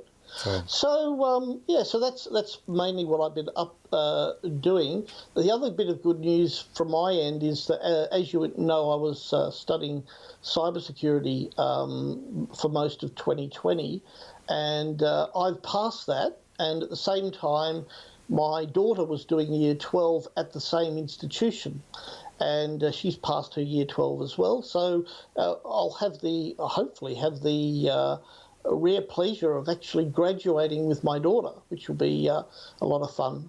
Wow. Oh, that's cool. That will be cool. So, so there was, notwithstanding, there's been difficulties this year, there's been a few positives. One thing I recommend to people, which is absolutely hilarious, is there's a chap called Thunderfoot. I don't know if you guys have ever heard of him, but it's Thunderfoot with the zeros or the O's replaced with numeric zeros. And he debunks a number of things, and he did a debunk video on Elon Musk's Hyperloop, which was quite entertaining. And then what happened was that a couple of German citizens,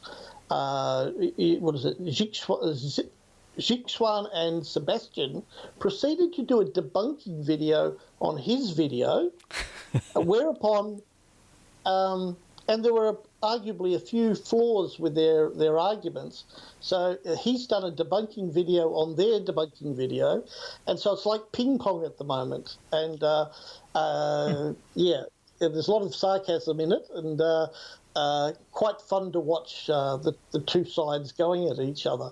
As I say, Thunderfoot is originally of English origin, and these two live in Germany. So it's sort of like England versus Germany all over again, World War III. Oh, wow. Yeah, I'll have to check that out. So. Oh, yeah. I'll send you a link later. That's good. But anyway, I hope you guys have all been well, and that hopefully we'll get together. I do want to try to, at some stage, do some kind of project to actually come and sort of contribute to you guys. So I'll have a bit more time this year, and a bit more opportunity, I think, because last year was very, very busy. So anyway, so thanks for inviting me on, and Happy New Year to everybody and yourselves. Well, thanks for joining us tonight, Peter. It's fun to catch up with you a little bit again. And yeah, if you get a project going out there, we'd love to see it and share it with everybody and have you come back on and, explain it to us a little bit. And wow, just stay safe down there. It's, I don't know what the conditions are like there right now, but of course it's winter here and things are kind of raging. Yeah, well, the situation here is that we've been through, I think, over a month's worth of totally COVID-free, virus-free Victoria, state of Victoria here in Australia. So no cases whatsoever. And unfortunately, there's been a bit of an outbreak in New South Wales, and there's been a couple of cases have popped up in Victoria as a consequence of that. So we've shut our border with New South Wales, and where our contact tracers are trying to lock down those people that have those cases. Touch wood, hopefully in a week or so we'll have it all under control and we can proceed along virus-free for a while. But we've just got to be very vigilant and wear your masks and socially distance as well. Everybody down here is doing it, and it's worked very well for us. Yeah.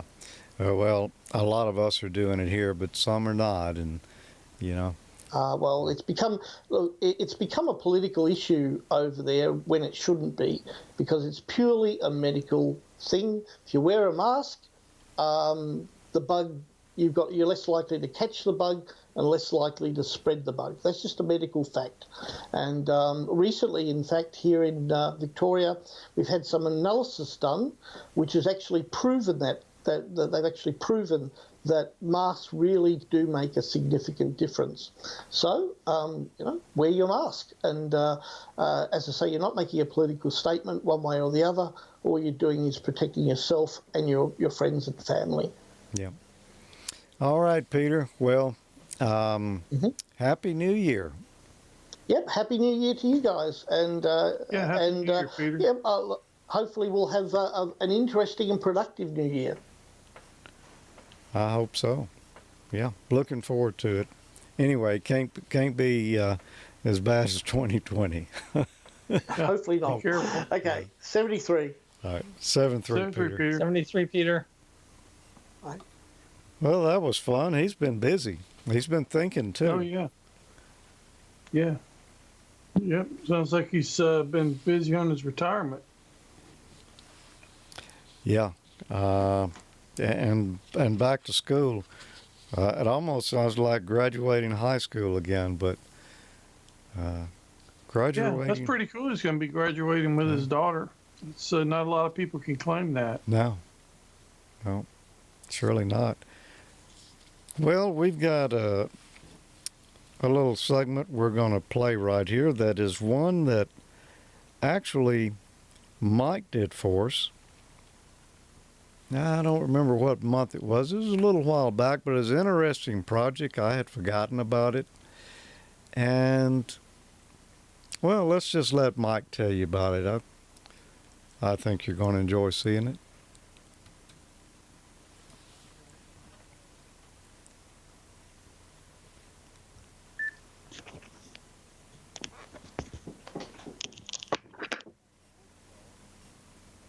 It's done by a fellow in, I believe, Hungary. And as of December of 2019, he basically said, I've done pretty much everything I'm going to do with it, and he's kind of ceased development of it, although he has archived all of his work on GitHub. You can still reference GitHub for all of his information. So that was Andres Retzler, HA7ILM.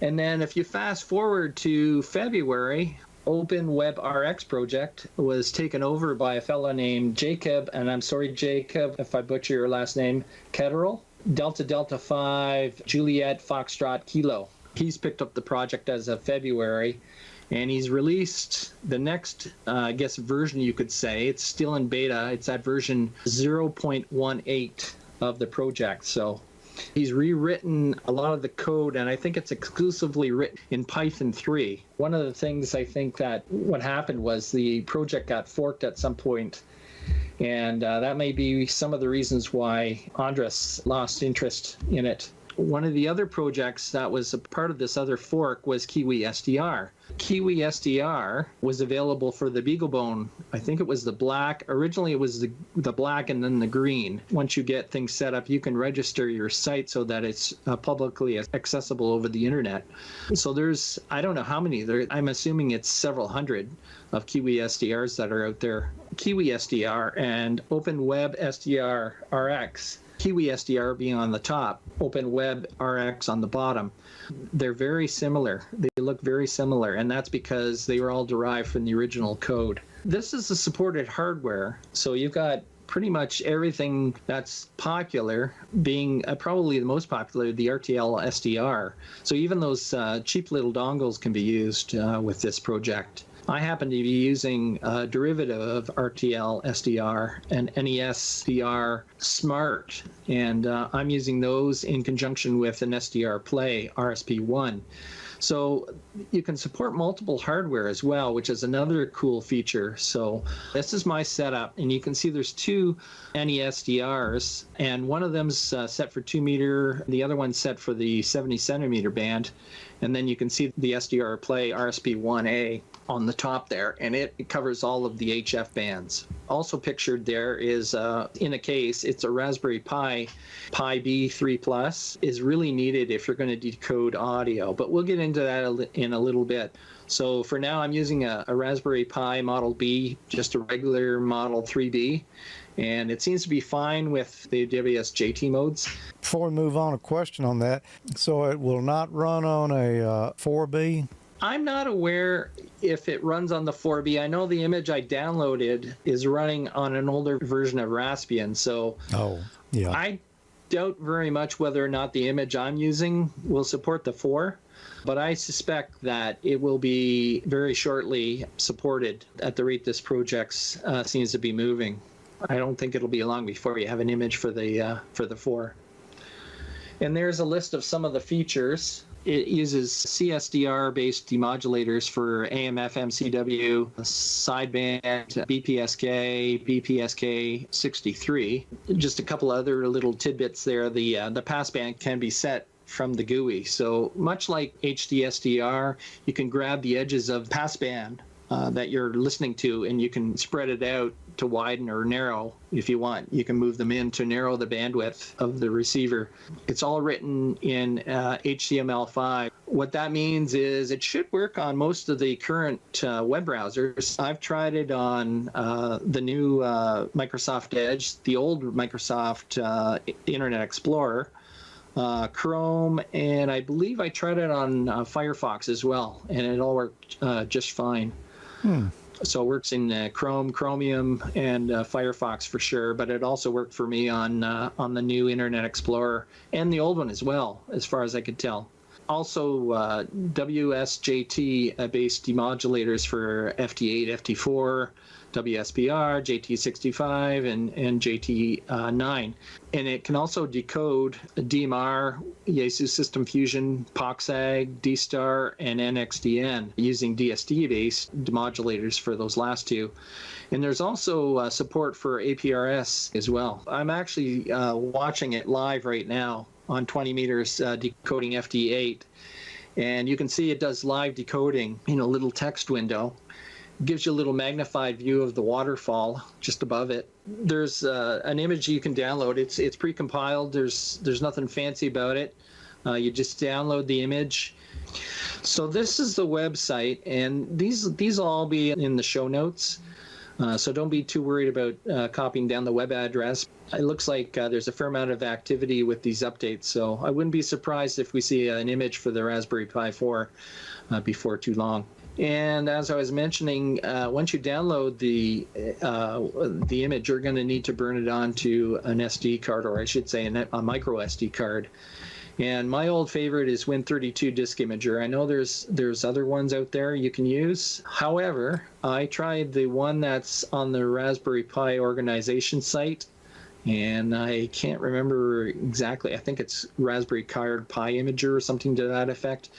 For some reason, I made an image with that application, and it didn't work for me, so I ended up using Win32 Disk Imager. So if you find that you're using the official image burner from a Raspberry Pi and it doesn't work for you, try the Win32 Disk Imager. So once you have your image on a micro SD card, it's going to appear on your network with the host name OpenWebRx. I generally like to use the dotted IP address. That way I know what things are which, especially if you have more than one of these running. It's kind of nice to keep track of which one's which. So I generally tend to use the dotted address. So I'm using a 192.168 number, which is on my local LAN. The Pi is set automatically for DHCP, so you don't have to statically assign an IP address as long as you've got a DHCP server of some kind. And most routers, I think, at this point are enabled by default, so it should pick up an IP address. I intend on doing a guide, much like we did with the Pi DV several years ago, just because I found that the information is all over the place, a lot of it being in GitHub. OpenWebRx can support multiple devices, and as you saw in the slide earlier, I had two RTL SDR dongles in addition to the SDR Play, and you can select them from the menu there, as you see indicated on the screen. One that's currently handling 2 meters, another one that's handling 70 centimeters, and the SDR Play RSP1 is handling the whole HF band. There's several other buttons you can play with. It's pretty standard. You can zoom in and out. You can widen, narrow your band spread, I guess you could say. You got your volume, your squelch. This looks nice, Mike. It looks like it's come a long way since when I played with that maybe a couple of years ago. But it looks like they've done a good bit of work on it since then. It's pretty impressive. I don't know if that's just the, there is a Groups IO page, which is probably a good thing to follow, being that it's somewhat still in the beta stage. You'll find lots of questions that are answered online and on the Groups IO forum. So that's a good spot to look for information. So these will be in the show notes too, that you can go get them after the show.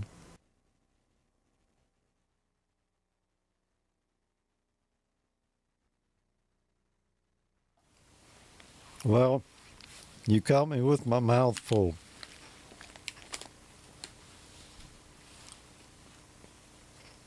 Would you like another one, George? I would. That first one was great.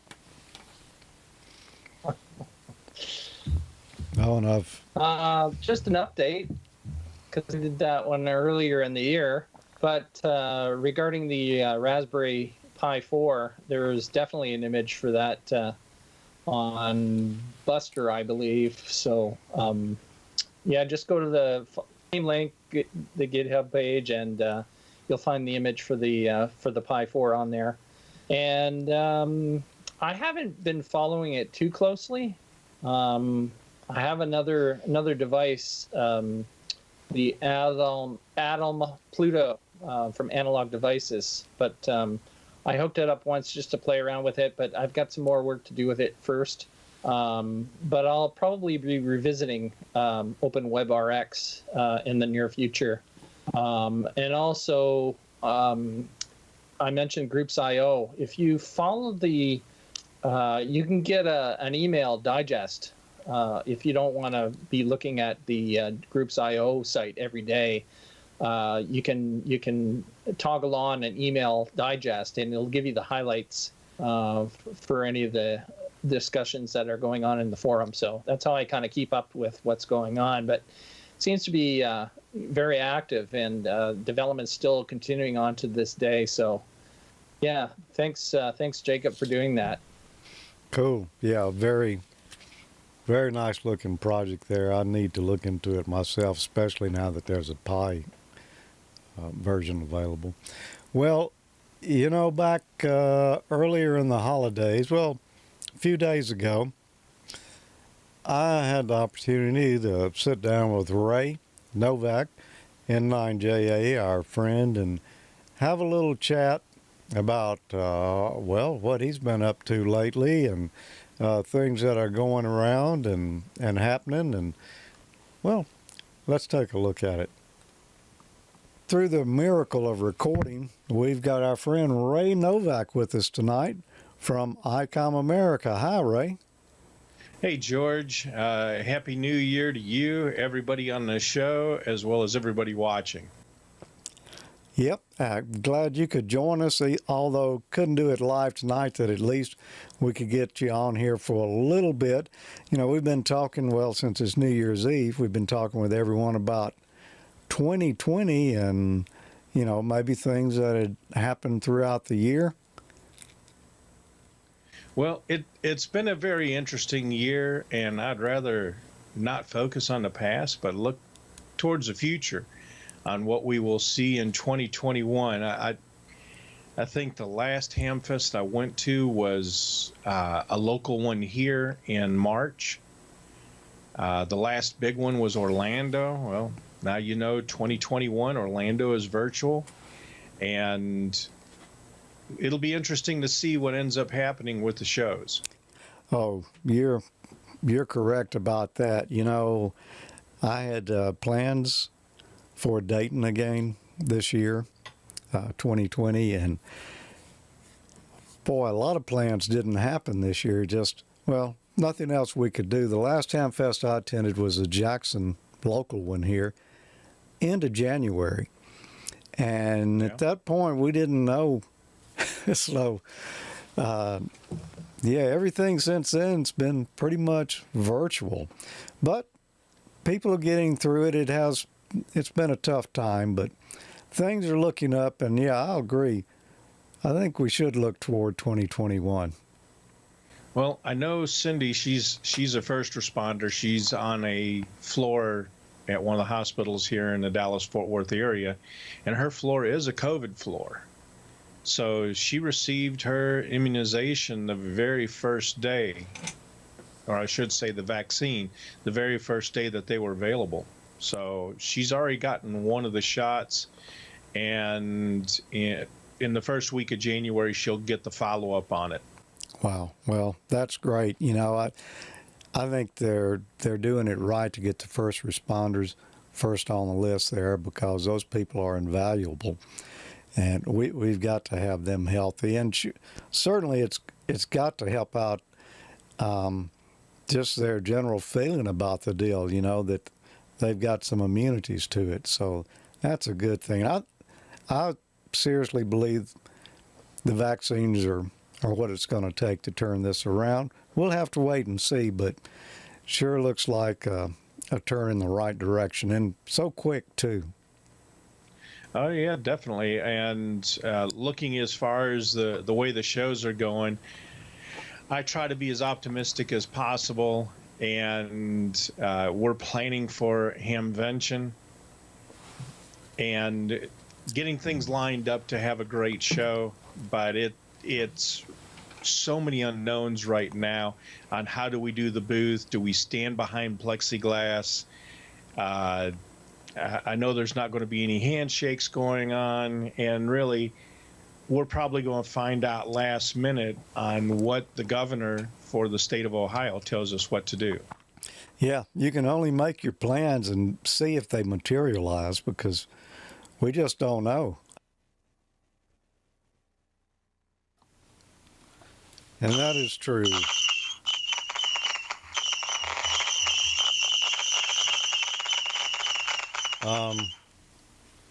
What is that? Happy New Year. Happy New Year to the East Coast. You're muted, Tommy. Happy New Year to the East Coast. So what was that, Mike? Oh, fireworks. Fireworks. Yeah, Virtual fireworks. it kind of got transposed a little bit over Skype. The whistles kind of sounded more like jingle bells or something. Kind of threw me off. Yeah, so 2021 is here for part of America now. Yeah. And part of Canada. Oh, yes, 2021 where you are, Mike. You're in the future. I'm in the future. Wow. How does it feel? I don't feel any older either. Okay. You feel any better? That's the question. Too early to tell. Yeah. Well, but I will say this much. I know Peter was talking about masks and such, but I don't know if it's the same situation down there where you are, but there are no reported cases of the flu this year at all. Zero. Nothing. And it's either got to be from people washing their hands or sanitizing their hands or wearing a mask. So, you know, whether or not what your beliefs are in terms of the COVID, it's certainly helping with the flu, the annual flu that we get up here. Yeah, I haven't heard of any cases around here either. Yeah, same flu. here. Yeah. Of course, I haven't really talked to a lot of people either, so. Yeah. Yeah, true. Well, we just wanted to take... how's 2021 been treating you? Does it look a lot better than 2020? Like I said, it's a little early to tell yet. Okay. Well, we're going to resume the chat here with Ray, and we'll be back in just a moment. But we did want to take the opportunity to wish Mike and everyone on the East over there a Happy New Year.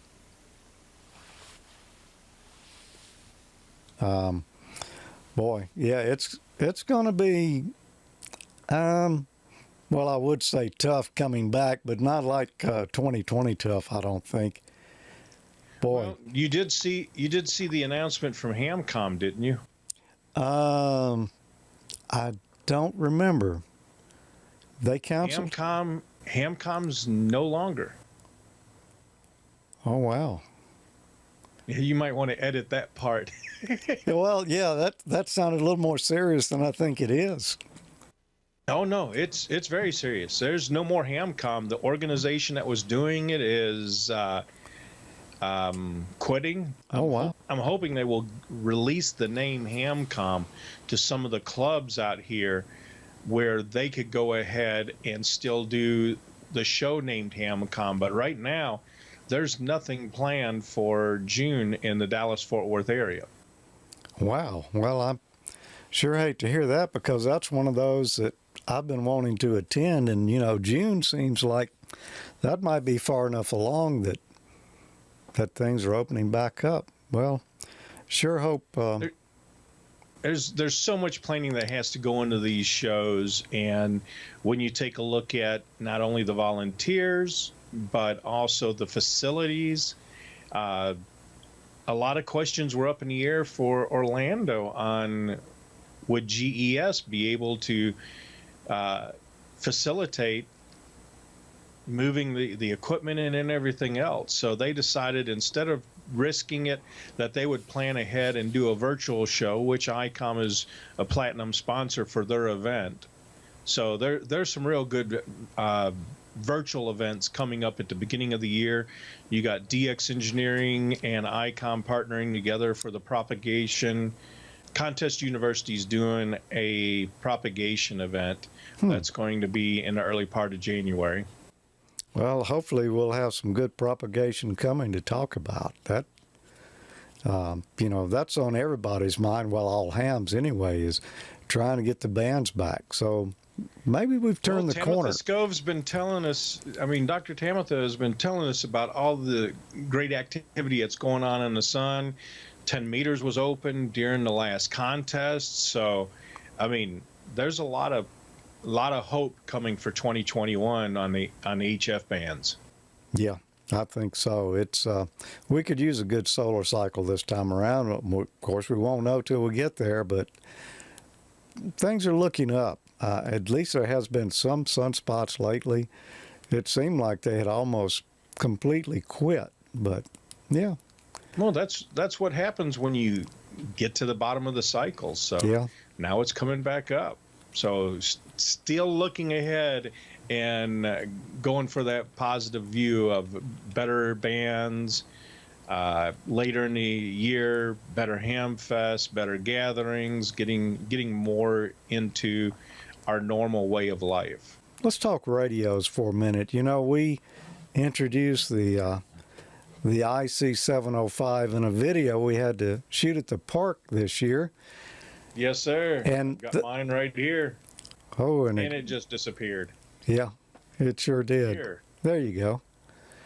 So, you know, we waited a long time for that to get out there, and naturally so. I mean, things have been really slow this year, not just radios being released, but everything, manufacturing in general. So now that it's out there, I've heard a lot of good things about it. You know, Tommy has one of those, and he is really proud of it and real happy with it. How are those things going? They're selling very well. We're getting a lot of positive feedback from the various different uses for it. I mean, going out and doing soda and POTA is the obvious one that we've been promoting. Gordo shared with me some feedback on his 10 gig group that are using the 705 as the IF for all their transverters and that, and they're having a blast with it. Huh. I've actually seen some people that are using it mobile. So, I mean, you tell people, no, it wasn't designed for mobile use, but then you get them smiling at me, telling me, you were wrong, Ray. It's a great mobile. So, hey, keep proving me wrong. Find new things to do with it. Well, the size is right for mobile. I mean, even seeing feedback from Rob Sherwood, he was using it in the 160 meter contest. Wow. So he was driving it through 2 amps, so he had a sequencer in it, but he said it worked fabulous on 160 meters for the contest. So all of these different things that we keep saying it wasn't designed for, I mean, people just love proving me wrong, so that's great. I mean, we started with the 7300, that it was an entry-level SDR, and everybody wanted to argue with me. Well, now this is a portable HF radio for SOTA and POTA work only. Well, you know, we're talking about hams here, so if you say you can't do that, somebody's going to set out to prove you can. Well, I will know that things are right in the world when I see Emil talking about using one on his cheap old ham segment. Yeah, I don't know. We may have to hold his feet to the fire on that one. You know how Emil is. If it's not something cheap, well, I won't say he never obtains anything that's not cheap. He just won't talk about it. So, Also, there's a new handy talkie that's coming out soon that no. I mean, 2020, I want to stop talking about it because there's been some things that have happened in 2020 that hurts. I mean, you talked about the delay on the 705. COVID really slowed down our engineering. We were supposed to have the 705 in quantity at Dayton. We were planning on introducing the ID52 at Dayton and doing our D-Star events there and possibly selling it at Huntsville.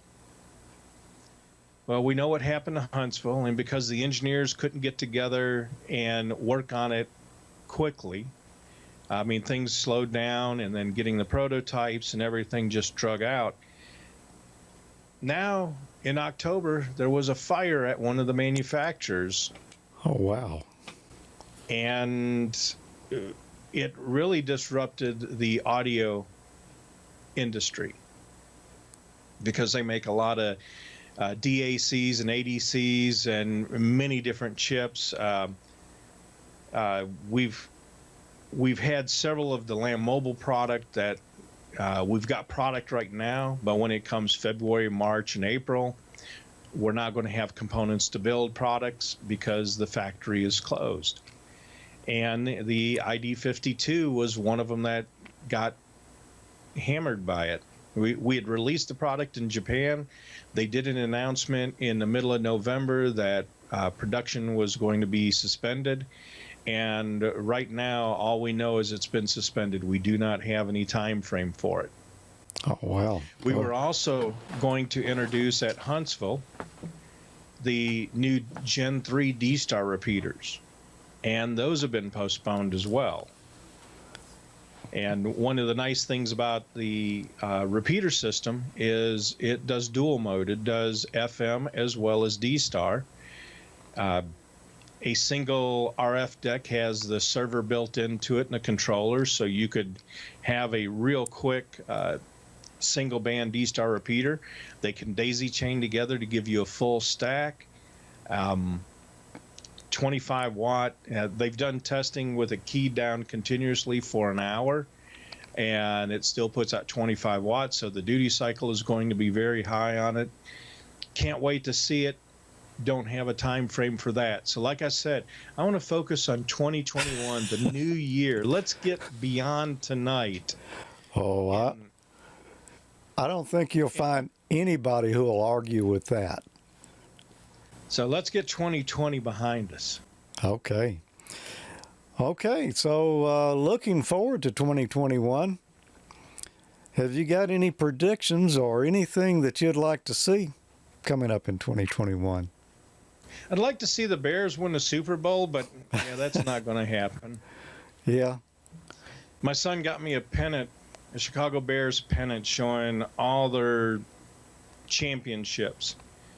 And he goes, "Dad, they looked like they were good before you were born." I'm like, "Yeah, they were very good." He goes, "But 1985, that was the last time they were really good?" And I'm like, "Yeah, shut up, Josh. Thank you very much for the present." Yeah, you spent some time in Chicago, so I guess you have a special attachment to the Bears.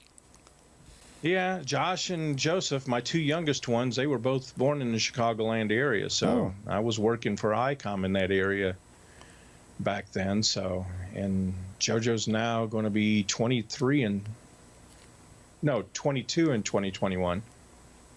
Wow. Just as a side note, I know how it's gone in my family.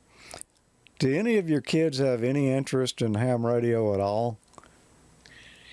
It's funny that you should ask that, because this morning I was talking to my youngest. He's in the United States Air Force under signal intelligence. And it's funny that a lot of the things that they're doing and they're studying, and he goes, "Dad, I've seen some of your equipment on base." And we start talking to some of the guys that I talk to quite a bit, and one of them's Dr. Rhodey from Rhodey Schwartz, and he goes, yeah, we got some of that equipment too. And started telling them some of the history behind Dr. Rohde and his not only SDR direct sampling, but also the things that he's designed for satellite work. And when I started talking about some of the circuitry and some of the designs that he's done, he goes, "Oh, we've been studying all of that." Wow. So it's kind of clicking for him now, it sounds like. It is. I don't see him getting his license anytime soon. I mean, for them, that was the reason why Dad was gone 50% of the time. Yeah, true. Well, I don't know. There's still hope. You know, my son finally got licensed at age 30.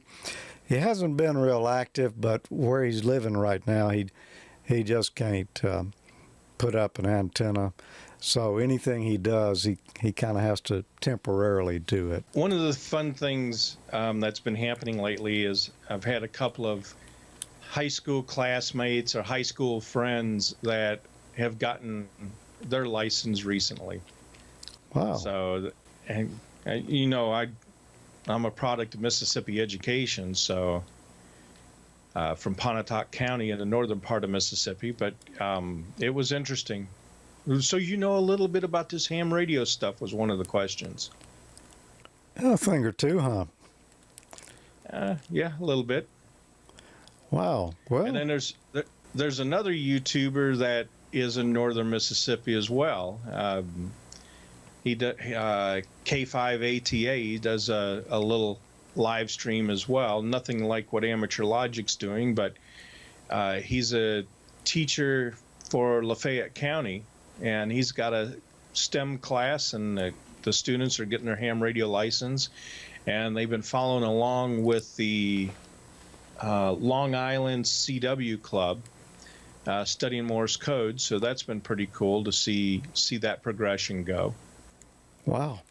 I haven't seen the numbers, but I would think with everybody kind of being shut down or lockdown this year, it was a good opportunity for a lot of folks to get serious about, you know, the hobby that maybe they've always had it in the back of their mind, but just haven't had time to do it. Which is well, they're definitely doing it now, because I see a lot of stuff on social media where people are showing photos of their office where you see their computer set up, their work stuff, and right next to them is a radio. So, I mean, when this vaccine takes hold and we start putting down this COVID, that folks are going to be going back to their office, and they're going to be heartbroken because they don't have their ham radio to listen to. Yeah. So, but we have been seeing a lot of people getting interested in doing remote control of their radios, and it's been interesting to see them get interested in how they can do that, because 10 meters is open during the day, and where's everybody during the day? They're going to be back in the office. So we've been seeing a lot of the software going and being installed and put to good use. Yeah, I think we'll see a lot of remote technology pick up here now that this year, well, we've needed it. People can see the possibilities of what you can do remotely. So it's just a matter of the software catching up for the most part. And the ARRL is doing a huge push on it as well. The new CEO, David Minter, they're taking W1HQ and making that fully remotable using Raspberry Pi. And he's been on a couple of the YouTubers' channels talking about this project. And it's very exciting to see the league take a leadership role in doing a remote operation. Yeah, I think, you know, that opens up a lot of possibilities because then you can just work from wherever you are. You don't have to be locked down in a single position as you're traveling. You can call back into your base, get on and do some contacts. Although I got to say, Tommy has been, well, I guess I'll say looking forward, but I know he's not looking forward to getting back on the road again, but looking forward to being able to actually take a rig with him and operate remotely. Well, not remotely, operate from somewhere he doesn't live. Right. But there again, you've got that 7700, and that radio will just plug into your network, and then you can remote operate it. Oh, yeah. And I've done that from, I don't remember everywhere I've done it from, but from several different states when I was traveling. It just works. You know, you don't even have to have a computer on here in the shack. You just plug in your Cat 5 there and go with it. Yes, sir. So all of that technology has really come a long way. Well, let's see. Anything else we want to talk about tonight? 2019 met with Amanda and Jeff on the stage of Last Man Standing. They're going to be doing one more season, or they're wrapping up one more season. We couldn't make it this year. I hope the demand for Last Man Standing is so huge that they decide to do one more year and we can operate from this stage. I think Amanda and Jeff would second that, because we had a blast there. And would love to see more of their crew get licensed in a real active year. You know, that has really, well, I'll just say kudos to all those guys, because I was not expecting that there would be so many of the crew get licensed and get involved in amateur radio. So that was really good to see. And Jet, it was fabulous that he got his ham radio licensed. And while he was on the road, he was doing, let me think. Again, this comes from 2019 when we were doing the Oshkosh Air Show. He, his mom, dad, all came and spent some time at the special event station down in the Warbirds before he had to go sing the national anthem at one of the baseball games down in Chicago. Wow. That was a really nice family altogether. You know, we met them, back at Hamvention, and I really enjoyed visiting with them. And yeah, he's going somewhere, man. That's all I can say. He's really going somewhere. And to see his interest in ham radio was just inspiring. I'll put it that way. Yeah, it is. And fingers crossed. I mean, Andy, who's been on the show tonight, he was down at Puerto Rico. It's a shame to see Arecibo just collapse like it did.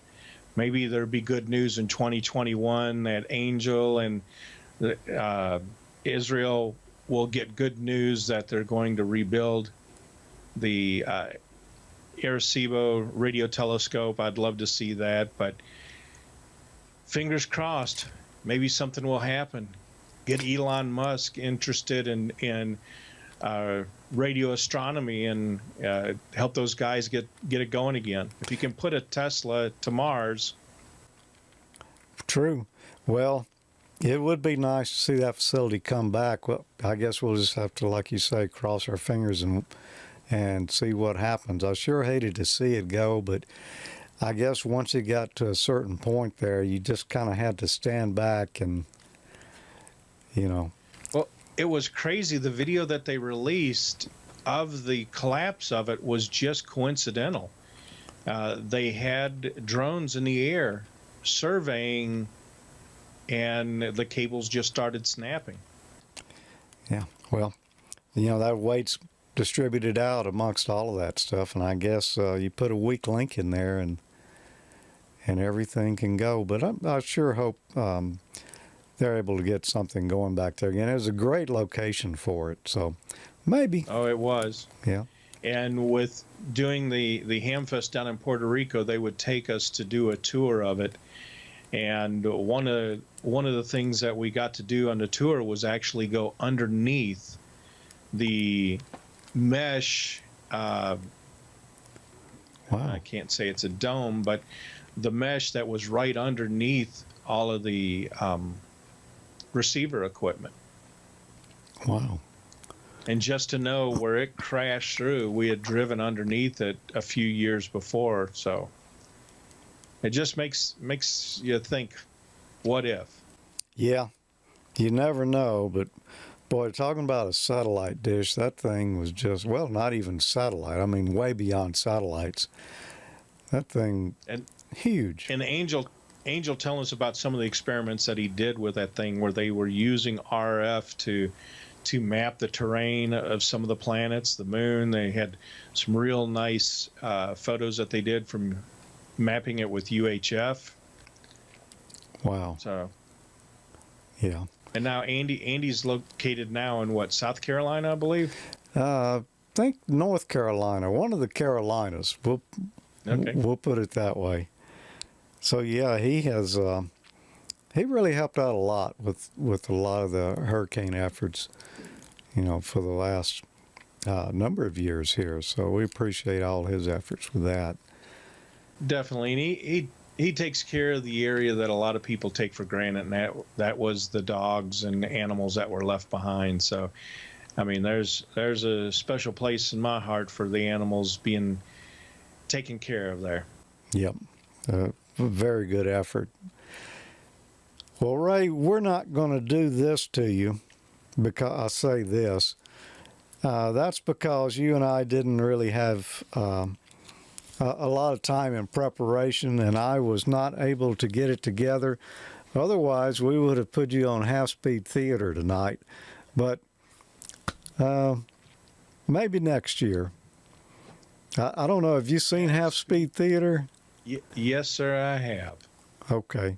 Well, I didn't have time to go back through the footage that we have shot and find just the perfect clip to do that with. But I don't know. It could be coming. We'll have to see. But not in this show, since you don't have any warning or any way to defend yourself. Well, I'm glad you did not do that to me. Okay, so when we slow that down, it'll be like quarter speed. So a new milestone there. Yes, sir. Wow. All right, George. Well, Happy New Year to you and everybody with AmateurLogic.TV. I appreciate what you guys do. I look forward to Icom being one of your sponsors for 2021 for both AmateurLogic.TV as well as Ham College. Well, we appreciate everything that Icom has done for the shows as well as ham radio in general, and look forward to visiting with you next year, where maybe something will come up that we can talk about in the future here. I know it will. It's just a matter of everything getting back on track, and really looking forward to it. The 705, you know, that set the bar mighty high there, but I'm sure y'all have got some other things up your sleeve. Well, hopefully we'll be able to do the shootout between the ID51 and ID52 pretty soon. I've already told Tommy that I get the ID52 in that one since it has the color display. All right, sounds good to me. I'll let you two fight it out. All right, 7-3, Ray. 73, everybody. Happy New Year.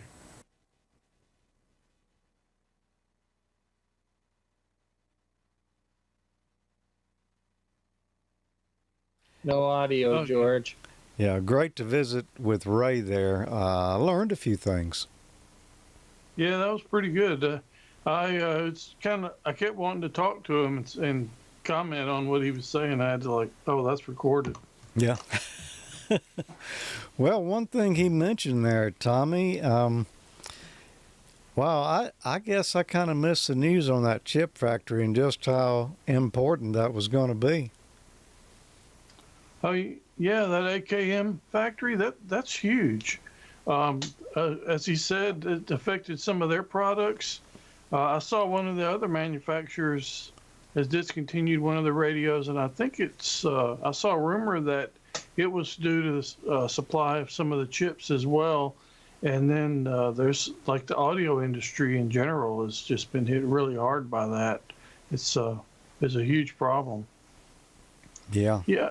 I didn't realize that there was one supplier that supplied such a huge range of, consumer markets, I guess you would say, different products. Yeah. But it threw a big monkey wrench into the works. I know I was chatting with Mike about it earlier, and he said he remembers back in the days when RAM chips were starting to get kind of cheap, there would all of a sudden be report of a fire over there, so the prices went back up. But I don't think that's what happened this time. But I do remember that, Mike.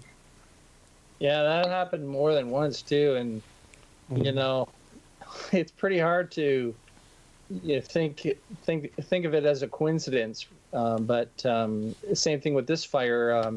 You think in today's day and age, if something's that critical, that they'd have all their ducks in a row and fire suppression systems or whatever, and you wouldn't have things like that happen today. But I guess anything's possible.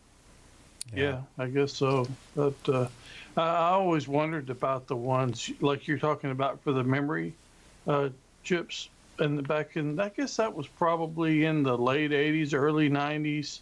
Yeah. Something like that. That was probably just early too suspicious. 90s. Yeah, but this one, I'm pretty sure this is the real deal here. Well, actually, I'm sure it is. Another thing Ray mentioned, it was about Arecibo. We actually have that footage here. We'll take a look at it real quick. Maybe, if I can hit the right button.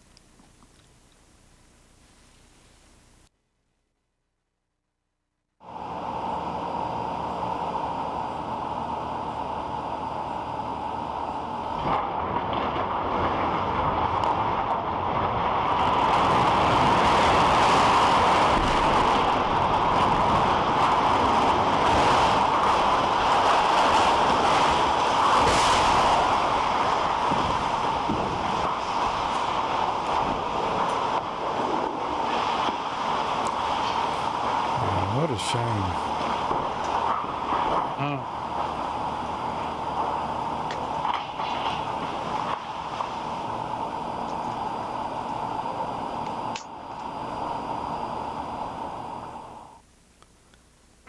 And it's just kind of wild that there happen to be cameras sitting there. Yeah, that one was Tower 1, I believe. Have you seen the drone footage that showed the cables snapping? We're going to look at it in a minute. Oh, okay. Yeah, just really sad, but I understand some things may be looking up there. But we've got our friend Andy, who has visited that site, spent some time in Puerto Rico right after the terrible hurricane they had here. Let me see if we can get Andy in here real quick and see what's going on with him and where he may be tonight. That site is one of the main places I had on my bucket list to visit one of these days. And if I can get him on the screen here. There he is. There he is. There's the rest of him. Look at all those Andy. awards. Wow, Andy, you've been busy. You got a lot of awards there. Yeah, all I did was show up and they were here. Wow. Yeah, that looks like a familiar room to me. Where are you tonight? Well, I'm at Jerry and Val's, and this is my version of a de-expedition.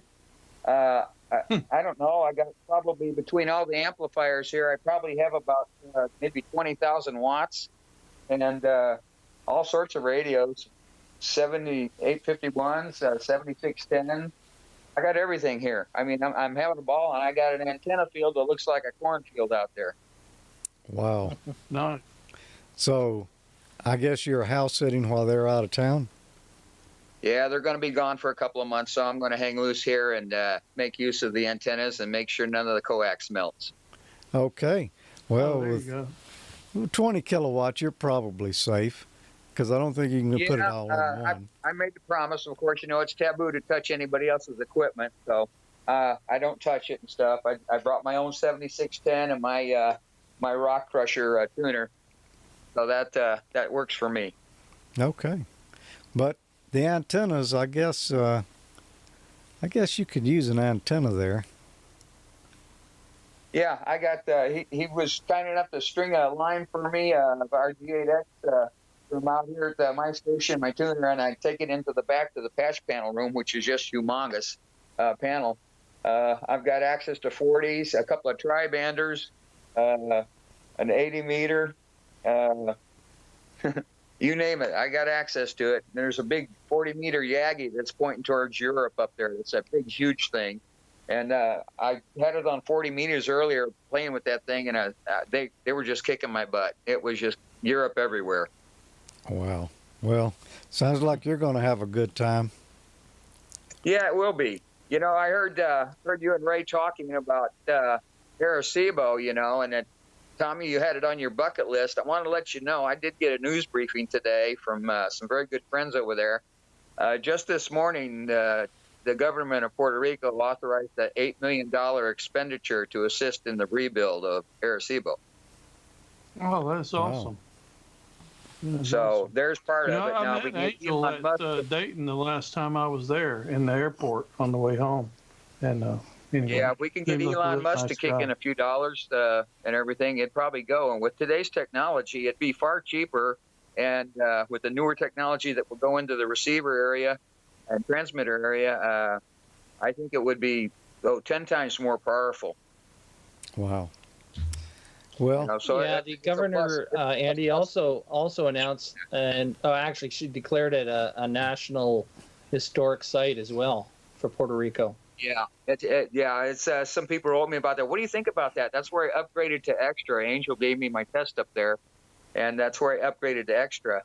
And I sort of was lost with it, and I said, well, but gee, you know, it's not just a symbol of Puerto Rico and what they put forward. It's a symbol of all of us. You know, it's been there a long time. So to just let it go and forget about it and bury it, no, we can't do that. Item number 2 on my list is, you know, getting 2020 to disappear, and I think it's going to happen here real quick. But for those people that, you know, haven't taken the vaccine and sort of second-guessing it, take the vaccine. I went in to take the vaccine, and they say no can do. I still have a very robust immune system, and I still have very active antibodies. So they asked me to start donating convalescent plasma again. I guess I'm just going to be a carrier but not infect anybody with the antibodies. So that's going on with that. And nothing to be scared of with that stuff. Just get it done, and we can get over this thing and see everybody at the Hamvention. And which brings me to the latest, greatest thing on the Christmas show. Oh, boy, this is going to be good. Squeezium. You're ready, folks. Here it comes. I went into the store, and I, being my usual joking self, you know, I wanted to play around a little bit. And I went up and down the first aid aisle, sort of looking. You know, and the clerk, he was from India, I believe. You know, Pakistan, maybe India. He come up to me, he says, "Can I help you?" I said, "I'm looking for squeezium. I don't need the extruder, I need the squeezium." And he sort of looked at me, he said, "Squeezium, you know, and in his dialect, you know, and he's going up and down the shelf looking for everything. He said, "Squeezium, what for?" He says, "I think you use it to, it's soft, it gets soft and stuff like this." He says, "Soft, okay, squeezium." He looks down, and, you know, and he spent like 10 minutes looking for this squeezium stuff. He was picking up packages and reading to see if that was one of the secret ingredients, you know. So I had to give him an A+ for effort, you know, because when he finally reached down, he says, "Will this work?" And I said, "Yeah, that'll probably work. Thank you very much." I bought 2.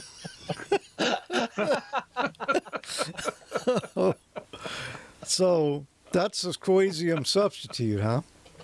Yeah, it's squishium, yeah. It'll definitely get you squishium. Okay. All right. And you don't put this in another orifice either. Oh, that's right. Yeah. I'm gonna have to check with Emil and see if he's registered our trademarks yet. Yeah, I was going to worry about trademark infringement with you two, that's for sure. Yeah. Wow. So that's funny. So now we know the secret ingredient. That's it. I got these 2 canines laying around. I don't want to roll over them. Sophie, Rex. Come up here. Come Wow. see. Come say hi. Come here. Come here. Come here and say hi. No, okay. Say hi. Oh yeah. Okay. This is my canine that attacks everybody. That's Sophie. Rex is lazy. He just doesn't want to do anything. Wow. Well, so you brought the crew with you, so you are set up for some DXing, it looks like. Oh yeah, and I guarantee you, Yeah. it's going to leave. 2020 is leaving, one way or the other. Wow. Well, speaking of 2020, and I don't think this was from 2020. This was about a year ago. Andy, I've got something here I wanted to bring up with you. Won't take but a moment here, and I'm sure that everyone's going to enjoy it. Well, at least halfway. Well, I probably Some will. more than others. Coming year. Pardon again? You gonna be at Dayton this year? Yeah, I'm going to hit all of them. Yeah, cool. Well, hopefully we'll run into you there then. Actually, I'm sure we will. Yeah. Well, don't run into me. I gotta make sure the insurance. Oh, you just mean me. Okay. But yeah, that's okay. That's fine. You know, don't drop the camera or nothing, and I think we'll get along just fine. All right. And I think we're going to have the whole motley crew there this year. Aren't you guys? Motley crew, gosh. Let's see. I saw Joe Walsh not too long ago in a concert. Oh, Motley Crue, that's that other band. Never mind. Go ahead. No, it's these guys over here. That's. I think all of these guys are gonna go to. That's the moldy. That's the Moldy Crew. The Moldy Crew. Okay. I like that better. So there you go. Well, 3/4 of the Moldy Crew are still here. Yeah, Emil was having a good time out in Orleans. Yeah. Yeah. Well, we'll take an opportunity to say to George and Emil also, since he's not here, Mike and Tommy there, Happy New Year, and we're going to chase this one away and never to be brought up again, and we're all going to get through this and see you guys in Dayton, Xenia. Yeah. I'm looking forward to that. Yep. Well, we'll see if it happens this year. Well, it's not this year yet here. You're in the Central Time Zone tonight, aren't you? Yep, sure am. Okay. So we got a few minutes left, but, not quite 20. But, yeah, it will be nice to be able just to get out and do the Hamfest and the regular activities game. We're not there yet, but we're going to get there. Well, it'll be the elbow bump, and knuckle bumps, and things like that, with a mask on. And we're just going to have to put the call sign across the mask there so everybody knows who we are. Yeah. I've been working on an idea here. I need to run it by MFJ. It's the speaker mask that, you wear, and it's a mask, and it's got a microphone in it, too. What do you think? I don't know. I saw one. I think it was on one of the social media. I think it was on social media, Facebook maybe or something.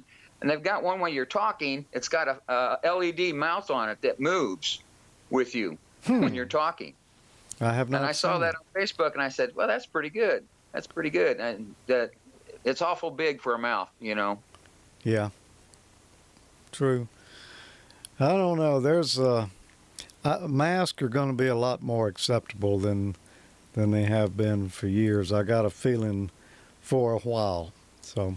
I think it's gonna. Yeah, I think the mask is gonna be the new America. You know, the new U.S.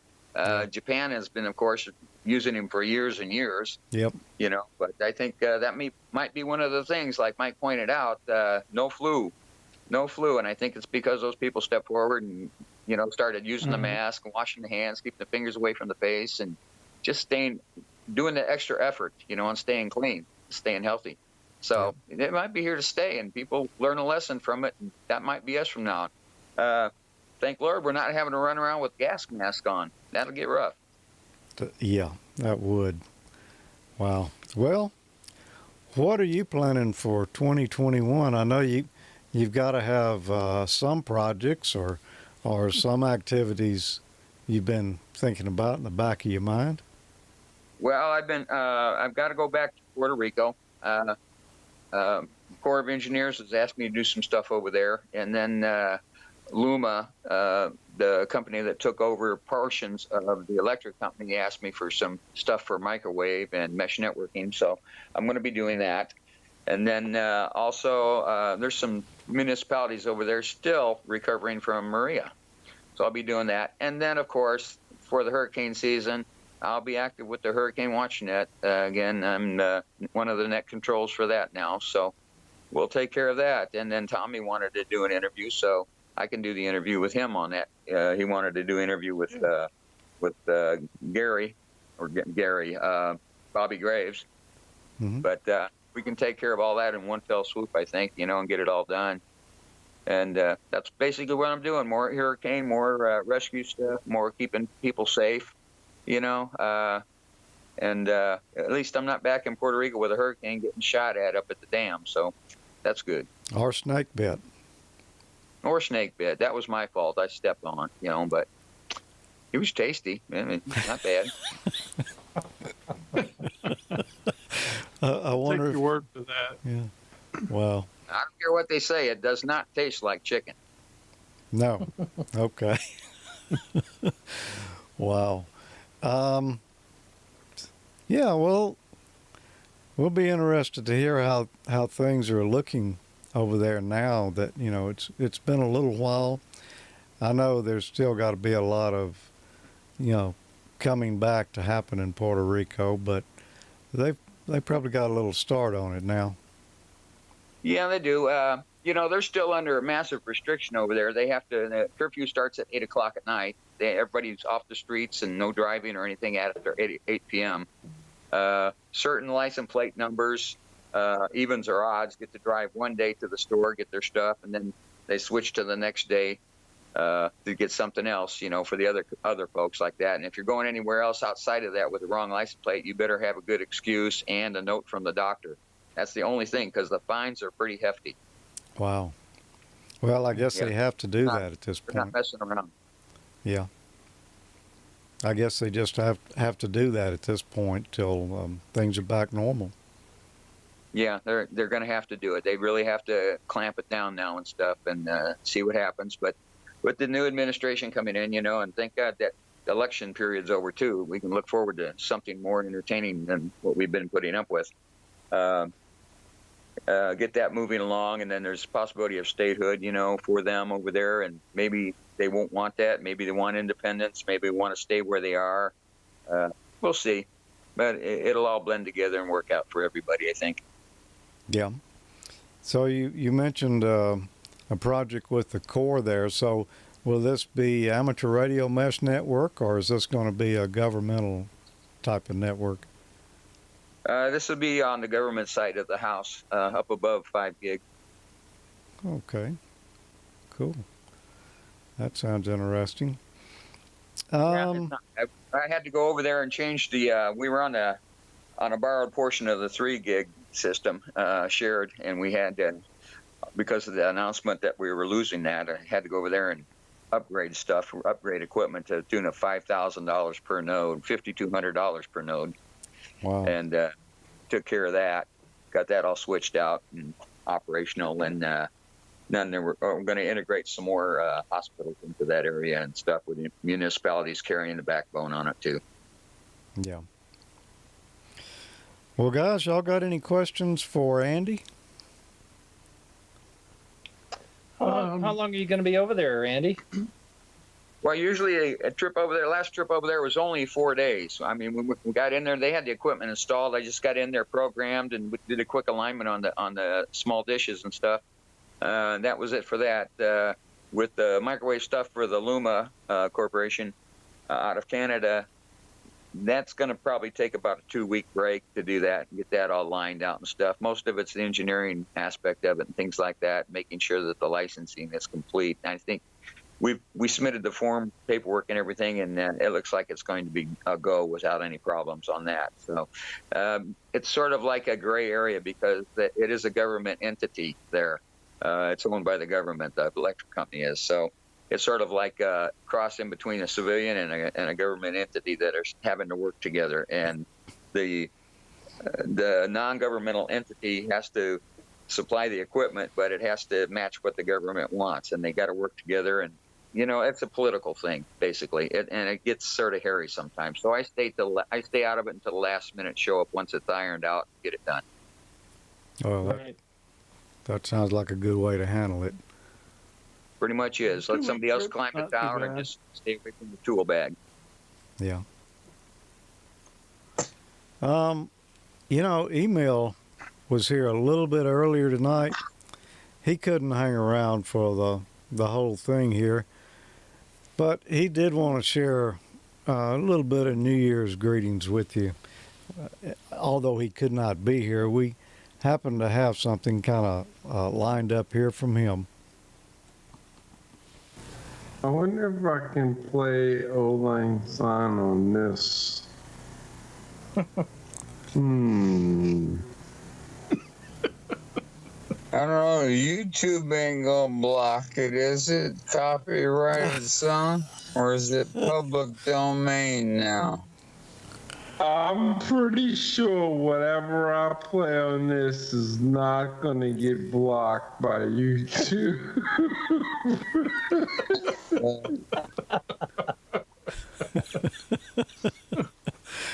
You know, I still say everybody should see themselves on Half Speed Theater at least one time. Yeah. Yeah, it's one of those things. I've got the little flag marked as a favorite, you know, with the thumbs up on the recording, you know, and when it comes out, I'll download it and stuff and look at it again and again and stuff and laugh. I laugh at it every time. I was seeing Jeff and Amanda on that 2 years ago, you know, and it came up, and I never laughed so hard. I thought I was going to have to change my pants. It was really funny. And I thought, I said, I could see myself coming up on there. And I said, man, it's probably my turn this year, 2020. It's one of those years that's going to get me. It's part of the 2020 stuff. So we're all suffering this year. Yeah. Mike wasn't gonna do any this year, but he got outvoted. Well, that's okay. Yeah. It's doing anything better anyway. Sorry, we took a vote, and by overwhelming response from the chat room, the people have chosen. And, people's choice. Like George. Sorry? Yeah, it was people's choice. That's who we're blaming it on. Yes, Amanda. It wasn't my fault. I talked with Amanda. I think they're kind of halfway looking forward to it. They would. And if she says I'm wrong, nobody should see that. Emil's watching too. I just saw a little text go by. Oh, y'all That's doubled. funny stuff. I said I was on the phone with her about a week and a half ago. We were talking and stuff like that. And she says she's pretty much ready for 2020 to hit the door and fly away really quick and stuff. She's had it with that, and I think everybody has. So, yeah, it's going to be a good year, I think, coming up here, especially if Hamvention flies. We get in there with that. And I think it'll be a big step forward for all of us. Yeah. Well, we'll see when that's in May, so I don't know. That's pretty close. Maybe. Probably pushing it. It could happen. Yeah. There's a lot of planning and stuff. Preparation has got to be done way ahead of time for that. So, as if they have enough time. Things we had last year, I'm surprised any virus got into here. I mean, it should have blown right through the country, and been done with. But Yep. Yep. Well, I have one other piece of footage here of Arecibo we'll look at and we can talk about. There's no audio on it, but it's just amazing the power that can be in those cables. That, it was the same thing for really tall broadcast towers. The what those cables have to hold, and if you lose one of them, you've thrown the whole thing out of kilter.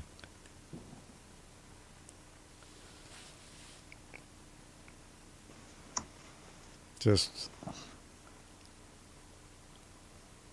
there it goes.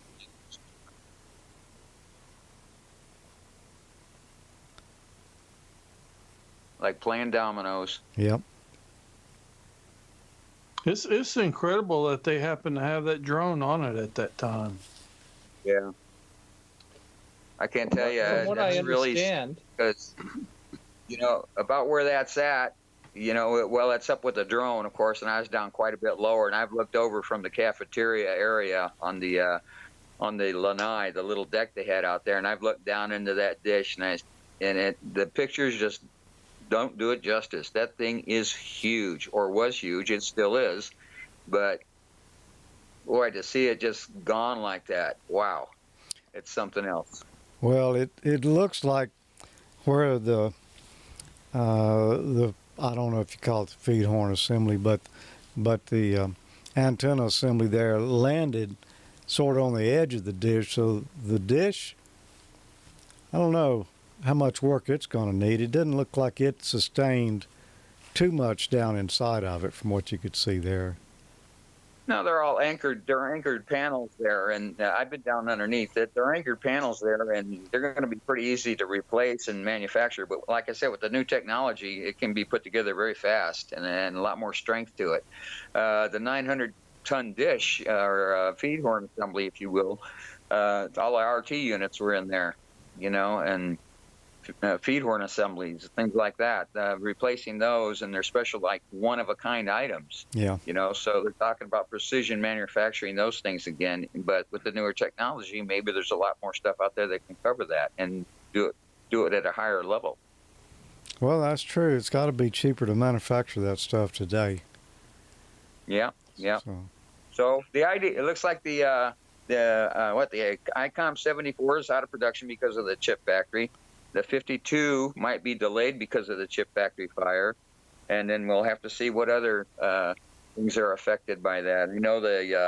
The audio market's hurting from that also, like Tommy pointed out and stuff. So we're going to wait and see. I think they're going to come up with something else, but they said it's going to be just a couple of months, and they're going to have that thing rebuilt, because you're talking a massive influx of dollars into the company, and they're not going to waste any time getting that thing back together.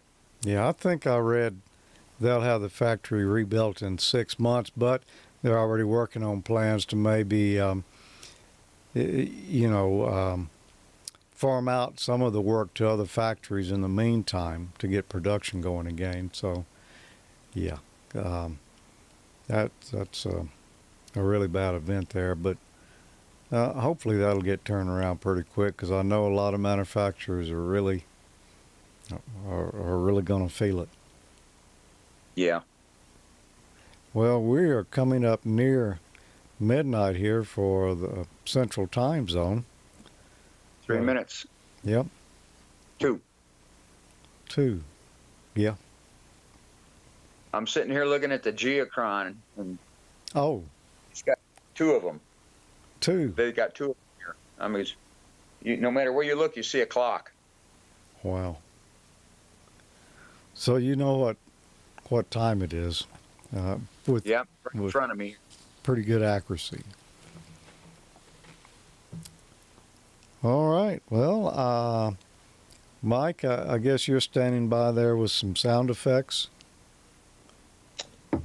My virtual fireworks are at the ready, George. Okay.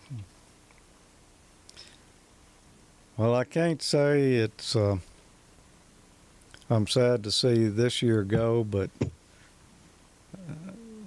it's time. We're ready. Oh, it's been time, yeah. Yeah.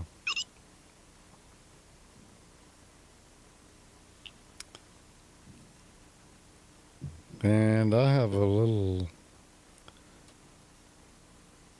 something I'm going to talk about after this. I guess I need to go ahead and kind of get ready in the wings here for that.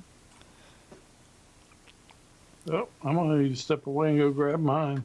I'm going to be too late. I'll use water. Oh, your fireworks? No, oh, here it comes.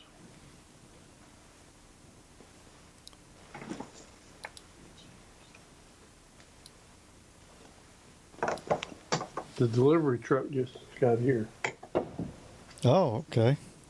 I don't have a delivery truck over here. Look. 4, 3, 2, 1. Happy New Year. Happy New Year. Happy New Year. Cheers. Well, the fireworks going off over here, all over the place. I hear it all around me. It reminds me of Puerto Rico. That time we had the chat in from Puerto Rico, and it was going off right outside in the driveway. Wow. Yeah, well, it sounds like they're shooting off fireworks right out the window out here again. Yeah. Well. And Happy New Year to everybody in the chat room and everybody watching. Happy New Year. And, you know, it feels pretty good to me so far. Yeah, 2021 looks a lot better than 2020 did. Mike, you've got some experience with it now. What say you? I'm going to say you're all going to just love it. Okay. That's from experience right there. At least an hour's worth of experience. Yeah. Wow. Well, it's not 2020, so that's a good thing. It is. That's a very good thing. Andy, just quickly regarding Arecibo, do you think they'll add another tower, or they're going to stick with 3 towers for support? Well, like we were talking, the new technology, the old stuff was very, very heavy. Okay, that platform out in the middle there that supported all the RT units, the receivers and transmitters and feed horn assemblies and cable assemblies and walkways. That was 900 tons. Whoa. Okay. And we're talking huge RT unit, receiver units, huge, and cooling units and everything. And now look what we have. This thing was built, way back then.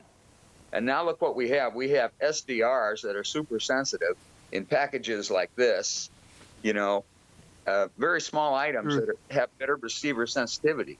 Now will they be applicable to there? Don't know. But I bet you they can pull some things in there that we've never heard of and cut that weight down to less than maybe 50 to 60 tons and still cover more spectrum than what they did before. No, yeah, I think it can be. It's just a matter of who's going to do it and when they're going to do it. That it can be done. Yeah, I think not even just the electronics, which ought to really be a lot different and a lot of weight difference as well.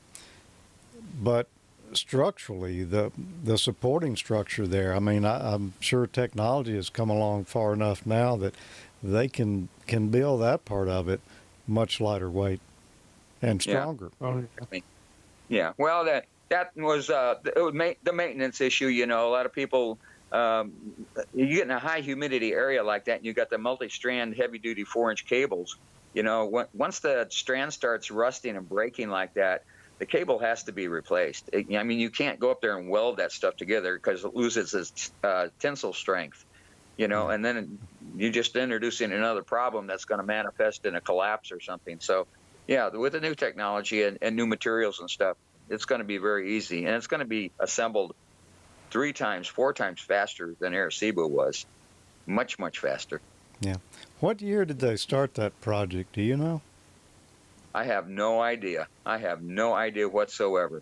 No, I'm not even going to guess. I have no idea. Wow, it's bound to take a really, really long time to pull it together too. Yeah. It It has, and constant upgrading of the equipment, everything that was sent over there, and constantly adding more to it, and on and on and on. I can remember running radar sites in Alaska that we just barely had more power than Arecibo did on some of their transmitters. I had long-range radar at 750,000 watts, and that was pulse. And they've got stuff on the same par with that for deep space, exploration and stuff. So it goes on. And, they were doing SETI, and then that SETI went to something else. Now they're analyzing data, things like that they've collected from Arecibo and some of the other places also. My understanding, and I think so, I've seen it in print, research and everything, it's still going on there at Arecibo. There's still experimentation going on and things. So it's not shut down. The dish isn't there, but it's not shut down. Yeah. Rick in the chat room looked it up. It says 63. Wow. 60, yeah. Well, one more question, Andy. I'm sure Emil's going to want to know the answer to this. Do you think they'll be implementing Squishium in the new design at all? Yeah.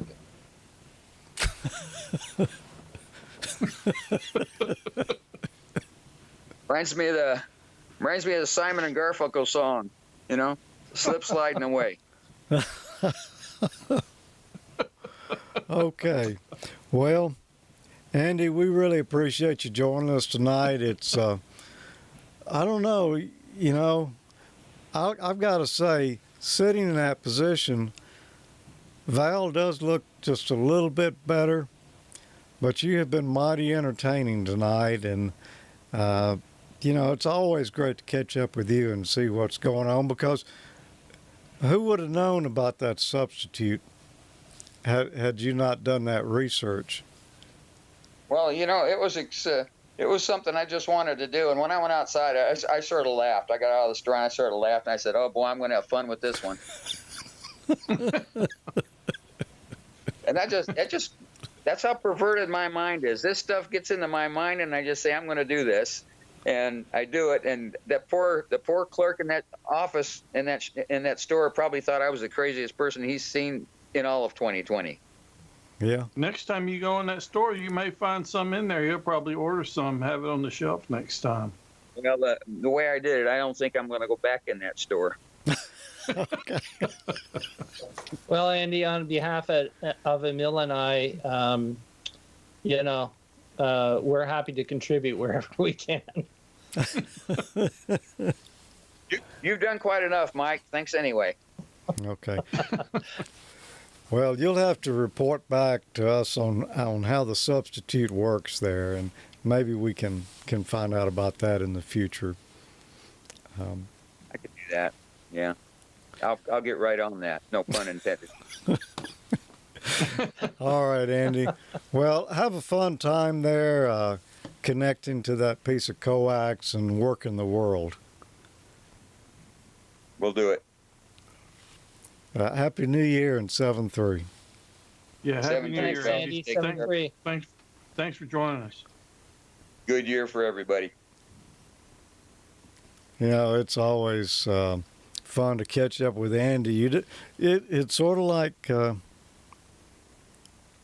Emil or Mike. You just don't know what's going to come out next. It's always going to be entertaining. You can be guaranteed of that much. Yep. Well, I had one topic that I had picked out here tonight. It's something that I hadn't thought about a lot, but I recently learned.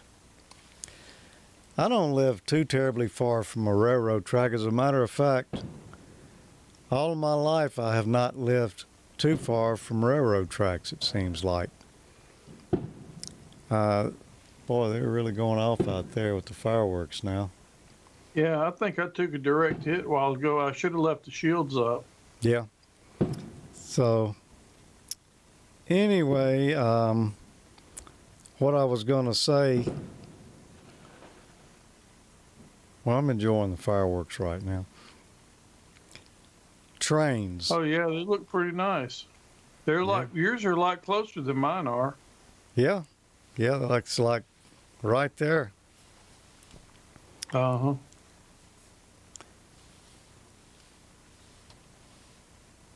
Just trying to get things lined up here so I hit the right button when the time comes. And the right mouse. And the right mouse. Trains. Well, you know, I live in town, so there's several road crossings on the track, not too terribly far away. I don't notice it so much in the summer, but in the winter, I hear the train whistles blow, or horns, I guess, these days, whenever they're approaching those crossings.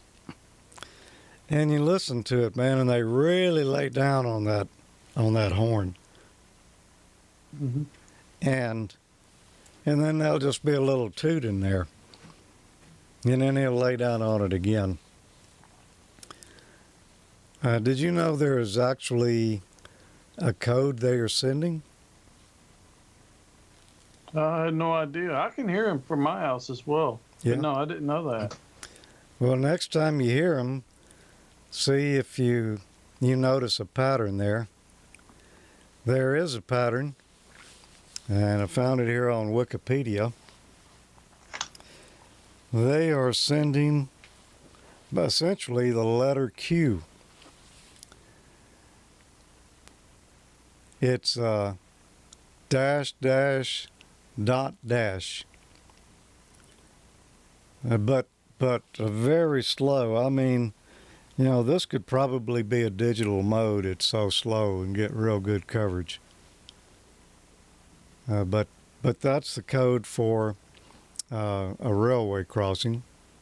There's a number of codes there, and I can't read them from where I'm sitting here, but that's the one that I hear here. And I hear it a number of times because, you know, they're approaching multiple crossings. The letter Q. Well, that's interesting. I might have to listen for that. Now, I heard that the Q stood for Queen, and it came from the British ships used to do their horns in that pattern. But I don't know that. I hadn't verified that. But I just thought that was real interesting because I'd never noticed that there was an actual pattern there. But yeah, I always thought they were just making noise. But I guess I'm going to listen closer next time. Yeah. Yeah, I was thinking, man, why is he laying on it so? But he's actually sending a signal. I'm curious, who's he sending the signal to? Well, I guess to anybody who's going to be crossing the track, but also some of those codes, it was used to signal the people working in the rail yard, or, you know, the brakeman, or different people associated with the train. They had different codes. And I guess, you know, before we had two-way communications they could use, that was the only way to do it. So yeah, I guess you're right. I mean, that maybe on some of those trains, they've multiple engines, and they're, I don't know, miles long, it seems. Oh yeah. And I would expect they probably have two-way radios, but it's been in place for so long that they probably, like you say, use it to alert the brakemen that they're coming up to a crossing. Yep. Well, we've got one more segment we're going to play right here. This is one that Tommy did earlier this year. Interesting topic. As a matter of fact, we've already, we haven't done what Tommy did here, but we've mentioned it a little bit earlier in the show tonight, and that's the Raspberry Pi 4, and really, is it any faster? I don't know. Tommy did the research and has got an answer here for us. The Raspberry Pis have been out for quite a long time, and you've seen us do a lot of things on the show here with them. They're a lot of fun. They've kind of changed the way people experiment, the way people do computing at home. It's put computing within the reach of people, you know, that can't afford some of the higher end machines. $35 and you can get a Raspberry Pi and plug it into a monitor or a television set and get a keyboard and you're in business. Now you can see the hardware is a little bit different. Let's take a closer look. If you look at the 4, you've got actually 2 micro HDMI ports now. So you can have dual monitors with this one. You've got a USB-C port, which is actually the power connector. It requires a little bit more power than the other ones. We've got the same headers here for the camera and stuff, and then we've got the GPIO pins, just like before. As I mentioned, the network cable is on the right. USBs are on the left. If you look at the left side there, you've got black connectors for some of the USB ports, which are USB 2, and blue connectors for the other set, and those are USB 3.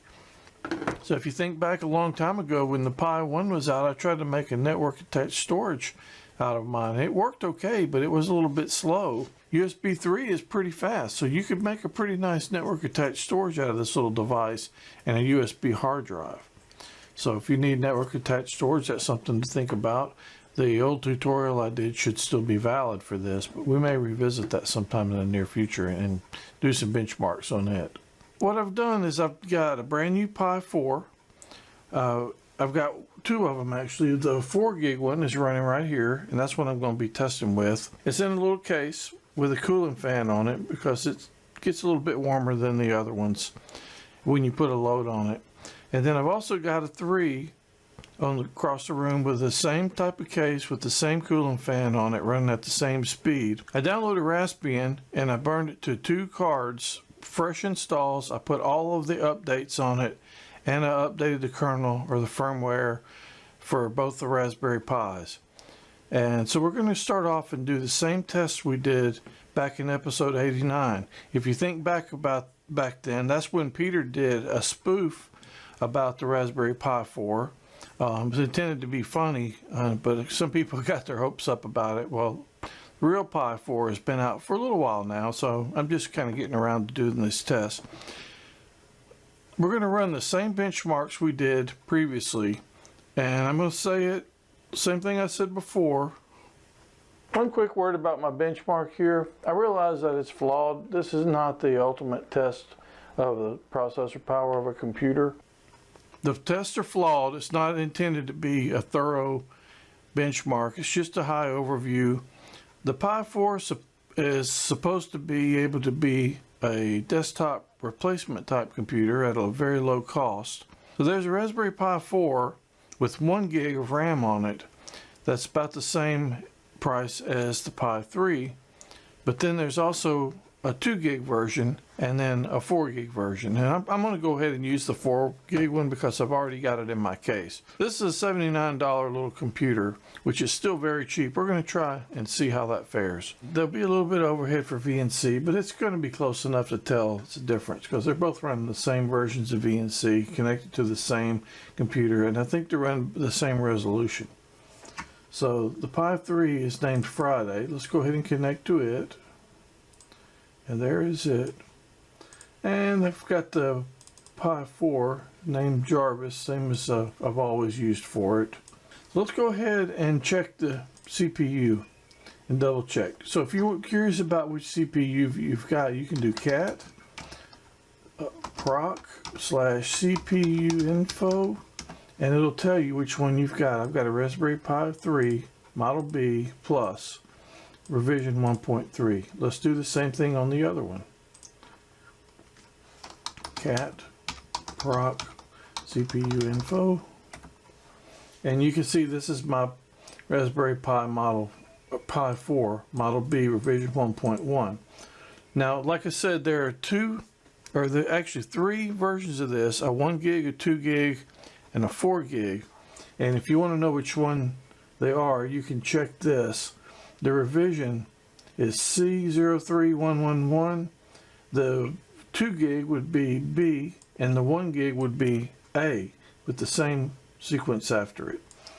So that's how you can tell easily if you're not sure. I've got a little notepad here with the same command that I used to benchmark, and I'm going to just copy and paste that in here. So let's do this.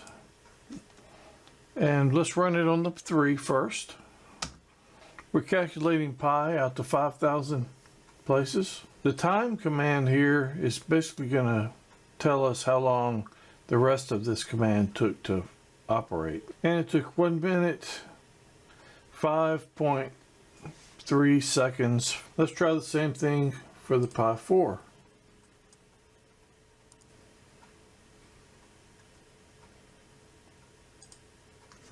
And let's let it go. Incidentally, the last time I did this, Peter asked if this uses all the cores. And these are 4-core processors on there, but it does not. If you look up here at the top, you can see it's only using 25%. That's why I say the tests are flawed, but it does give you an overview of how fast the new board is.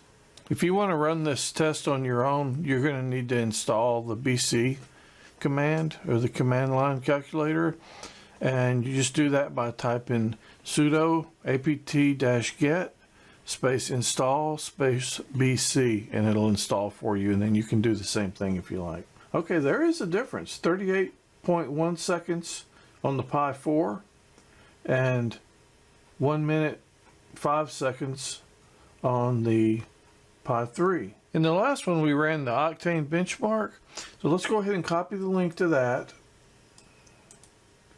Copy, and let's run Chrome on the Pi 3. Let's do it first, and we'll paste that in there and hit enter.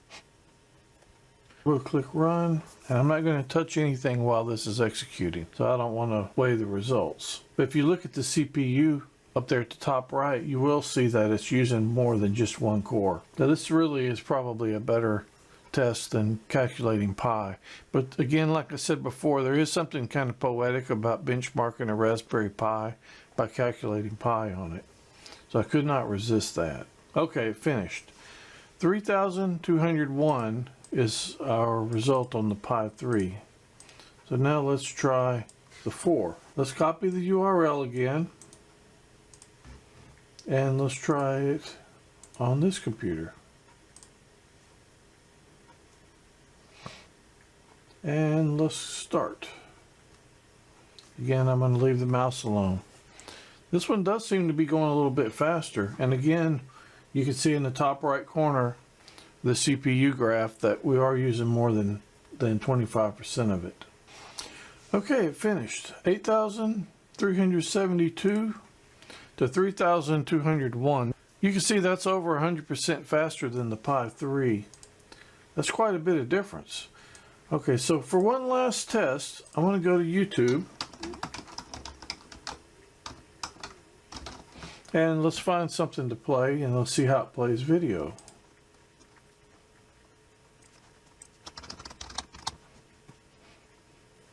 Here's our last Amateur Logic. There's some more Raspberry Pi there. You can see we love Raspberry Pis on this show.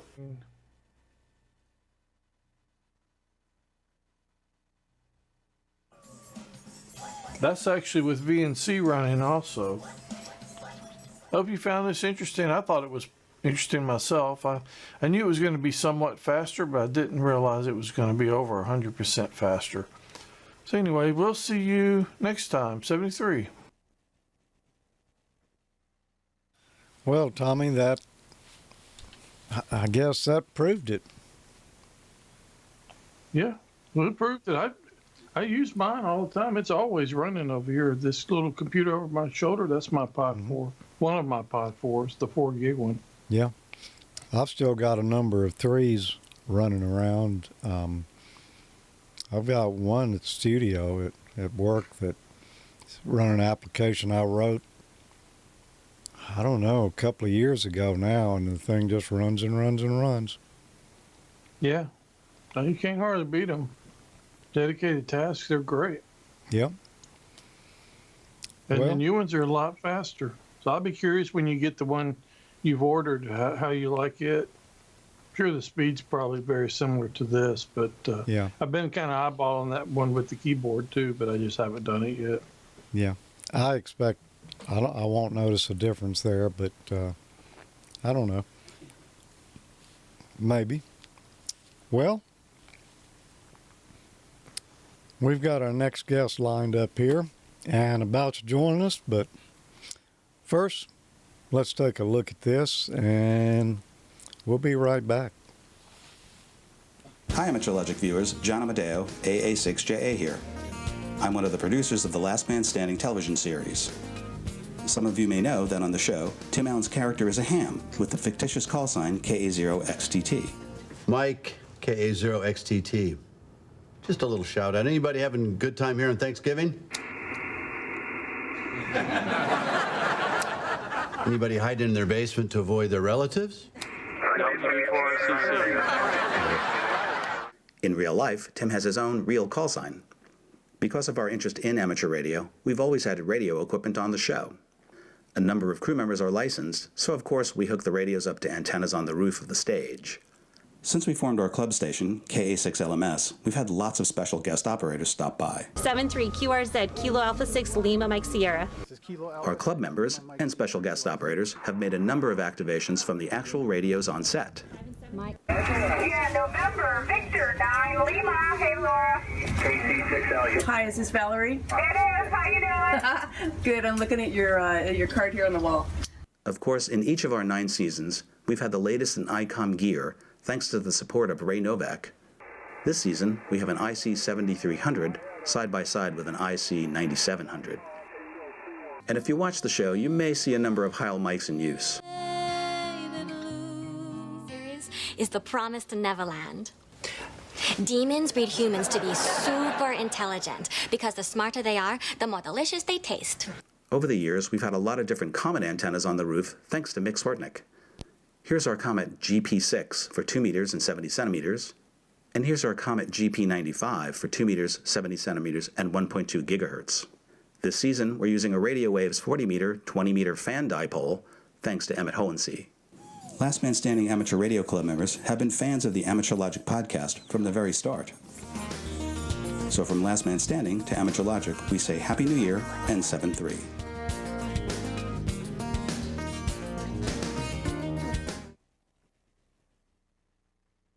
Boy, what a great show, and really an asset to amateur radio as well. And the guy, well, I won't say it was his idea because I think he says it's someone else's, but the guy who helped put all that together is with us here tonight, John Amadeo. Hi, John. Good to see you. Hey, John. Hi, John. Glad you could join us.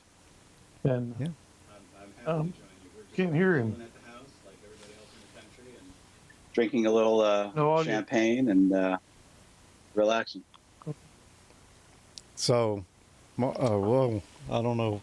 Yeah, I'll see what happens. Well, I think you hit a button, George. I think I did. I drug a mouse. That's what happened there. Oh, you did. You did. Yeah. That's okay. There we go. That's how that works. Well, I see you now. How do I get my picture to be the right side up? That's such an interesting issue for me.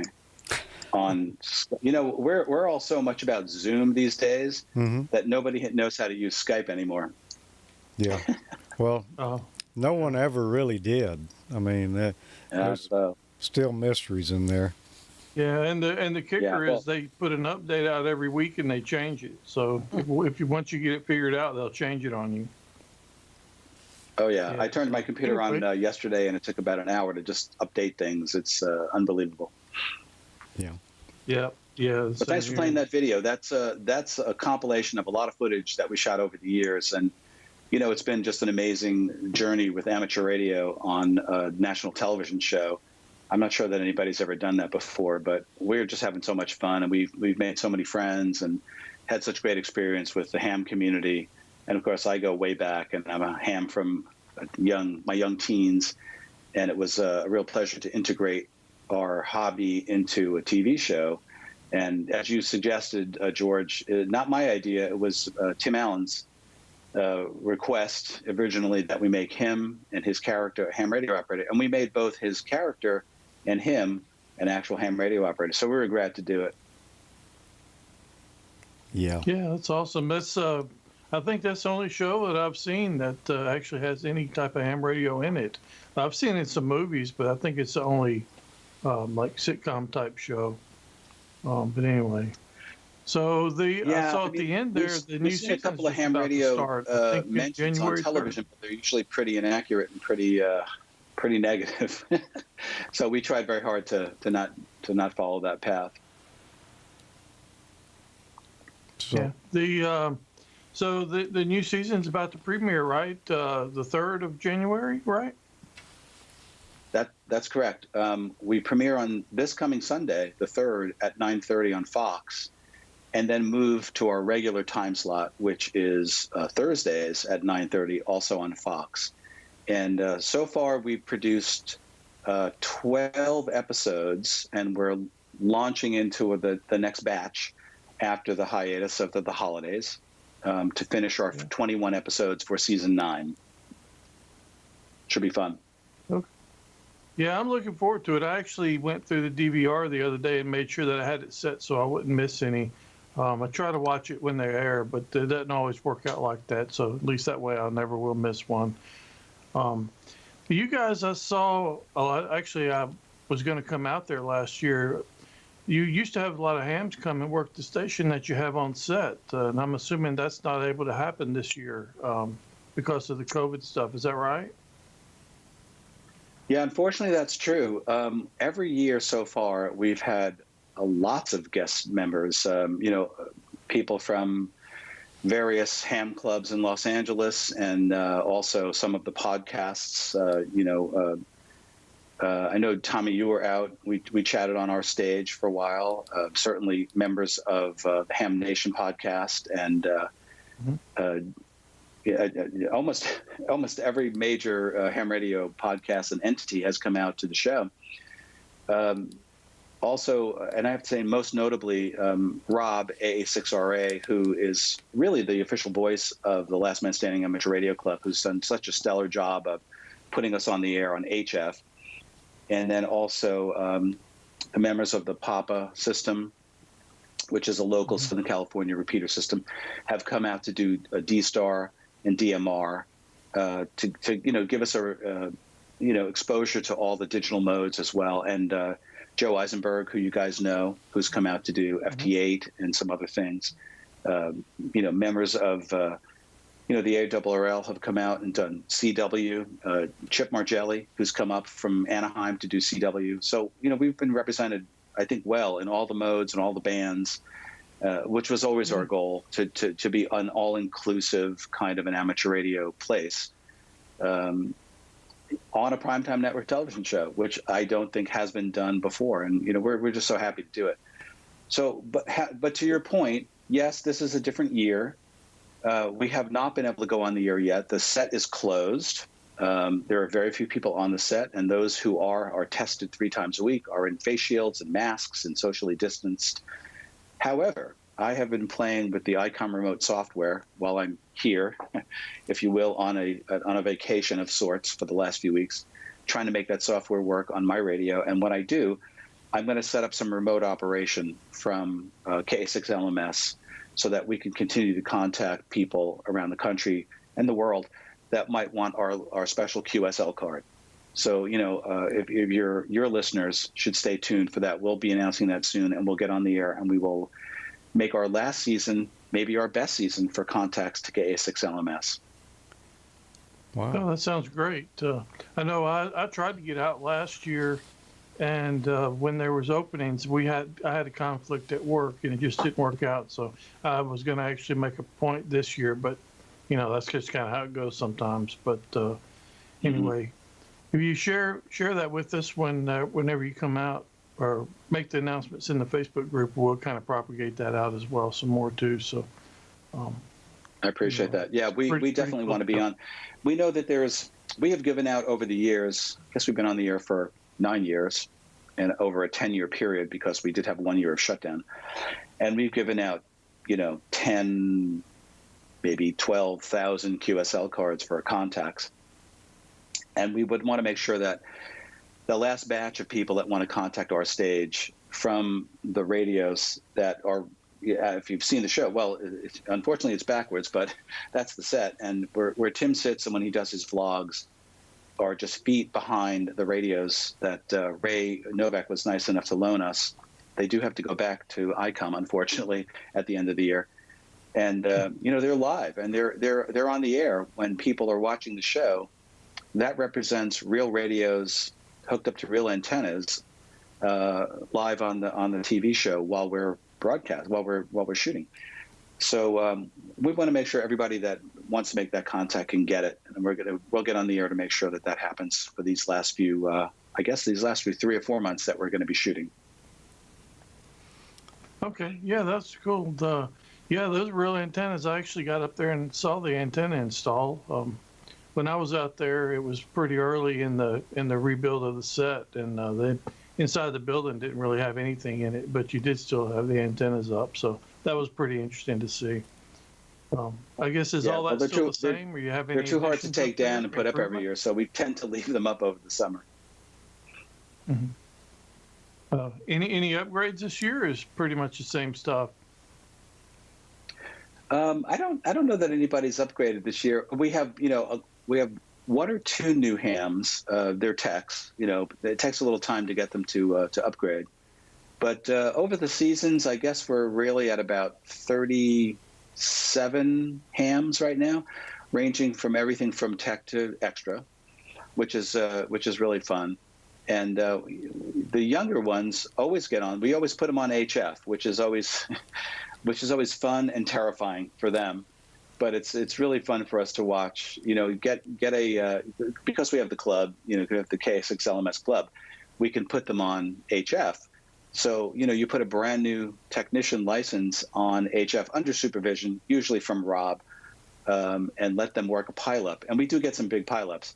It is fun to watch them go from not knowing what they're doing to becoming competent HF operators within about 30 minutes, and then within about an hour, shaking violently and needing to get off the air and go rest. I noticed a question in here. Amanda posted in the chat room, ask about his solar panel noise.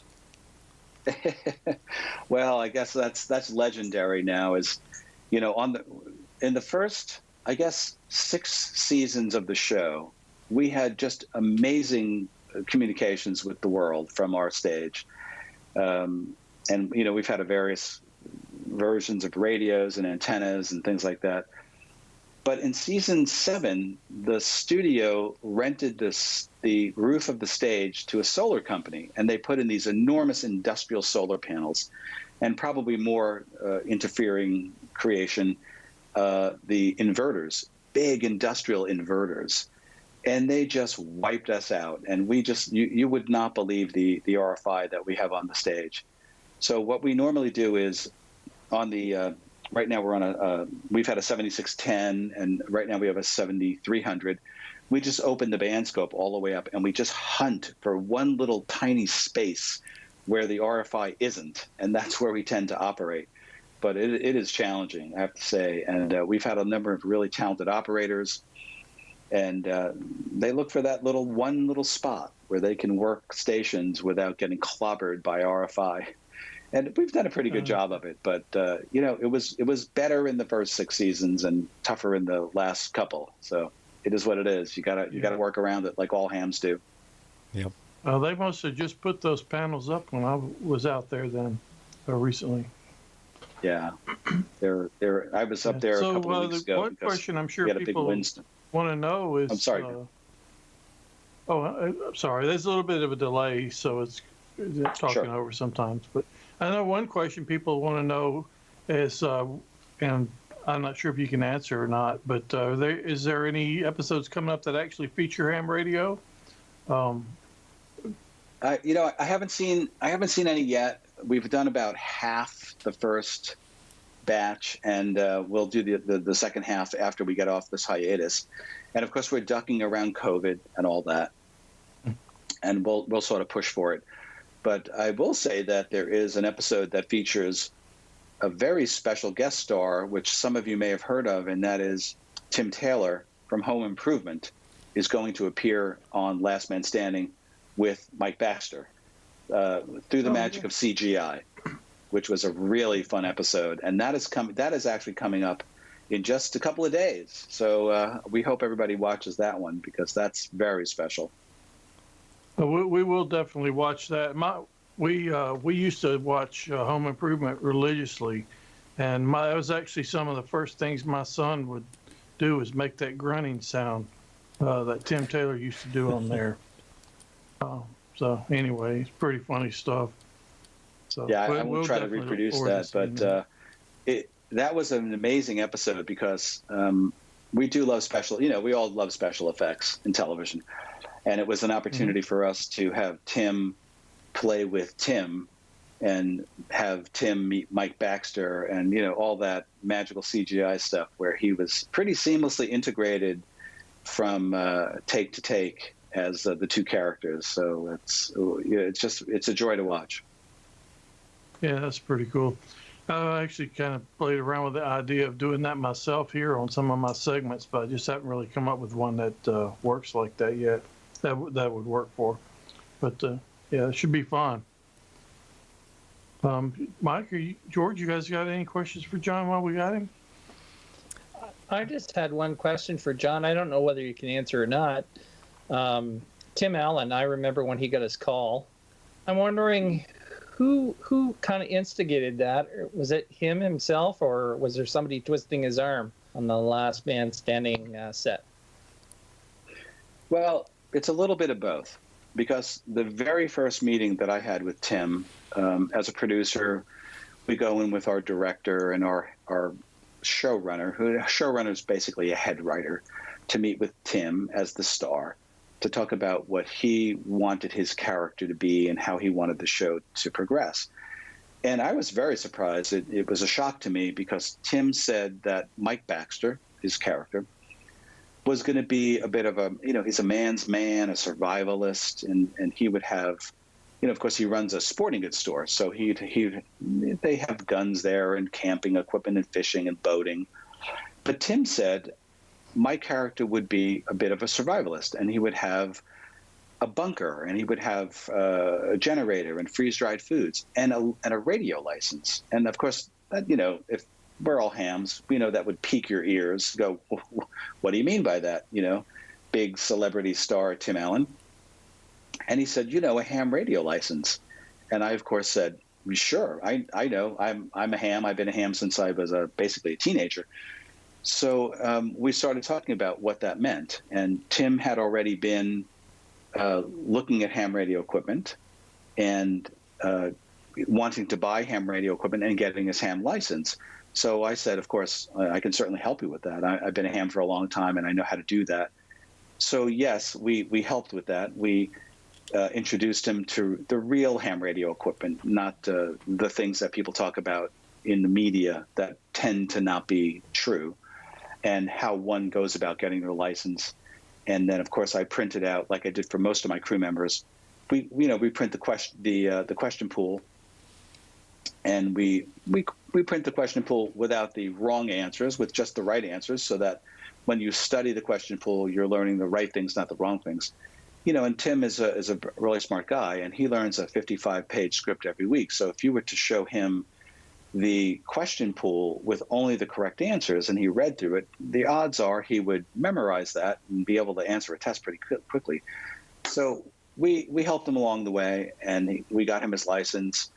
I believe that there's a gentleman out there that helped us with a little bit of radio equipment, that he might have some HF and UHF, VHF equipment, that if he wants to get on there, he can. In fact, we do use radio all the time on the show. It's not entirely ham radio, but all of our departments have UHF business band radio, or as they say now, land mobile. And that's really how we communicate with all of our crew members and our dressing rooms, through radio. So we use a lot of radio, and people like it. Tim's a big technology fan. So it was pretty organic to do this. So it was a very small jump for him to want and to get his ham radio license. Wow. Amazing story. Nice. Well, that's cool. Wonder if he uses it now. Yeah, I mean, I've seen, he's certainly, we've talked about it, and I can tell he's got an ID51, which I know that he's asked me questions about it, like he's obviously looking at it because he asks me things about it all the time. So I know he's at least monitoring. Now, does he get on? I don't know, because he's got a very recognizable voice. I fear for him when he makes if he ever made a CQ, he would probably have the biggest pileup we've ever seen. Although I do promote it and encourage it. I know he's got he's got a couple of residences around the country, and one of the reasons I think was to stay in touch with one place to another. So we continue to promote it. In fact, I just programmed a radio for him. I can't talk too much about it, but when Tim comes up with a radio that he likes, it winds up in my office, and I wind up programming it for him, which I just did a few actually weeks ago. So he's got a tremendous interest in technology of all kinds, and especially a love for radio. And we'll do whatever we can to encourage it and push it along. Where he goes and what he does on the radio, that's part of his private life, and that's we can't get too much into it, but we're here to encourage it. And by the way, with not just Tim or any other celebrity, as all you guys do, with anyone we meet that shows an interest in the hobby, that is this amazing hobby that we all participate in, I'm just as happy to go. I'll put up an antenna for somebody in my neighborhood that wants to get in the hobby as I will for a celebrity. It's all the same thing. So, John? Oh, yeah, absolutely. That's actually why we started doing this, try to promote the hobby and the Ham College stuff as well. So, I'm a big fan of Ham College. I watch it every week. And I mean, we have our licenses, but we never stop learning. Cool.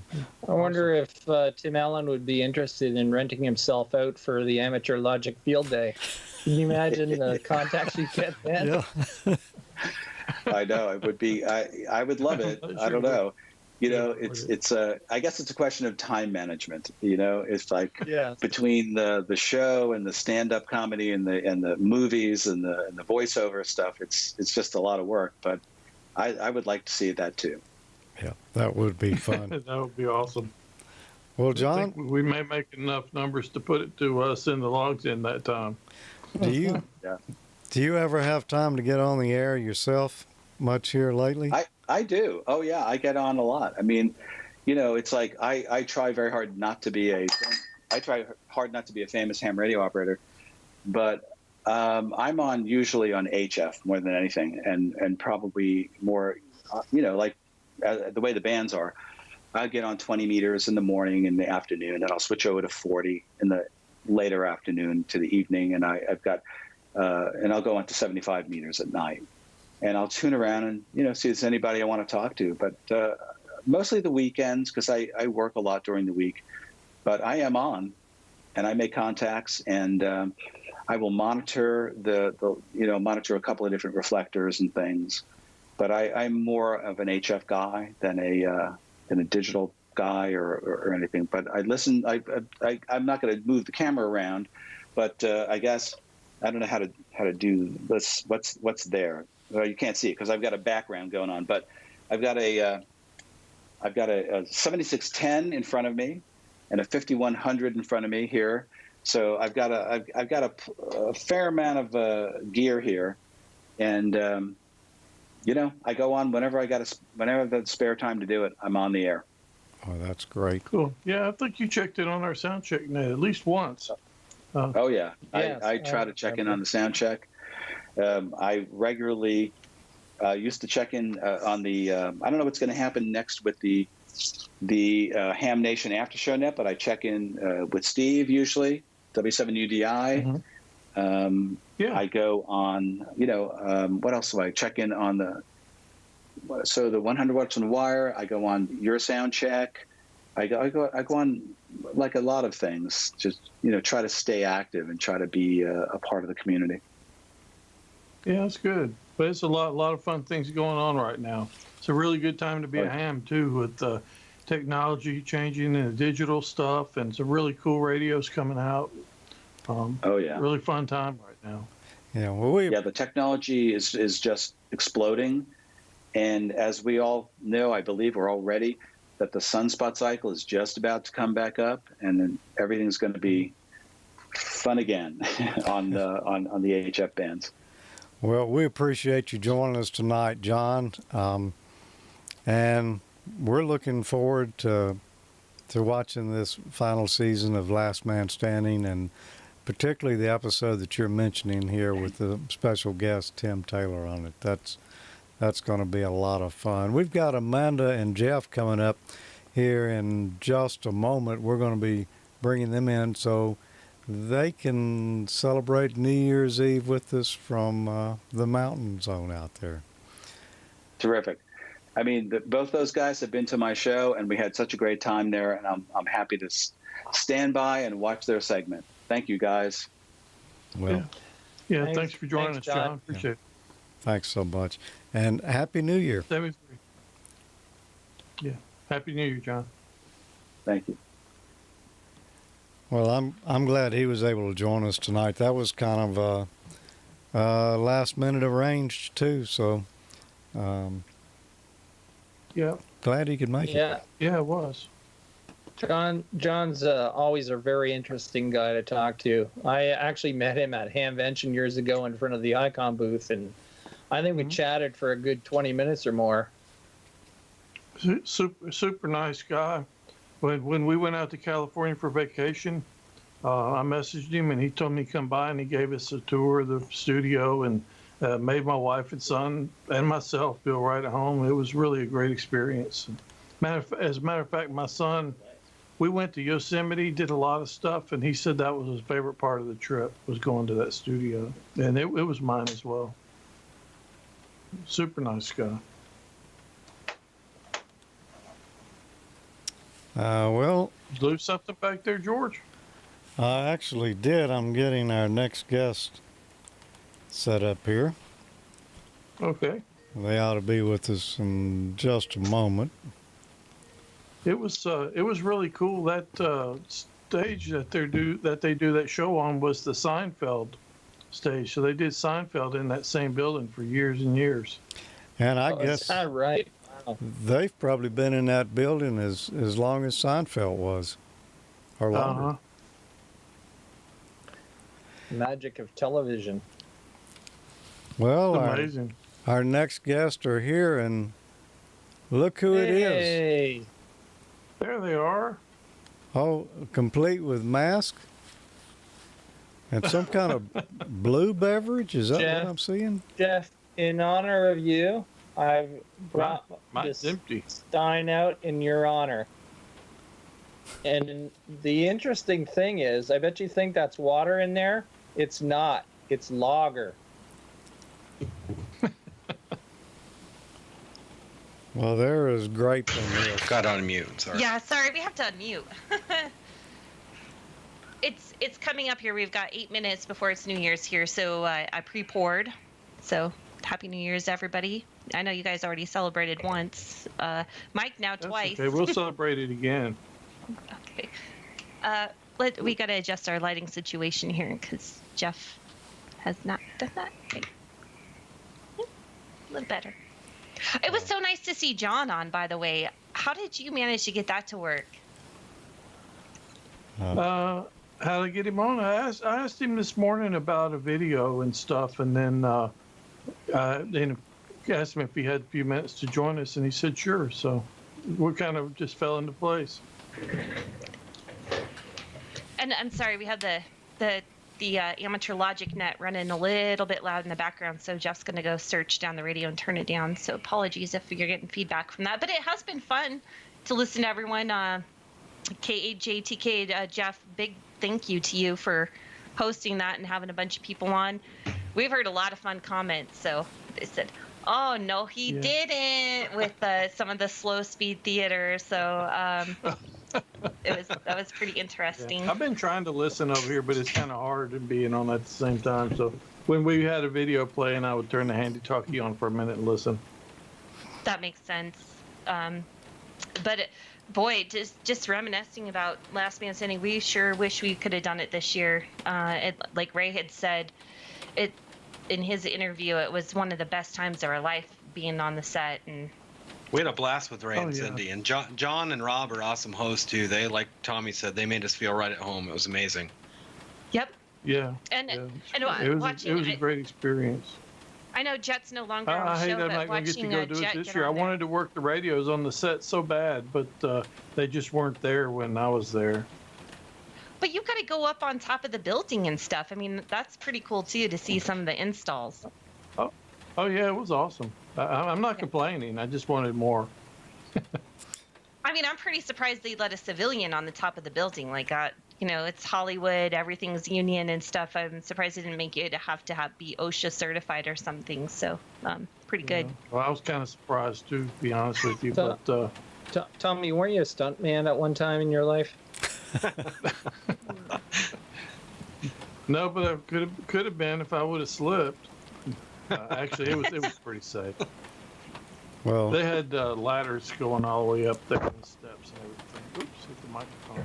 So you actually had to like climb one of those ladders on the outside of the building up there?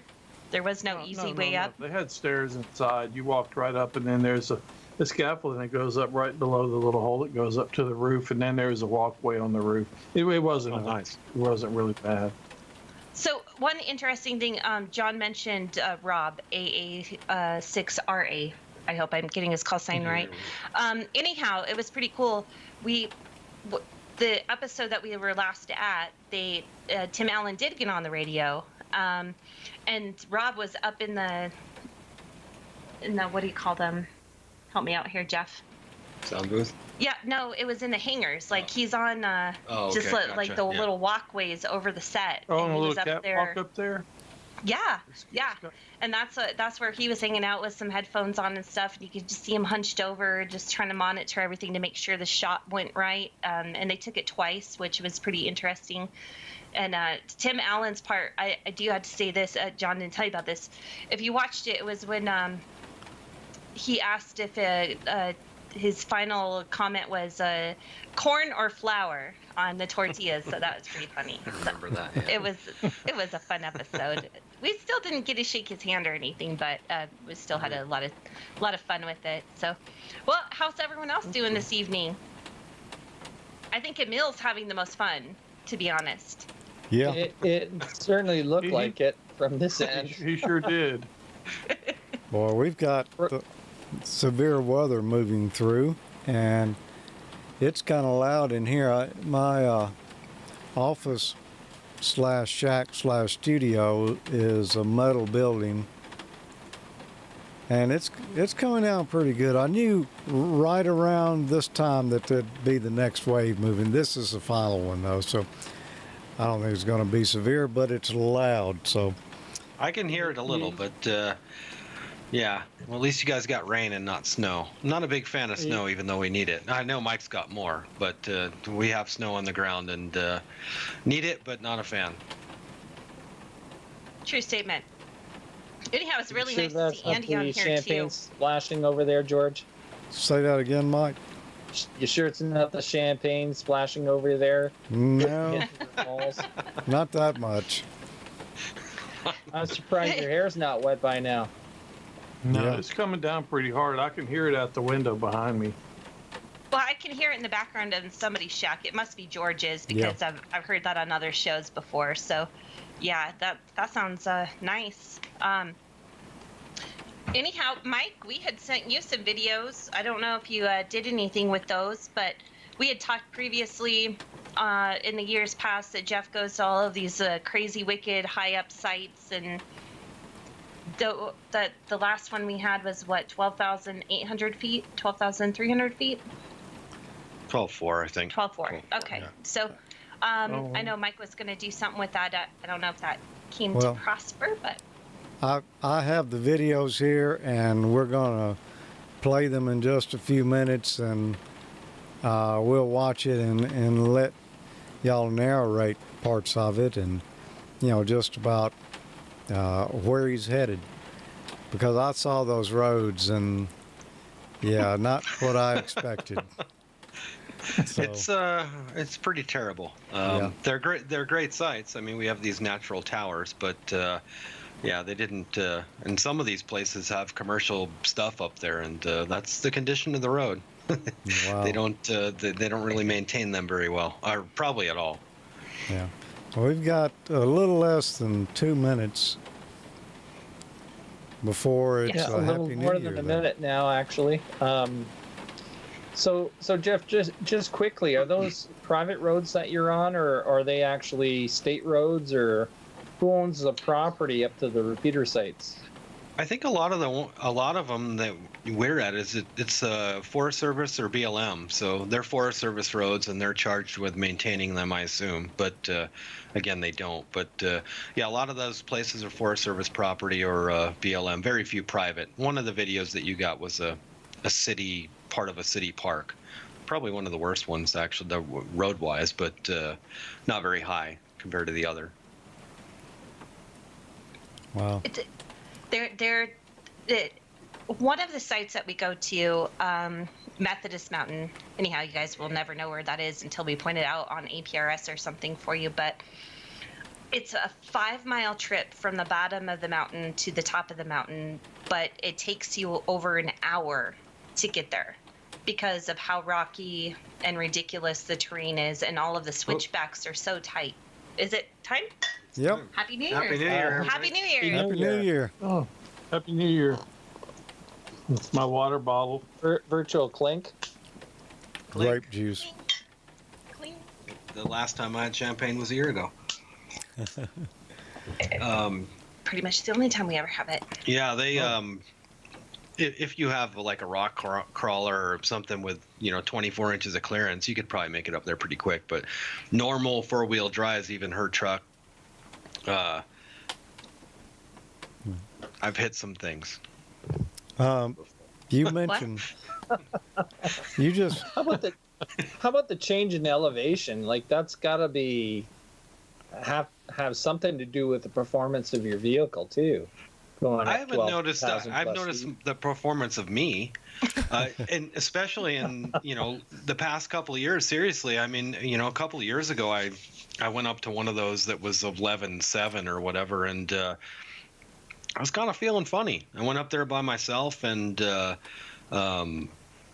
think I was a bit dehydrated, and I felt kind of funny. I was a little worried that, and I actually committed after that to never really go up there alone. I had radio with me, but the dog, he wasn't. I don't think he's as skilled as Lassie. No, and so now he takes a little bit more measures. He brings like the O2 thing that you put over your finger and stuff like that. So he tries to be a little bit more careful. I still don't think you take oxygen with you, which you should probably do. You probably could. I have a mask though, around here somewhere. Oh, thank goodness he has a mask when he's all by himself. Stay away from COVID. But no, seriously, yeah, I haven't noticed a vehicle performance issue, but the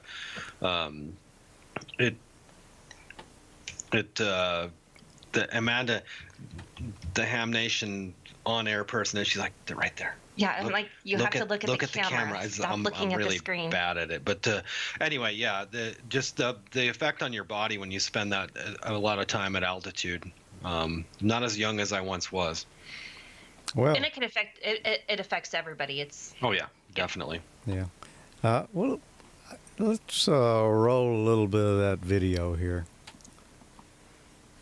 Jeff, you're gonna have to tell everybody where Jeff you are. and Amanda back with us tonight. Hi, guys. Yay. Hey.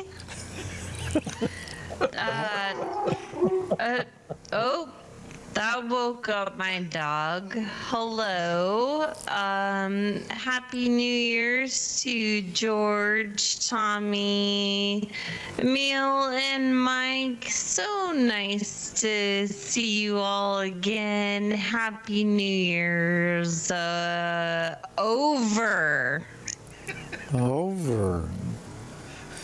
Very glad you could join us. It is good to see you two again. This is not happening. Jeff, good to see you too. She handed you the glass there, the ceremonial beverage. This is the only time he gets to talk, so say hello, Jeff. Hello, Jeff. You know, Really? Oh, that's awful. First of all, I was gonna bring my cranial cooler to the show, but so yeah, maybe that's enough of that, huh?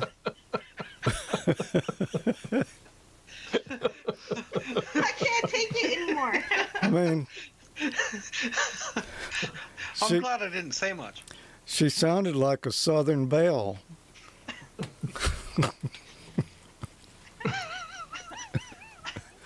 That was not really the description I had, but I'll take that.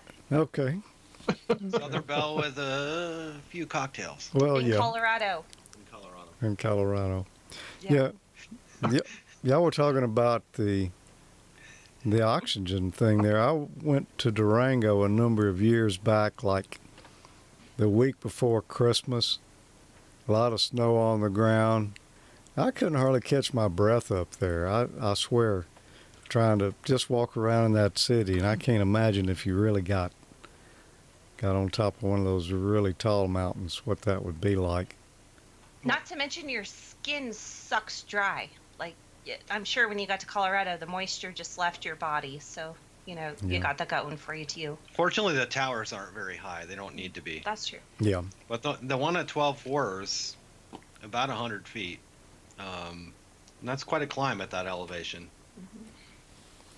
Yeah. Well, I've got some of that footage here. We can throw it up and look at it. It has not been edited, so they're kind of long, but we'll take a look at it and let you kind of narrate some of what we're seeing. I'm not a professional, so I'll try here. So yeah, that's the site called El Magre Mountain. That's the one that's at 12,400 feet. In fact, Pikes Peak is really in the distance there, just a few miles away. But the day that I went up there, the weather wasn't exactly ideal, so you couldn't really even see Pikes Peak. Wow. I think And you can see that you're above tree line, so he's so high up, there's no trees. I think I was pointing out some things. Yeah, you can see it's kind of starting to rain a little bit. That's really the last time that you really want to be up at this place. I generally make an attempt to go up early in the morning instead of, I think I'm zooming in on like where we live in our town, somewhere down there. Not that with the cloud cover you can see a lot, but definitely a fun site. But I think that one's probably a 3-hour trip from here, if I remember right, to the summit. I think it's about 3 hours. Oh, there's radio. Oh, hi, Hello. radio. So I know that looks red. Is there like red soil? Yeah, it's all. What is that? Granite? I think it's granite or whatever. Not like when I grew up in New England where it's gray. It's some other type of granite, I believe. I don't know actually, but yeah, it's reddish. It's basically called a pink granite. We have a lot of quarries around here that will take that and scoop it up and ground it out, and that ends up being in our backyards if you don't want to have grass. So it's pretty popular around here. It's one of the cheapest rocks that you can buy if you wanted to do rocking in your yard, but it's pretty prevalent on the top of our mountains. I've actually got a power amplifier on a sister site to this that's just a little lower in elevation, 11,007. That power amplifier died right after the first snow, so it's literally gonna go unrepaired until July. because we can't get there. Wow. That's the most unfortunate thing is about a lot of the mountain sites. It's not just local to Colorado, but Now I'm pointing at Colorado Springs, so y'all know where that is. I'm actually pointing. It's just right down at the base of that mountain. and he doesn't film it, but there's several cars lost on the banks of this roadway as well that have rolled and they can never be recovered. But people love to hike up there for whatever crazy reason. I'm not that person. But they do it. We've actually ran into quite a few groups that we had to offload our water, give them our water because they went up there and they were unprepared and had no water. And we gave them what we had left. But yeah, there's just one spot on that road where it's 500 feet plus. I think it's more. I don't know exactly. Almost straight down. Yep. I don't like that much, but I like to be the driver and be on the cliff side and not the other side with the sharp drop off. I have no idea what I'm doing right here. The interesting thing is that we have an IP camera up at this site.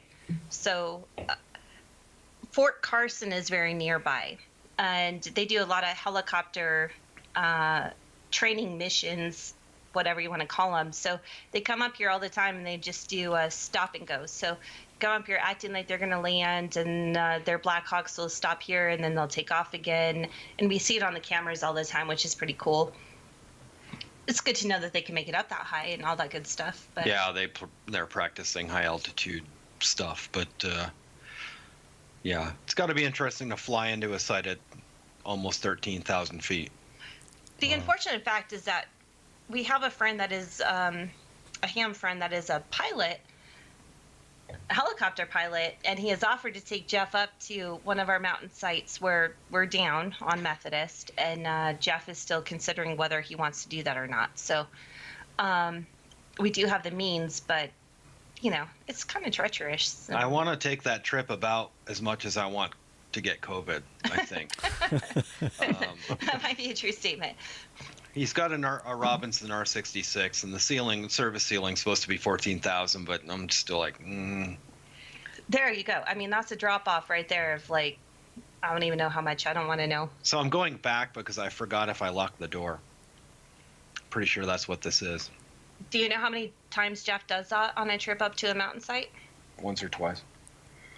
Do you know how many times Jeff has forgot to turn on the repeater? After working on the site. I use a lot of Master 3s and they have the TX disable, and I left the TX disable when I was moving things around, and yeah, I'll own that. Well, there's a lot of stuff on those towers. Yeah, there's some of that microwave is TV broadcast, their network coming into there. And going back out, that one's got a bit of wireless ISP on it as well. I think that one near the top of the image is a 10 gig dish for a licensed 10 gig for a wireless ISP. And yeah, the one down low, the big one, I don't know, that's probably 6 feet or so, 8 feet. Wait, Jeff, you left the oven on. Mike, this is a serious problem in our household, is that every time we leave to go somewhere for more than 2 hours, he's like, are you sure we turned off the gas stove? So I'm in the fire service. I'm paranoid about stuff catching on fire. It's a firefighter thing, and I can't get him to get over it. So everything in our house gets unplugged if we're going to leave the dogs here for more than 20 minutes. So that's a T-shirt actually that Kevin New Zealand gave me. So oh yeah, New Zealand Fire T-shirt. Yeah, I love that thing. He gave me several. I still have a box of things from the United States to send him. I need to just do it. But yeah, the lower one I think is an 8-foot dish that's pointed into Denver. Actually, this site has a line of sight to Denver. Wow. Yeah, I've got the same T-shirt. Really, the site we would love to show you is Cheyenne Mountain, which is right outside of Fort Carson, the one that's on top of NORAD. Of course, we would never, ever film that site, but you should see the mass amount of towers and antennas that are there. It's a pretty amazing site, and NORAD is right underneath it inside the mountain. We do have some ham radio stuff there, which is pretty amazing to be able to put some stuff up there, but a lot of military, all of the TV transmitters, all of the FM broadcasting, AM broadcasting stations are all up there. George, it would be a site that you would have visited numerous times in your lifetime had you have lived here doing what you do. So the beautiful road to Cheyenne Mountain, though, nothing like this. Cheyenne Mountains are just under 10,000 feet, and I've driven a car there. Nothing like this, but with the traffic and the customers, they keep the road very well maintained and plowed in the winter, and I think it's nearly year-round access. There's some snowstorms that prevent people from getting up there for a day or so, but they get it plowed off. This is another one that after the first snow you're done, you don't go there unless you've got a helicopter, preferably a Black Hawk. Jeff, I've got just a quick question for you. Like, how much, like, you're up such a high elevation, you must have to use a fair amount of down tilt on those antennas to reach down below? We generally use folded dipoles. I don't know that we get antennas that specifically have a lot of down tilt, but you're right, is the effect of that is that the city of Colorado Springs, it's right down below. They have some decent coverage, but that one out there on UHF will get to Kansas. People work that machine in Kansas. But Wow. yeah, antennas that have down tilt would be great, but some of it's on, or most of it's on a budget, obviously. So we use what we have, but the folded dipoles actually, the stuff like up there, we can't. Okay. I'll just leave brand names alone, but you've got to use something that's really rock solid. They get covered in balls of ice, and it is just wind. When we look at the wind and the ice, when we look at them on the cameras in the middle of the winter, it blows you away. So less durable antennas just they last about a month and they're gone. Oh.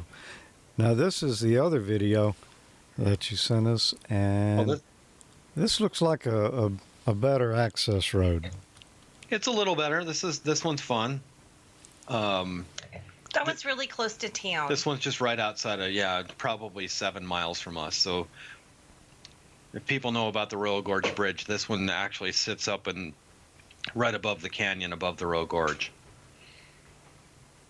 And this one looks like, I guess they grade the road, huh? Yeah, this part of the road is part of the city park. So there's some camping spots up the road here a little bit.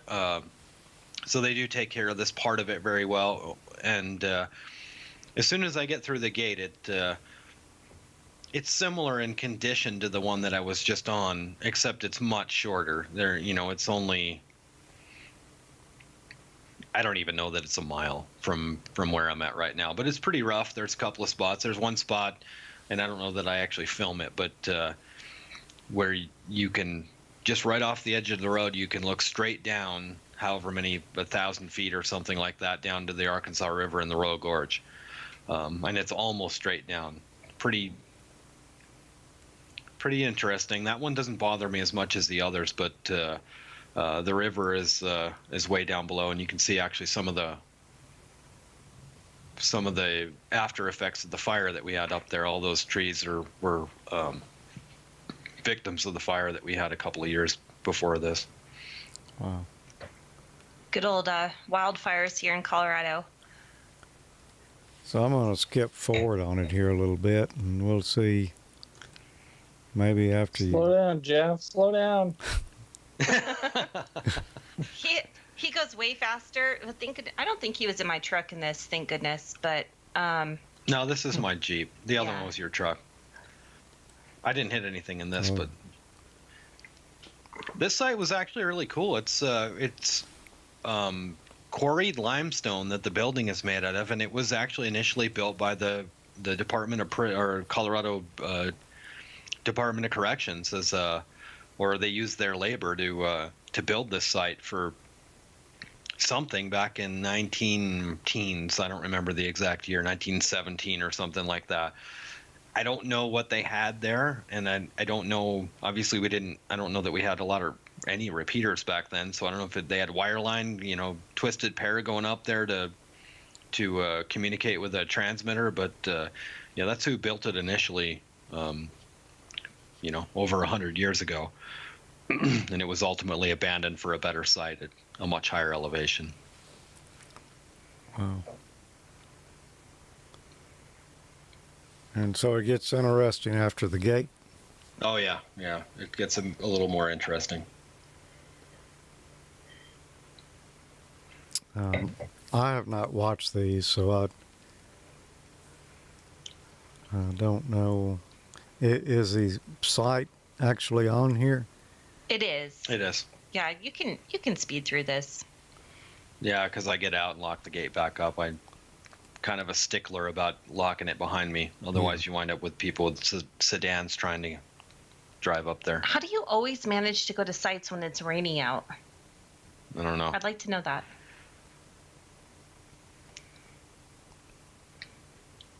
I've seen the hills have eyes. I know what it's all about. You don't want to be caught up there by yourself. Anytime in Colorado, and I think George, Tommy, maybe in your part of the country, it's the same thing. Any time in the afternoon, that's that. If we get out in the morning and get up to one of these sites, it's usually the safest. So it's a twofold process. It's a scheduling issue on my part. If it's nice out and this is a very rocky part and very hairy, but of course you can't fall off the cliff here, so you're actually doing okay. Yeah, this looks like one of my transmitter site roads right here. Yeah, you're just gonna mess up your car. Like, you're not gonna kill yourself. You're just gonna mess it up. So you got that going for you, Jeff. This former truck got plenty of redneck pinstripes through this stretch right here with all the trees very close. Oak brush. It's not a pretty thing. Wasn't really happy about that. The other thing I was trying to get at is that if you go in the morning, though, it's great because it's not windy or anything like that. But we have all of these gnats that like to fly up your nose and in your eyeballs up on this hill. And we have no idea why. They're just very, very prevalent there. So you have to wait until it gets windy in the afternoon to go up to be happy. They're more of they're like the gnats that I grew up with when I grew up in New England. But they're the ones that are here, and they live up there. We don't have them down in town, but they're more of maybe a beige color or something. They call them cactus gnats, and they drive you crazy. You guys know that. We're getting close to the transmitter site now. But once you climb the tower, they leave you alone. So if you can stay on the tower, you're okay. Mm-hmm. But on the ground, they'll drive you insane. And look at that. It's a monopole tower. 90-foot monopole. Welded together. Y'all climb up those? I don't. I hate that tower with a passion.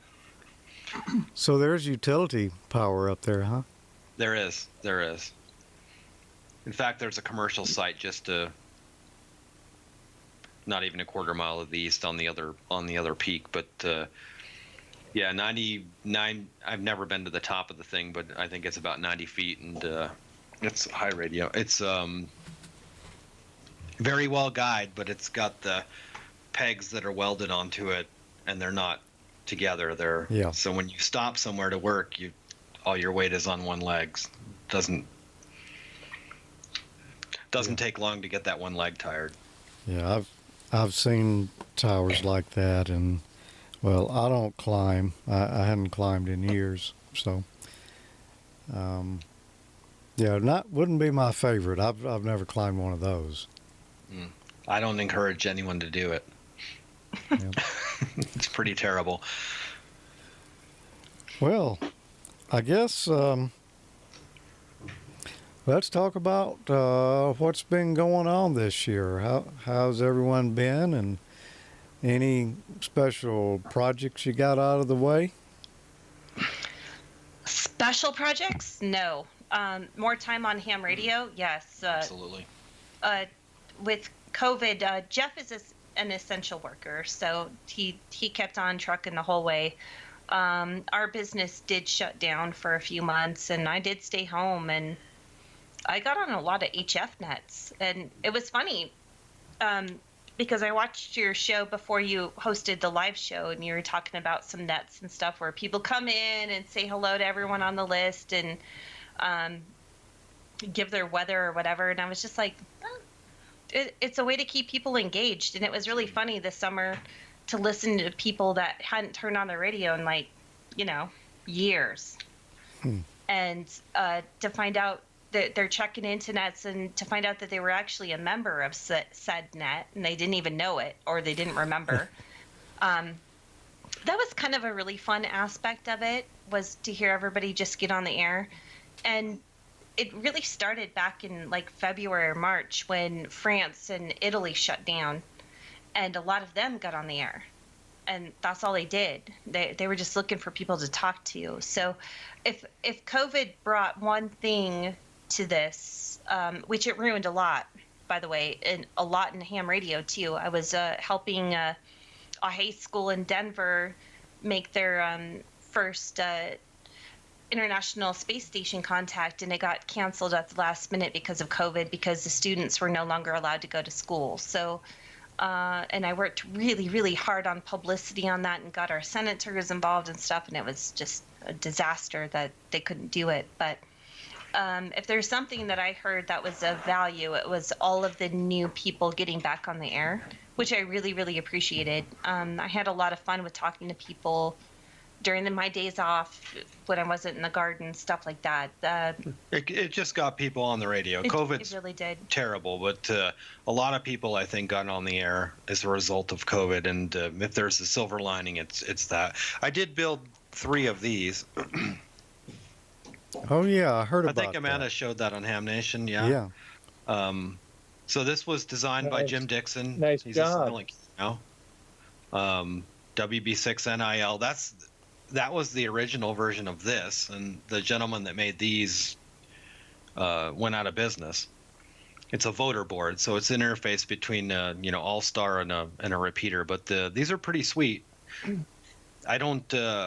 This is all surface mount. I'm not a fan, especially now that I have to wear glasses most of the time. I can't work on surface mount stuff, but I can work on that. A lot of stuff on that board to put things in there, but yeah, that was a project over this whole thing. Yeah, and I think that things like the AmateurLogic's soundcheck net really made that's a been a difference. blast. That's been a blast. Absolutely. And I'm a big HFer. I'm not. Okay, well, I listen to our repeaters and I talk to our friends on our repeaters, but I'm not much for like local nets and stuff. But listening to some of the local helpful nets during this COVID era, it has been kind of endearing to me. Hearing people, we had that whole food outage and toilet paper outage for whatever reason. Yeah. So it was really helpful to see people coming together to have like welfare check nets where they got on their local 2-meter, 70-centimeter nets, and we're just like, so such and such Kroger has toilet paper, Safeway has ground beef. And those were really helpful to a lot of people. Also to hear about what was closing. So I still have hope in our society, thinking that they're doing the right thing, which was one of the only bright stars that I could see during this last year in 2020, if there was one. I mean, we were supposed to be at Dayton for the first time in 2020, things like that. So we're just looking forward to saying goodbye to that, though, and moving on to 2021 for sure. Well, we're there, and my computer didn't crash, so we're we're good. There's not a dumpster on fire outside, so. The sound check net's been great, though. In fact, you guys embraced all the things that we've been doing. I know Jeff JTK has been doing the same stuff and encouraging people to experiment with as many digital modes as possible. It's amazing. That was right up my alley. As soon as I heard about it, I was like, oh, this is awesome. Till I run out of modes, but yeah, it's a lot of fun. So Tommy may have some information on that. We announced that it was about to close down for a little bit. Well, tell us about that, Tommy. Yeah, well, Jeff and Amanda agreed to help, and we really appreciate that. And Tom in the chat room, drawing a blank on his call sign, and I know it. He's doing it, and we're taking the shift, so it looks like we're going to be able to keep it going, and that's great. We've had it for 37 weeks, right, Mike? I think it was 37. And 37 was Tuesday's net, so this will be net number 38 coming up. Yeah, that's right. So anyway, still going strong, and hopefully we'll keep it going for a while longer. So really appreciate y'all pitching in with that. We've seen some activity here. We link our repeater system into it as well as Jeff's and Jeff. I know there's a bunch of Jeffs now that link stuff together.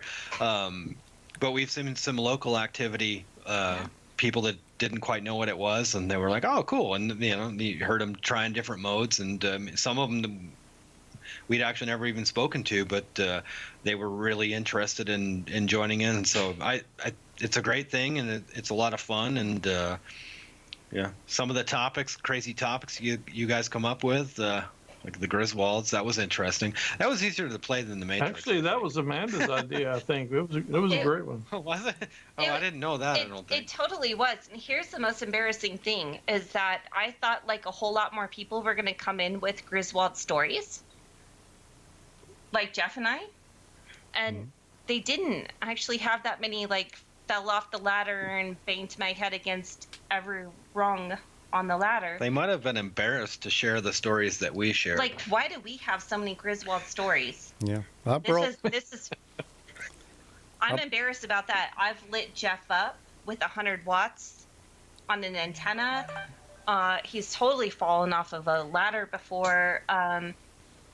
We've nearly destroyed a tree trying to put a G5 RV into it. I mean, that's like, now I feel bad. Like everybody else actually takes these safety precautions from the test that they took, and we don't. Now what they're thinking is, don't be like them. Don't be like them. Don't do that. Well, I'm the one that shot my son with the slingshot and the fishing weight.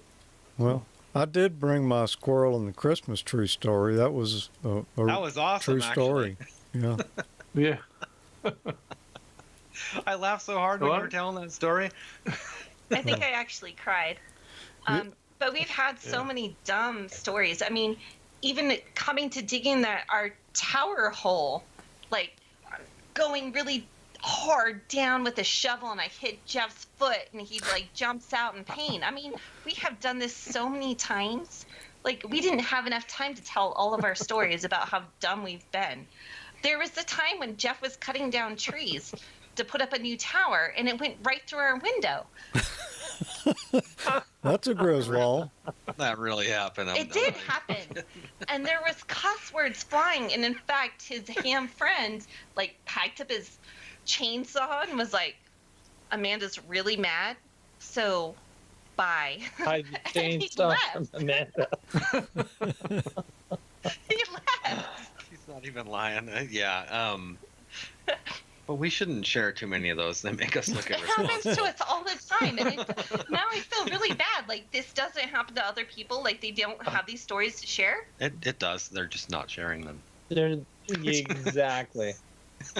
Well, I mean, I remember being up on the roof in December, laying on my stomach, my hands over the eaves troughs where the burnt out Christmas lights were, as my grandfather thought he would try to throw up the light bulb to steal me from the ground, and I was supposed to catch them when I was on the roof. Wow. I think I dropped more than I replaced. I think we've all been there. It's whether we choose to admit it or not.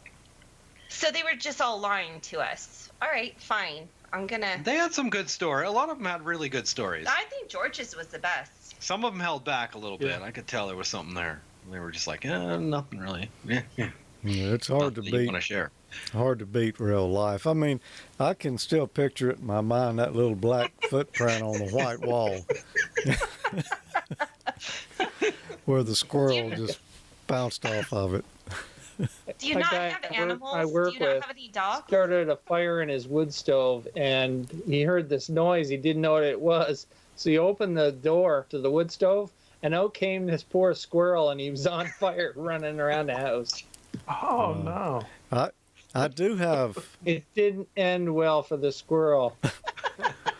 I don't imagine How it do you did. how do you get a panicked squirrel that's on fire that's running around your house to get out? See, radio actually likes squirrels. I'm surprised he didn't bark. Usually that's a trigger word for him. So we wouldn't want that, George, because it would have turned out like a Christmas Vacation. Yeah. Yeah, We wouldn't well, have much of a house left. we do have dogs, but yeah, it's probably was not a good idea, to turn a 75-pound lab loose in the same room with a squirrel. No. Probably would have caught the squirrel, maybe. Well, and the There would tree. have been some and- damage. Yeah, there would have been a little damage. Yeah. Wow. Well, that was a fun net and great topic. It I was. think you guys are still the record holders for the number of check-ins too from that first time when you called the net. I got really close last time, not this past week, ago. but the one before, but didn't quite catch up to you. I think I was 5 check-ins behind you. I even tried to help you catch up. I think I checked in with more modes that time than any other. What? You try to beat us? Sure, I'm trying to help. Well, he was getting like 2-fers and 3-fers, and he was racking up the points for himself. Yeah. Well, I mean, we've had a lot of people reach out now that are interested in getting different modes in, and now all of a sudden I can't even have like my call sign on Ham Shack hotline because it'll ring off the hook. So we're helping people get more modes and ways to get on there. So this is going to be fun. Ham Shack Hotline's a fun one. Oh, it is. I really enjoy really that. is. Yeah. I've had an extension for a while and really haven't used it, and being able to use it over the radio like that, I thought I would really have little use for it. Sometimes I'll connect it to the local system here and just press the mute key just to make sure we're not transmitting. Always mute. Always mute. And sit here and work and just be able to listen to it without an HT and the battery dying and all that stuff. So yeah, it's been really great. Yeah, Mike and I, as a matter of fact, were talking on it last night and discussing that, how weird it seemed. Years ago, I was trying to call my friend Jim. You remember my friend Jim? Torch Jim. Oh, yeah. And he I lived know like that, by the way. 75 miles away. And we were trying to, do some file transfers and stuff over modems. And long distance back then was just, the prices had not come down. It was really expensive. And now here I was last night. I just picked it up and called my buddy in Canada, and we were sitting there talking for free. It's amazing. It's amazing. And actually, to add to that, two of the sites that we're in are former AT&T Longline sites, and it's amazing to see those facilities and see the map of. When I was a kid, I didn't understand why a long distance call costed so much. And seeing those sites and what was involved in them, now I get it. Oh, I really yeah. get it. And you got to think about, how many phone calls were multiplexed onto a single microwave carrier. I don't know how many they were doing, but, that was the best way to do it. You think about running that many wires, that across the country, that would be crazy. It's amazing. It was a really amazing technology. And the it's echo sort of suppression sad. they used to have to do too. Oh yeah, That was crazy. Yeah. It's sort of sad that we've got better technology now, but it's sort of sad that part of it went away. I've actually got a little cast, I guess it's probably brass, and it says Fallout Lock, and it was on the doors, and there was a deadbolt with a key on the inside and not the outside that they could lock during, the worst thing that could happen. So pretty interesting the way they built those buildings. And plus we still go in there and we see some of their old manuals and stuff, so because nobody took them away, so they're just there. I don't know what he's doing right now.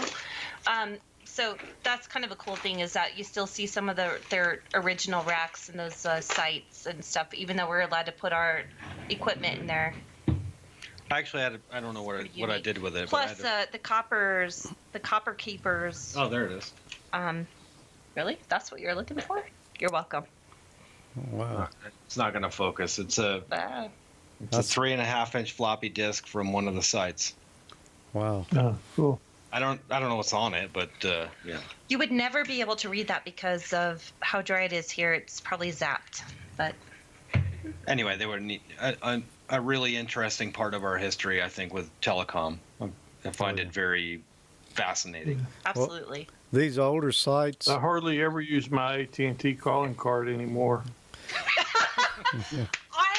I got one of those when I graduated high school. That was my present for my parents, was a calling card. Can you imagine? 220. Yeah, I mean the times of the days that have passed. I mean, our technology now is amazing, but it's really interesting to just look back at where we came from. It really is. Yeah, definitely. And these older tower sites, the larger ones that have been around for a number of years, like one I was at yesterday, I was thinking about, how much things have changed there. It was originally built, it's a little taller than 1,000 feet, and it had a channel 40 UHF TV antenna on the top of it.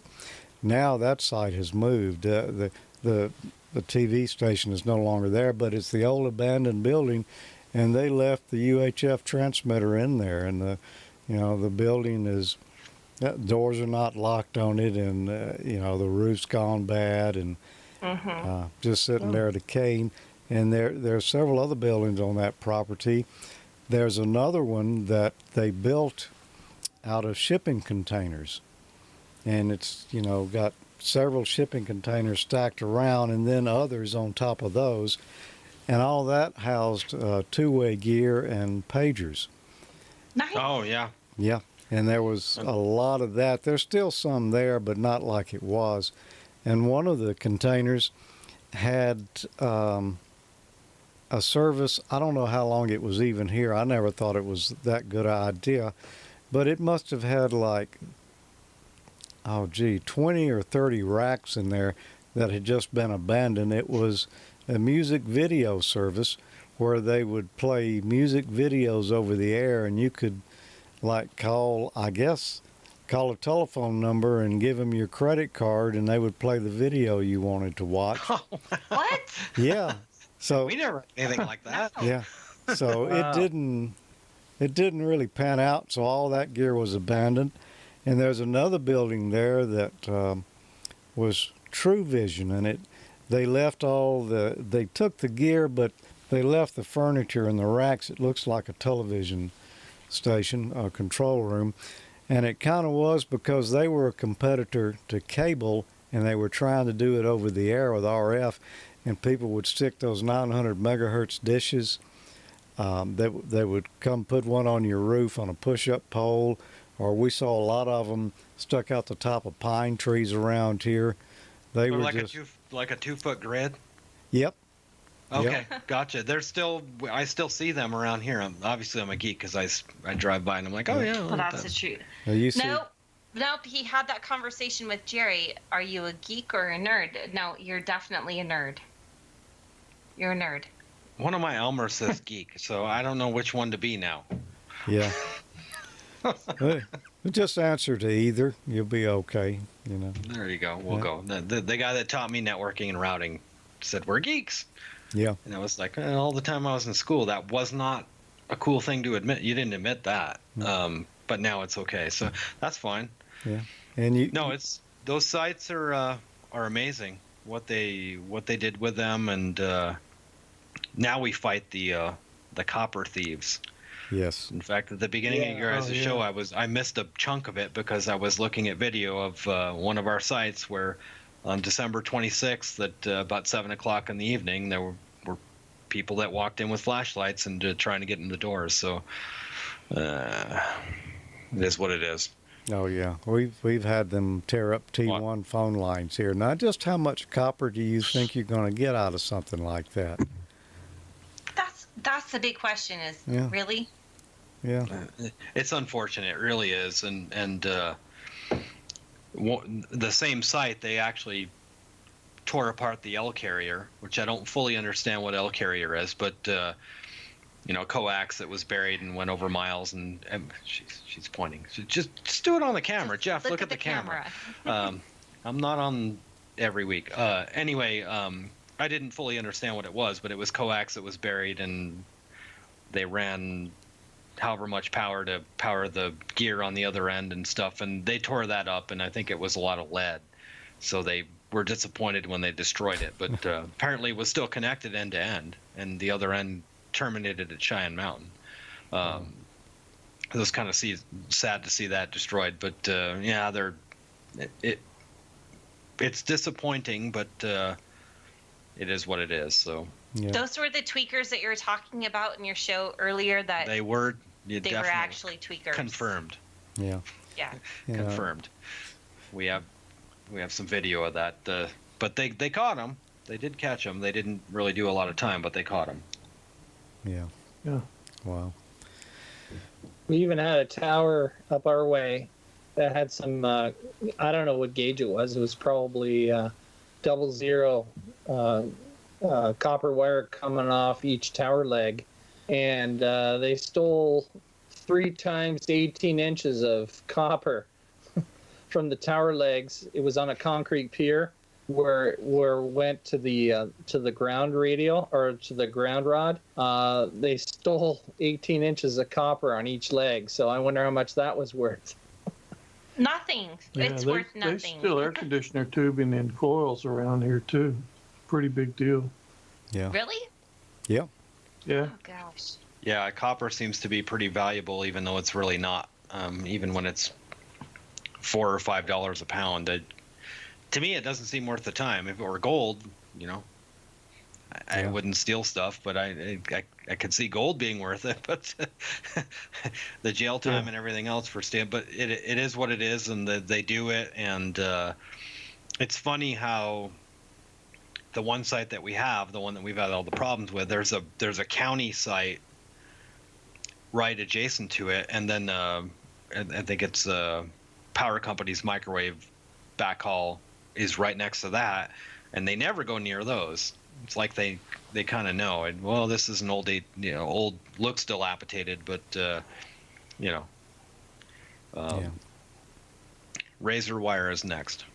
Oh, well, so they can't climb the tower. No, but they'll cut the razor wire. I've had that happen at a site, and they Really? go in. Oh yeah, and they tear the air conditioner, because this one has a window unit that's mounted in a hole in the wall. They steal that, and then you got to think all that trouble, to steal a $200 air conditioner, maybe at the most. It just doesn't make sense. It doesn't, and for us that have to deal with the aftermath, I mean, you're doing it commercially, and you got to deal with the damage, and ours is amateur radio, but still, you've got people that were used to a repeater that now no longer works because somebody stole half the stuff that. It's pretty sad. It really is. We actually made out like a fat cat because they left their whole basket of tools behind. Oh, they did leave some tools. And a ladder, a crowbar. I don't know. They left a sandwich Jeff, too. I didn't. If they left their meth behind, don't tell me about it. I don't want to know. But I mean, they basically left everything behind, including the half-eaten sandwich. Yeah, I didn't partake in the sandwich, but they left. Or the meth. Please tell me you didn't. No. Okay. I found no meth. Okay. Wow. But Actually, he found like lots of residue of that stuff, so that's the why sheriff's we department say that. found it, It's but like, ew, bleh. It's really sad, and those are the challenges that, and I guess for the viewers, your repeater owners actually face every day, probably, or several times a year, is that people trying to break in and steal stuff, or effectively stealing things, or just destroying stuff. Yeah. And people having to go back and fix it to get the machines or the broadcast transmitters back on the air. It's, I guess, it's job security. Well, yeah, but you really don't want that kind of job security. It's no. We haven't had too much of it lately, but it's just a matter of time before somebody thinks they can steal something, and that'll be easier than working. But anyway, I guess we've been sitting here a little better than 4.5 hours, so I think we're gonna head toward a wrap up here. I don't know. What, you guys ready to go another 4.5? Another 4.5. Yeah. Oh yeah. So I just had an idea though. I think we should ring in the new year with one more half-speed theater and run the Nerd Glasses edition if you've got it handy. No. Oh no! You put on your headphones. No. I had to grab a beer. Now I'm doomed. Do I need a beer too?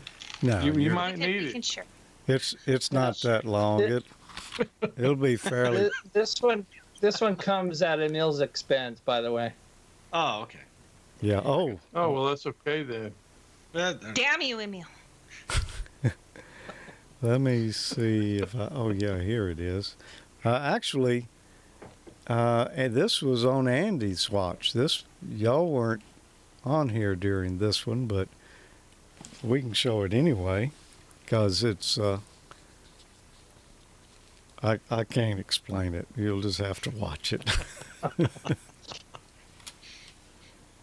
You can't make this stuff up.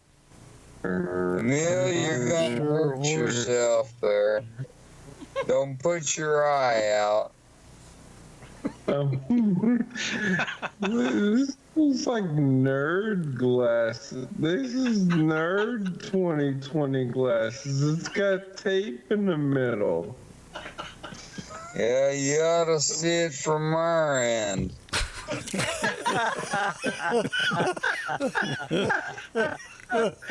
Hey!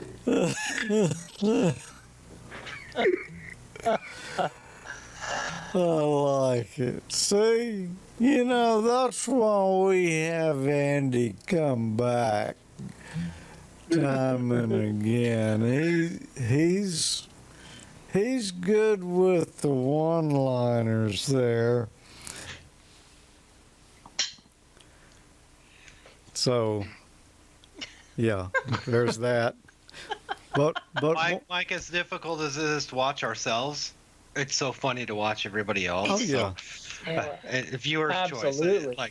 I as hard as it is, it's yeah. What's your guys' signature? I don't know. It was pretty tough to watch Andy. I was just like, Andy, I'm crying with you right now. He's like, thank you, because I'm crying too. This is harsh. It's fun. It is really funny. It actually is pretty entertaining, but until you're here yourself. Well, I got one more here, and it's of other people, so feel then free we to have laugh. to see this then. Yeah. So let's take a look at this one. It's got Emil in it again, but it's got, Peter in it as well. Yes. I'm gonna say Emil and his Mr. Peanut mustache. Starting to Finland. 30 minutes later.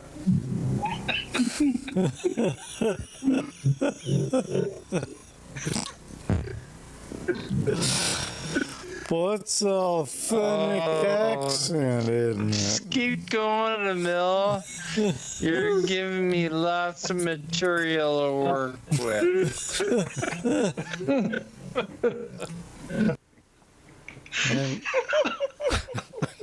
I'm so sorry. Hey, you have to hear this. You people. Well, at least Mike does it to himself. You get Yeah. props for that. Mike, yeah. Yeah. But, you know, I've got just one more left that, you know, we went as far as editing and getting together here. I think we really need to play it. It's another classic, a moment from the past that I think everyone will enjoy. So let's just look at this one before we go. I think it's worthwhile.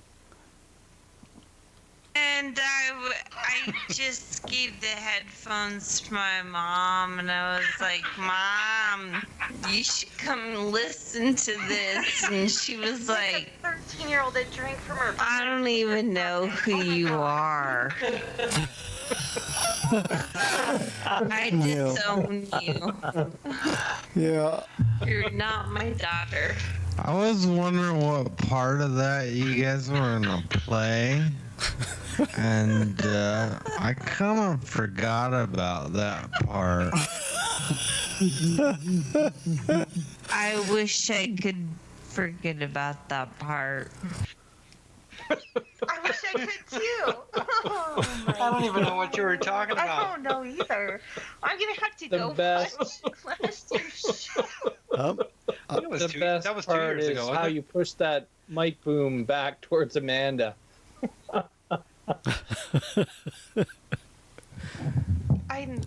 I'm terrified right now that this is this online somewhere? It's going to be. Oh yeah. Yeah. Oh yeah. Oh, yeah. Yeah, Just- it's gonna be online. It'll be on our YouTube channel. Yeah. Yeah, it's been there. And, that was 2 years and ago, half right? speed next year. And I still consider you guys friends? Of course. It's Just- all in good fun. It's hilarious. It is actually It's really hard to laugh at myself. But, This is like what parents can show their kids this and like, kids, this is why you don't smoke weed. So I mean, it's really, if you watch it at normal speed, it's all quite innocent. it's only when you. completely. Yeah. Why didn't George have that many implicating segments? Like, George was pretty cool the whole time. I was in every one of them. Yeah, but think. you were just. Why did you sound so cool? I guess because I normally talk like that. I don't know. I think so. I mean, We're Tommy, from the Tommy, South. That's you- how we talk you all cra- the time. I do have to I have to say one thing. I remember this one Amateur Logic I was watching, and this is from years ago, and I can't tell you when or where, but George was basically talking to you, Tommy, and he was like, so Tommy, you should transmit with the power that you need to transmit on the repeater. I mean, he was basically telling you that you didn't use enough power to talk to him locally. Yeah. And George is shaking his head like, I know exactly what you're talking about. So I just found it funny that we have friends like that always are like on low power, and we just can't ever get them to go to that mid or high level to sound better to us. So That sounds like an Emil move to me. I just Very want, low power. I just want Cheap. to say that I found it very hilarious Save that because battery. we've got those friends. I don't even know how to get my rig on low power anymore. Yeah. You know, I gave up on that. it took years of me shaming Tommy before he ever got rid of the glass mount antenna on his truck. It They were did. a great idea. I didn't want to scratch the paint up and anyway. Just drill a hole. I'll own that. Be done with That's it. True. I have a drill that does NMO mounts. Just punch a hole. Yeah. Do it. Yeah, I'm guilty of using magnets, and I don't punch a hole, but you know, after a few years, you've got that spot on your roof where a magnet mount has been all those years. Yeah. Nobody's seen that. My first car, I used the magnetic mount, and it ruined the paint underneath it. It bubbled the paint where the magnet was stuck to. I couldn't believe it. So I would have been better off to drill a hole and just put a plug in it when I got rid of the car. Yep. Usually I drilled those holes in her vehicles when she was at work. So when she came home, it was already there. Oh, look, you got antennas. True statement. It's all right. Yeah. I had those stories of mag mounts on the. Somebody told one the other day. I don't remember you, George, or somebody else, but dragging one down. Maybe it was on the Soundcheck net. One of our local friends, said he couldn't hear the repeater and he couldn't figure out why, and it was because the mag mount had fallen off and was dragging down the road along the side of the car. Yeah. I think that was George. I don't know. Although that did happen to me. I used to have a Larson magnet mount, and those things were worthless.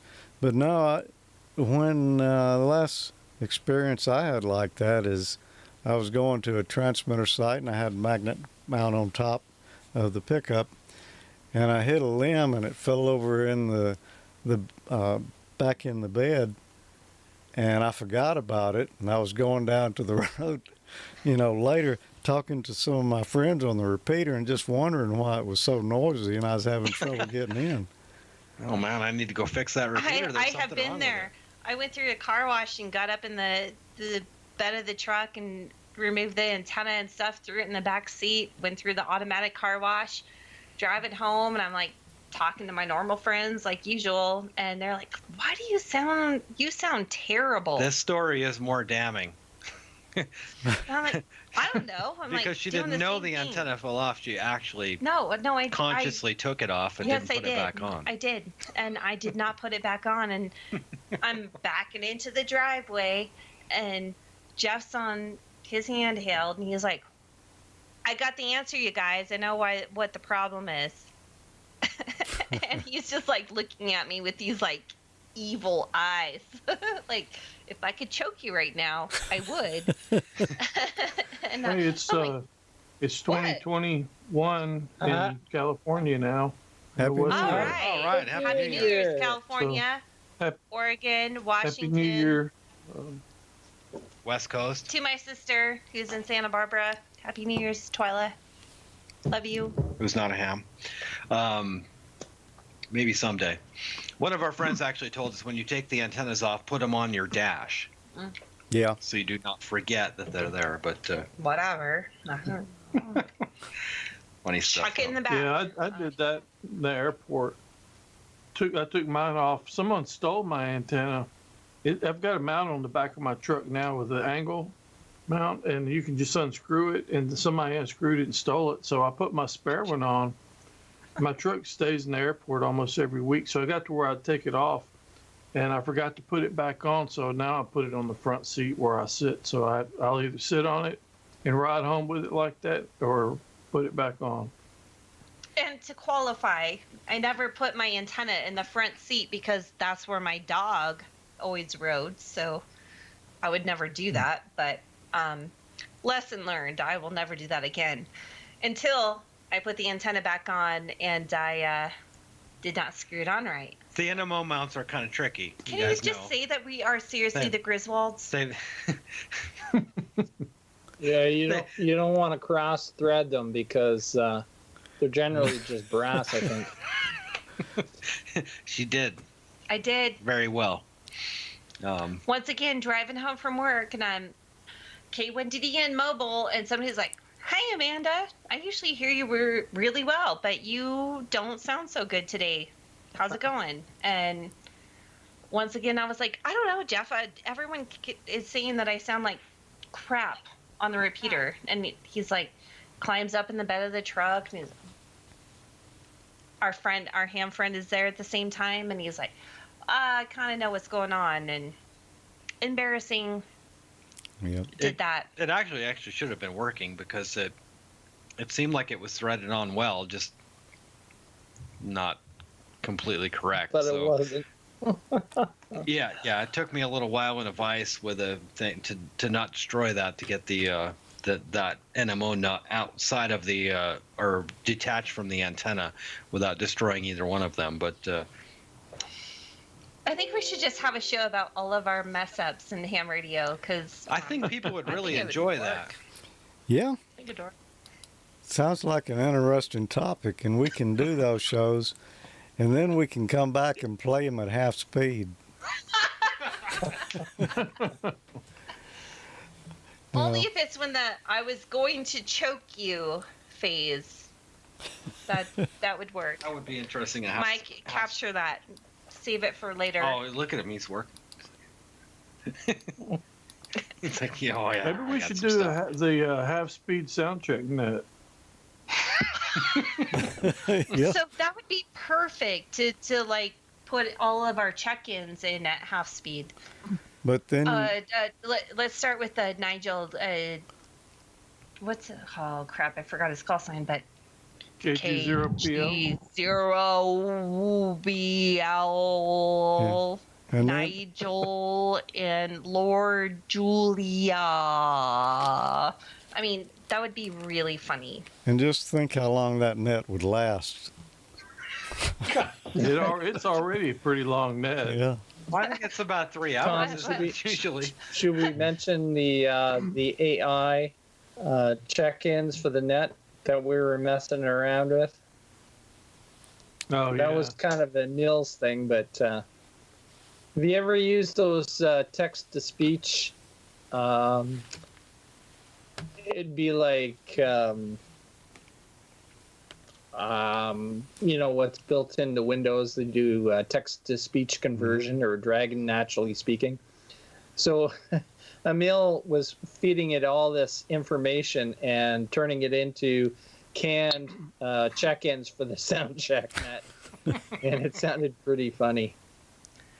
Yeah, you guys, I can't do that because everything is rubber ducker, mother ditcher, so I can't do that text-to-speech stuff. Just saying. Some of that stuff's hard to listen to. We used to have a weather script that would do the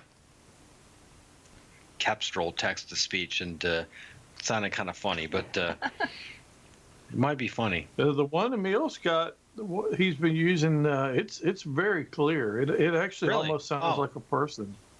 Nice. It's really, it's So amazing. Mike needs to make it quarter speed. Well, I think I'm about ready to hit the hay. I do have the wooden hill, but I don't climb it. I sleep under it. So You guys are up late. It's It's 5 extremely after late 1 there. here, so And Mike's going to be the most tired. What? It's 5 after 3 there, right? you guys are in Eastern time. Yeah. I was thinking of staying up a little longer and calling Emil about 2 hours from now on Ham Shack Hotline. See if he's still going. He is not going to answer, and if he does, I'm not sure you want to have that conversation. Everyone should call Emil in about 2 hours. I'm with you. We should just start. What's his number? Give it to me. well, Go ahead. We can find it. There could be some people listening who actually know Emil's phone number and start calling him. I wasn't kidding. I was All like, I'm going to say is I won't give you his number, but it's in the directory. Just look it up. It would have been so funny to put that on the show. I'm just going to say. But. He would have paid. He's fun though. Yeah. Oh yeah, a hoot. Oh yeah. Well, and as you guys are as well. Yes. In fact, in closing, before we go, I think you guys were the first show I watched before I was a ham. I really do. That's completely honest. That's where she got her. She has a much better memory than me. I watched it. I probably don't remember it, but I watched it. He watched your show before he even became a general, and then he got his HF rig. So I don't know which one of you guys told him to do that, but well, that's called incentive to pass your test. And he did, thank goodness, and he encouraged me to pass mine. So this is why we're where we are. So.